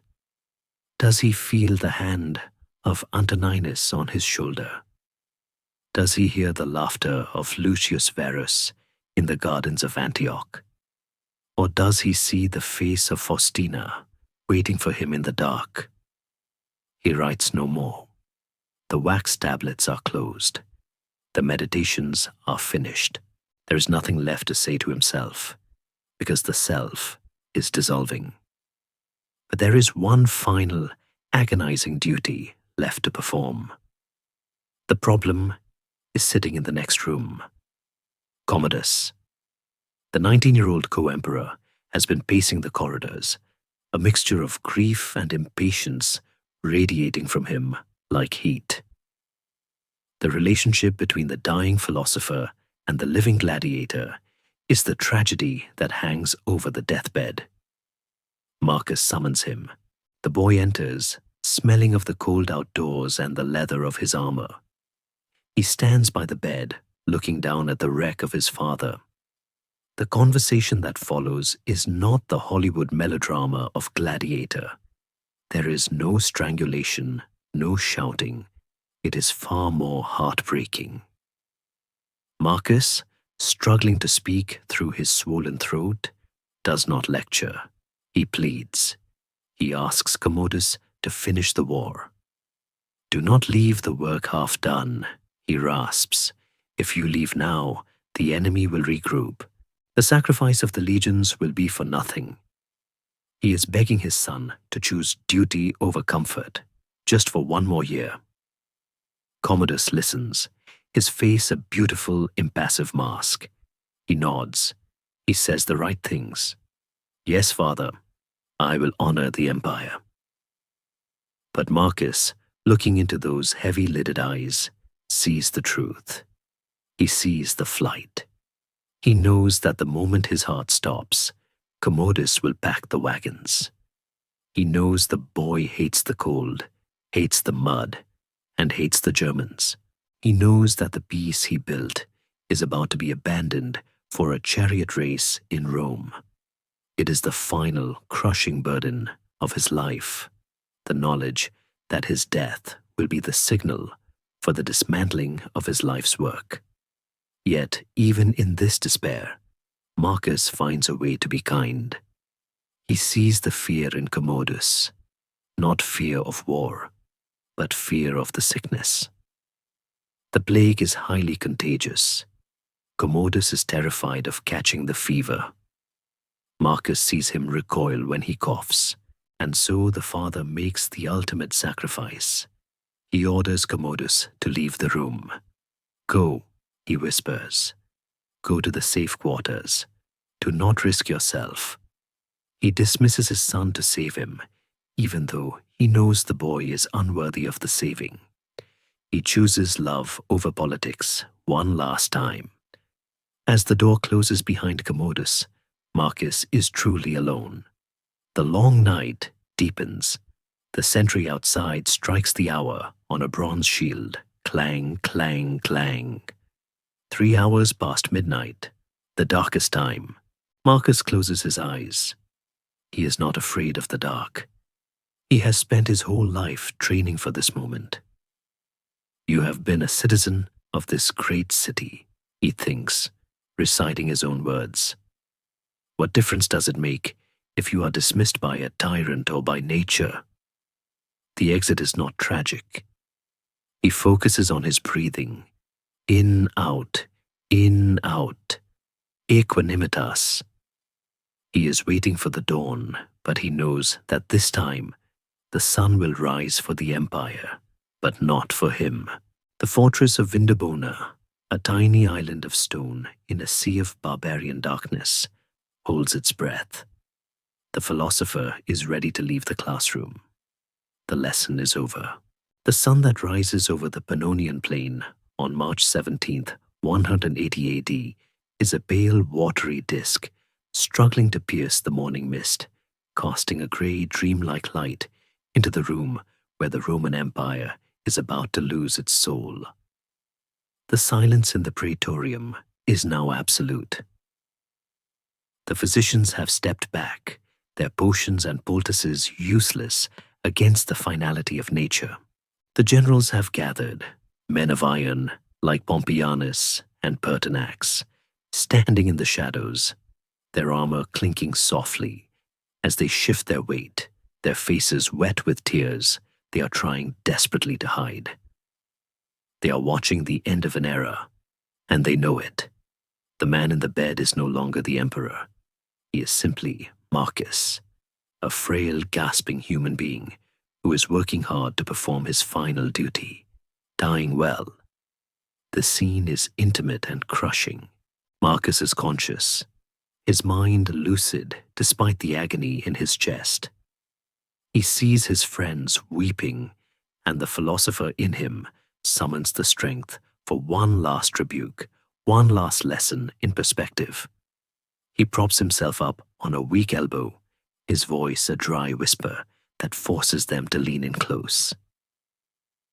"Why do you weep for me?" he asks, his tone gentle but firm. "Think instead of the pestilence and the death of so many others." It is a stunning deflection. Even in his final moments, he refuses to be the center of the tragedy. He directs their grief outward, toward the suffering of the world, reminding them that his death is just one data point in the vast, indifferent curve of nature. He is telling them, essentially, I am just a leaf falling. Don't cry for the leaf. Worry about the tree. The tribune of the watch, the officer in charge of the camp's security for the night, steps forward. He needs the password, the signum to pass to the sentries who are guarding the walls against the barbarians. It is the final administrative act of the reign. Marcus looks at the man, perhaps seeing in his young face the fear that grips the entire army.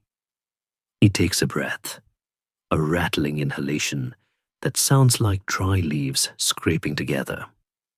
He speaks the word that Antoninus Pius had given him 20 years ago, closing the circle of the dynasty with a perfect, poetic symmetry. Go to the rising sun, he whispers, gesturing vaguely towards the door where Commodus is waiting, acknowledging the shift of power. Then he gives the word, equanimitas. Equanimity, calmness, composure. It is not just a password. It is a final command to the empire. Keep your head. Stay steady. Don't panic when the light goes out. After the tribune leaves, Marcus performs a gesture that is both culturally specific and deeply personal. He pulls the heavy military cloak, or perhaps the linen sheet, up over his head. In Roman culture, this was a sign of resignation, a way to spare the witnesses the sight of the death agony. But for Marcus, it feels like something more. It is a retreat into the inner citadel for the last time. He is shutting out the world of sensory perception, the smell of the lamp, the sound of weeping, the cold draught, to focus entirely on the transition. Underneath the cloth, in the private dark, he is likely decomposing the experience as he happens. This is just the stopping of the blood, he might be thinking. This is just the return of the elements. He is meeting the dark brother, not as a monster, but as a natural process, as familiar as digestion or sleep. The end comes quickly after that. The breathing slows, a jagged rhythm, smoothing out into a long, quiet fade. And then silence. The chest stops moving. The hand that wrote the meditations goes still. The brain that held the legal code of the empire, the geography of the frontier, and the grief of a father, shuts down.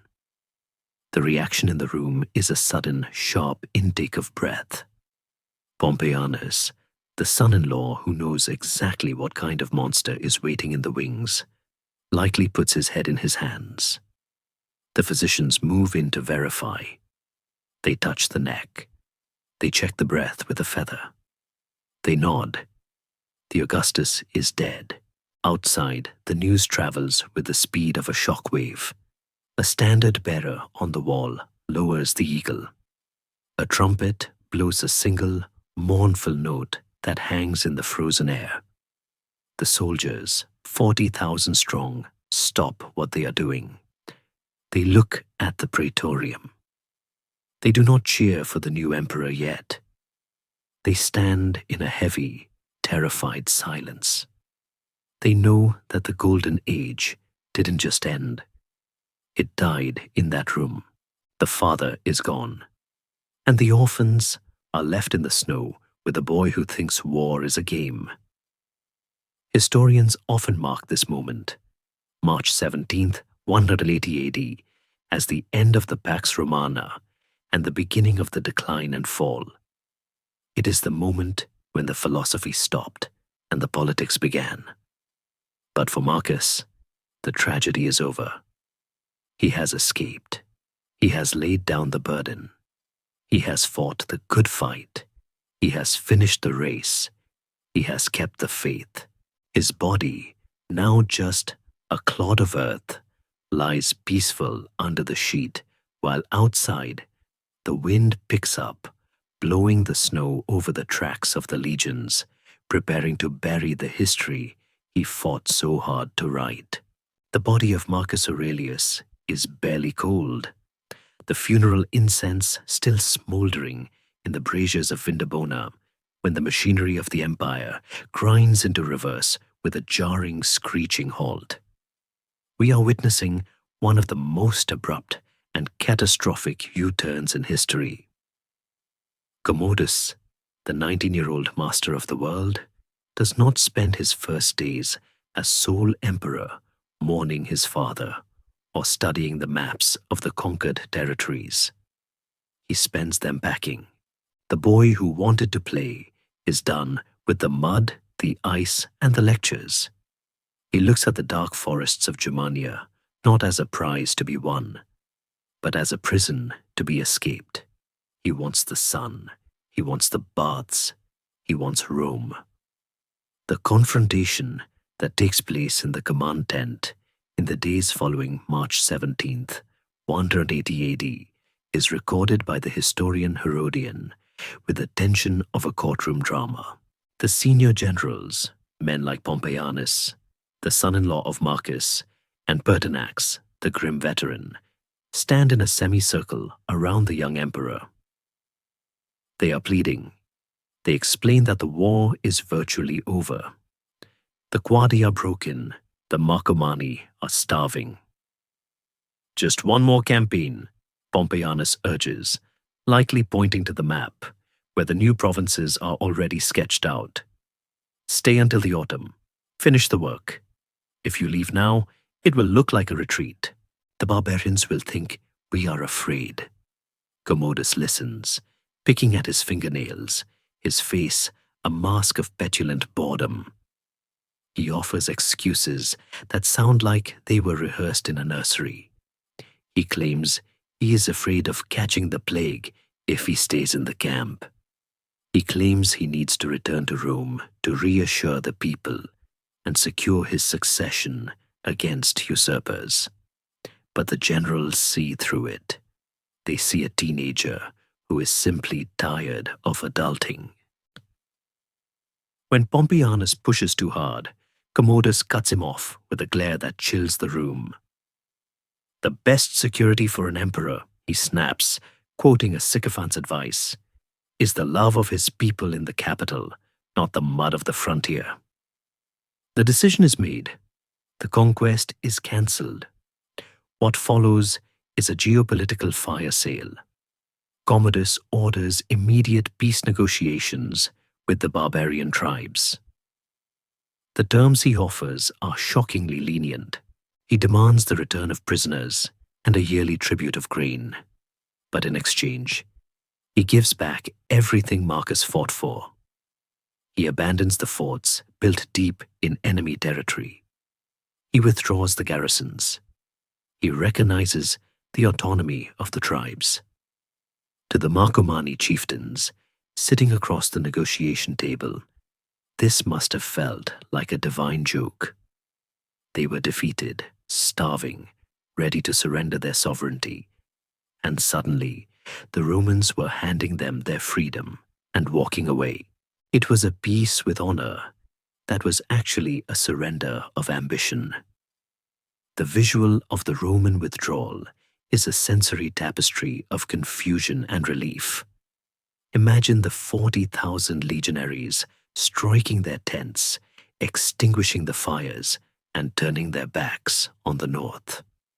For the veterans who had bled for every inch of that ground, who had watched their friends die to secure those hills, it must have been a bitter pill.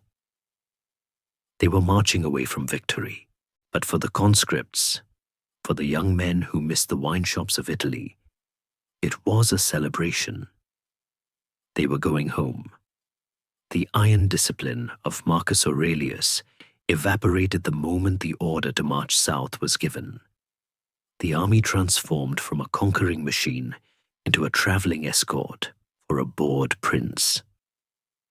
The journey back to Rome in the autumn of 180 AD is a slow, rolling party. Commodus rides in a cushioned carriage, surrounded by his favorites, the chamberlain Saoterus, the gladiator Narcissus. They drink, they gamble, they plan the games that will mark the new reign. The ghost of Marcus is left behind in the mist of the Danube. As they cross the Alps and descend into the warm, golden light of Italy, Commodus sheds the last skin of his father's philosophy. He is free.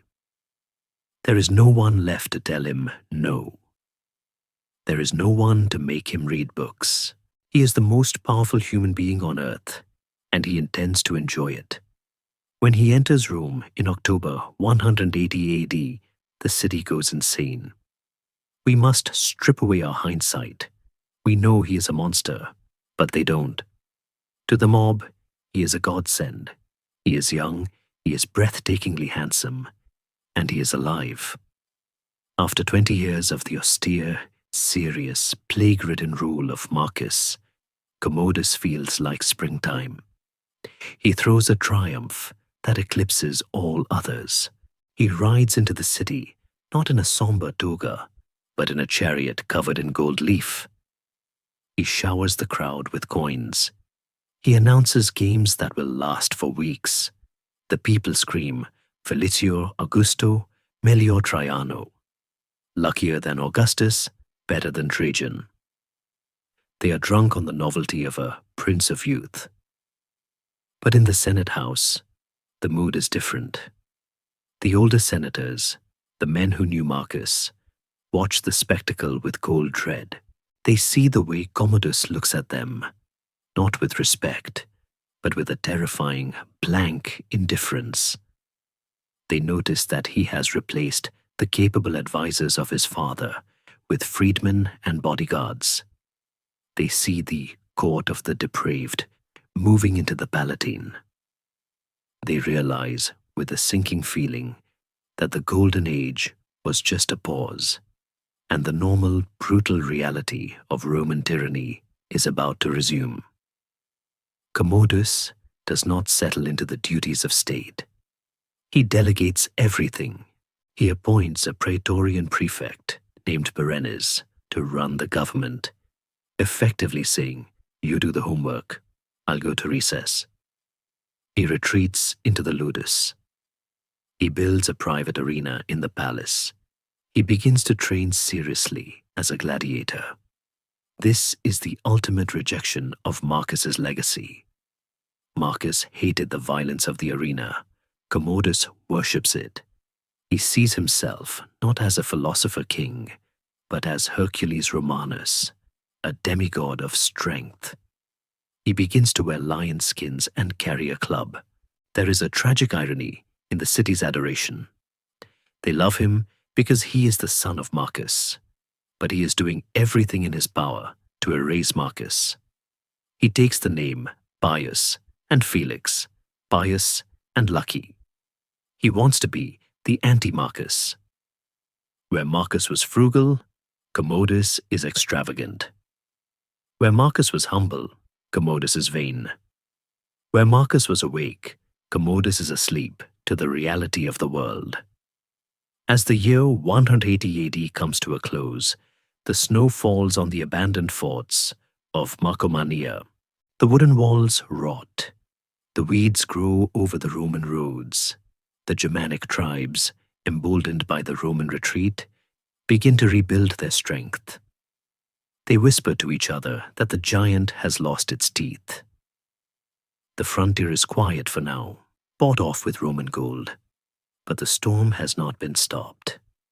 It has merely been postponed, and in the heart of the palace, the boy emperor sits on a throne of ivory, bored, restless, waiting for something to kill, unaware that, by abandoning the war, he has doomed his empire to a slow, agonizing death by 1,000 cuts. The play has begun, and the first act is a farce of peace that will end in a tragedy of blood. The camp at Vindobona is dissolving. It is a scene of organized chaos, a city of 40,000 men being unmade in a single day. The air is choked with the acrid smoke of refuse fires as the legions burn what they cannot carry. Broken wheels, rotted tents, soiled bandages, and the accumulated debris of a 19-year war. Amidst this frenzy of destruction, as the soldiers gleefully pack for the south, a quiet, almost invisible drama is playing out in the late emperor's quarters that will determine the spiritual heritage of the Western world. The focus is not on gold or standards, but on a stack of battered, beeswax-covered tablets tied together with a fraying leather cord. They are sitting on a folding table, dusted with the ash of the campfires, looking like nothing more than the confused scribbles of a senile old man. And they are about to be thrown into the fire. Commodus's servants are stripping the room. They are locusts, descending on the imperial tent to salvage anything of value. The silver lamps, the ivory chairs, the fur rugs. They move with the careless speed of men who know their new master cares only for the destination, not the past. One of the slaves, a burly man eager to finish his shift, sweeps his arm across the table to clear it. The tablets, the ta'ais hauten, the to himself, clatter onto the mud floor. He kicks them aside with a sandal. To him, they are trash. They are not orders. They are not treasury counts. They are just the gloomy ramblings of a man who didn't know how to have fun.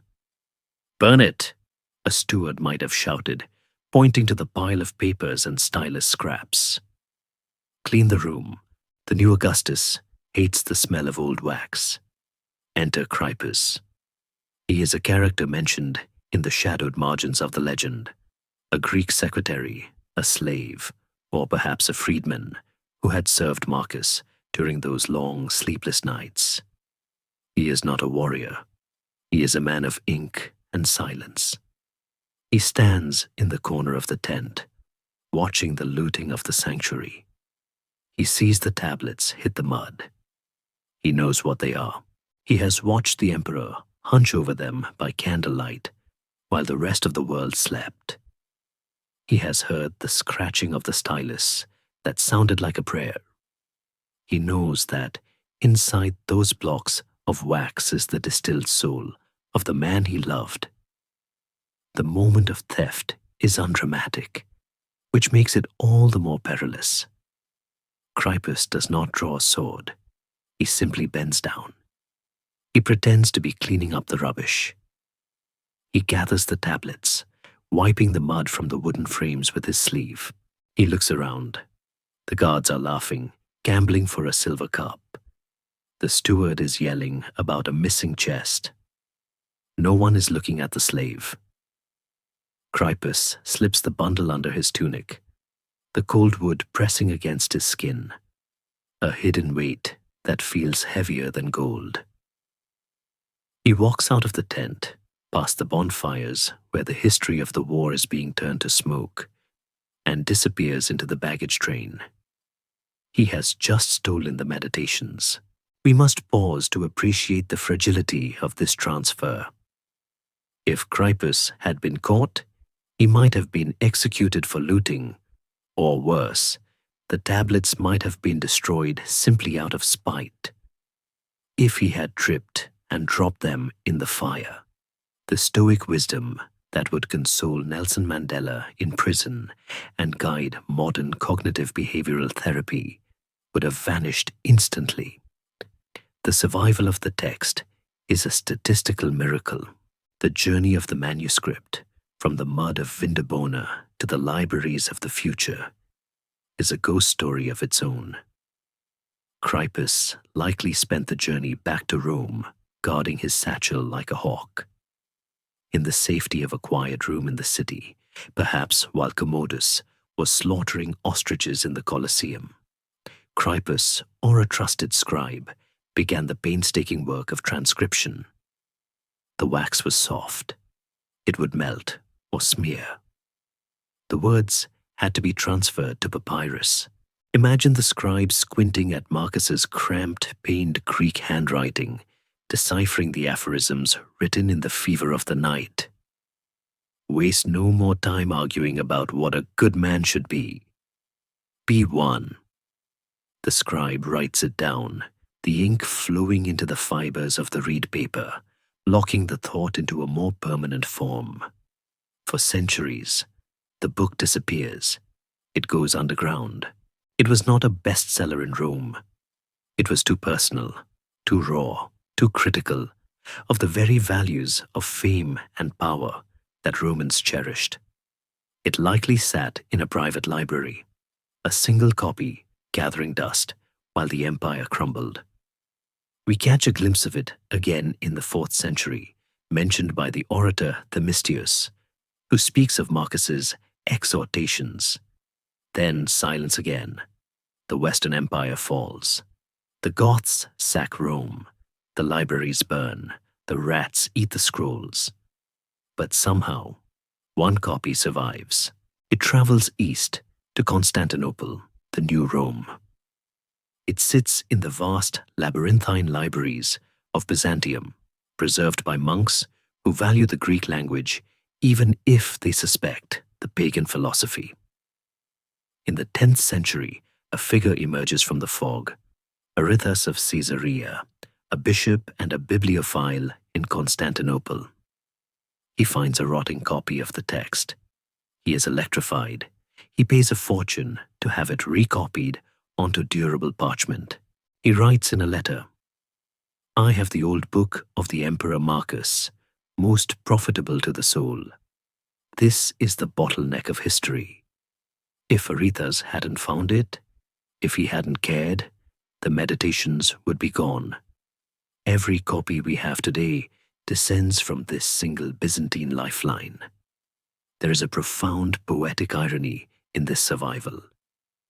Marcus Aurelius spent his entire life contemplating the transience of fame. He wrote, "All of us are creatures of a day, the rememberer and the remembered alike." He believed his words would dissolve just as his body would. He intended his diary to be destroyed. He wanted to be forgotten. And yet, the universe, the logos he trusted so deeply, played a trick on him.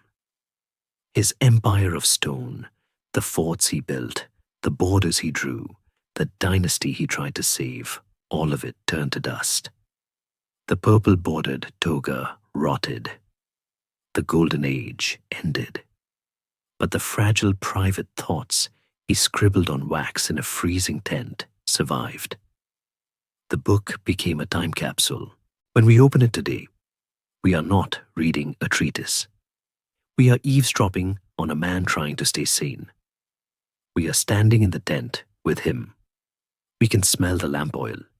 We can feel the cold. The text survived because it is not about being an emperor. It is about being a human. It bypassed the political history to strike at the emotional core of the human condition.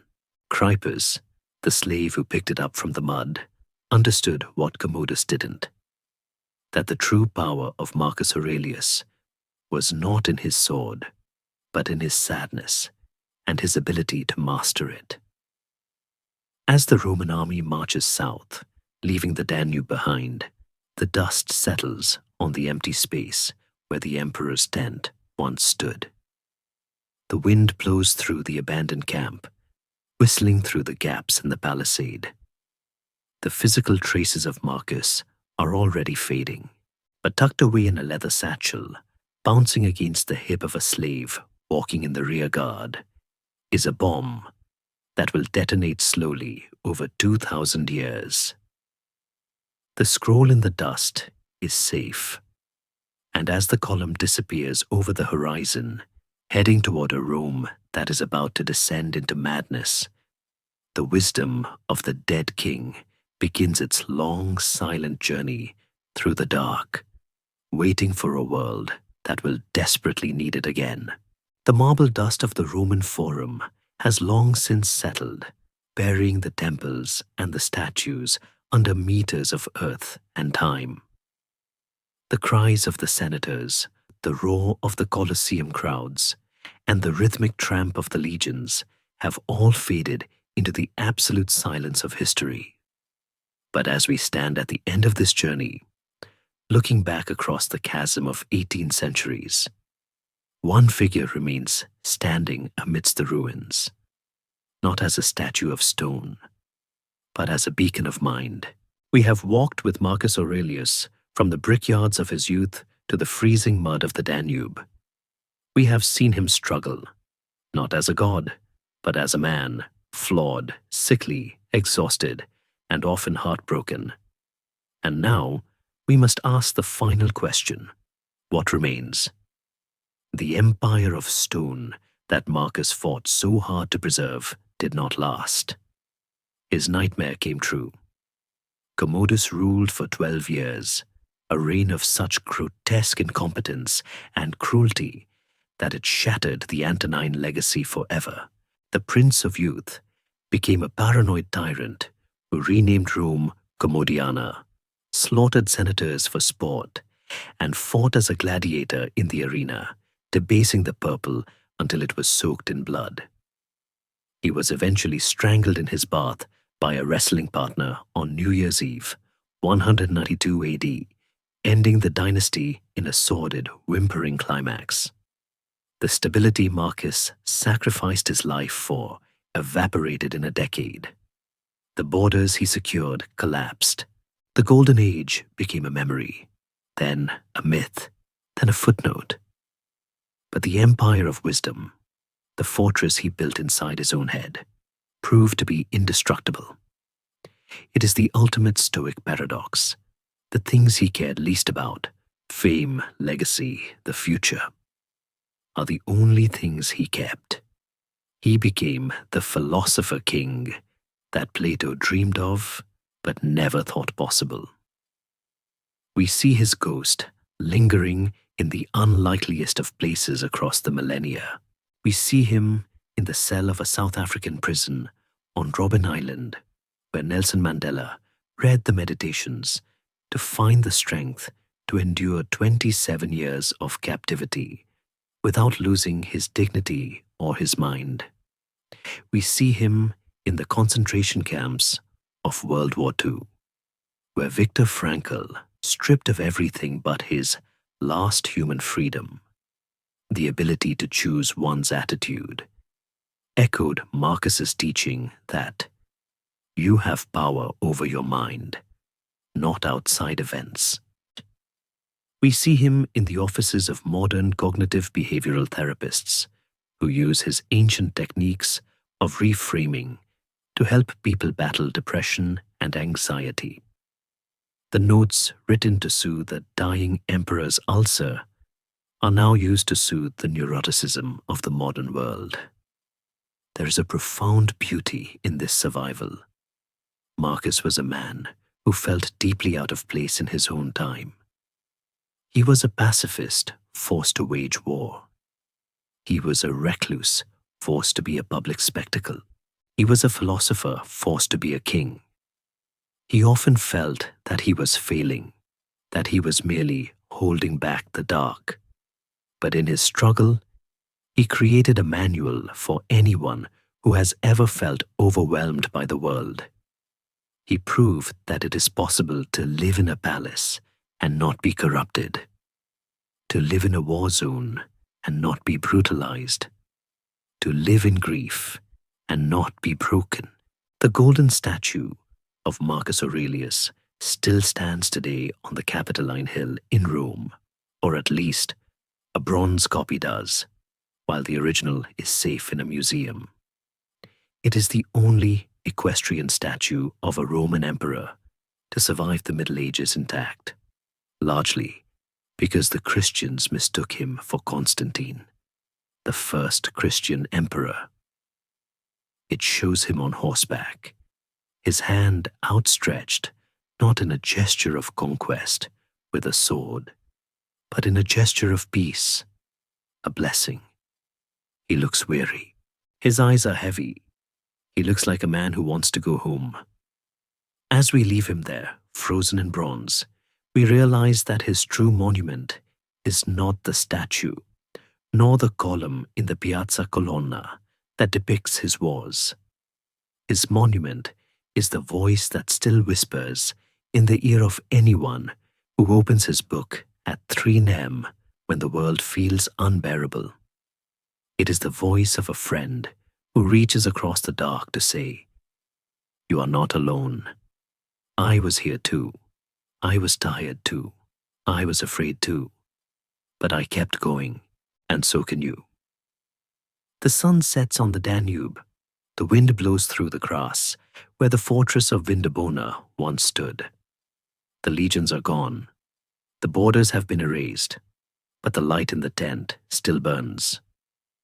The man in the grey cloak picks up his stylus one last time. He looks at us across the river of time and offers his final timeless command.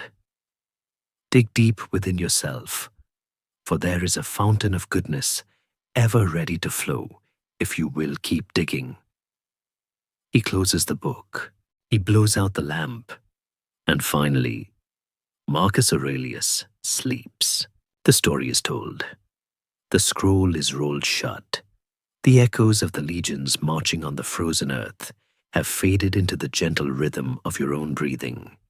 The great emperor, the weary father, has found his rest at last, leaving behind the heavy purple robes and the weight of the world. The snow that fell on the Danube has melted, feeding the rivers that flow to the sea, just as all our days flow into the quiet ocean of the night. Let the image of the candle in the tent soften in your mind.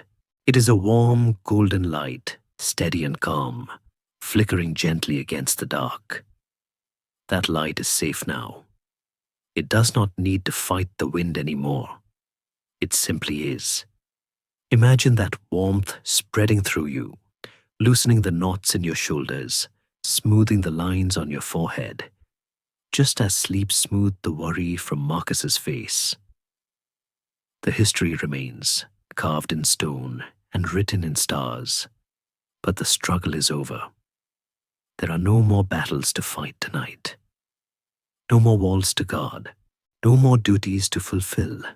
The gates are closed, the sentries are at peace, and the inner citadel is secure. You are safe here, in the quiet sanctuary of your own rest. Drift now, floating on the river of time, past the ancient cities and the silent forests, past the noise of the day, moving slowly, gently, towards the deep, restorative silence of sleep. The voices of the past are just a murmur now, a lullaby of wisdom, whispering that everything is natural, everything is change, and everything is okay. Let go of the day. Let go of the story. Just be. Sweet dreams.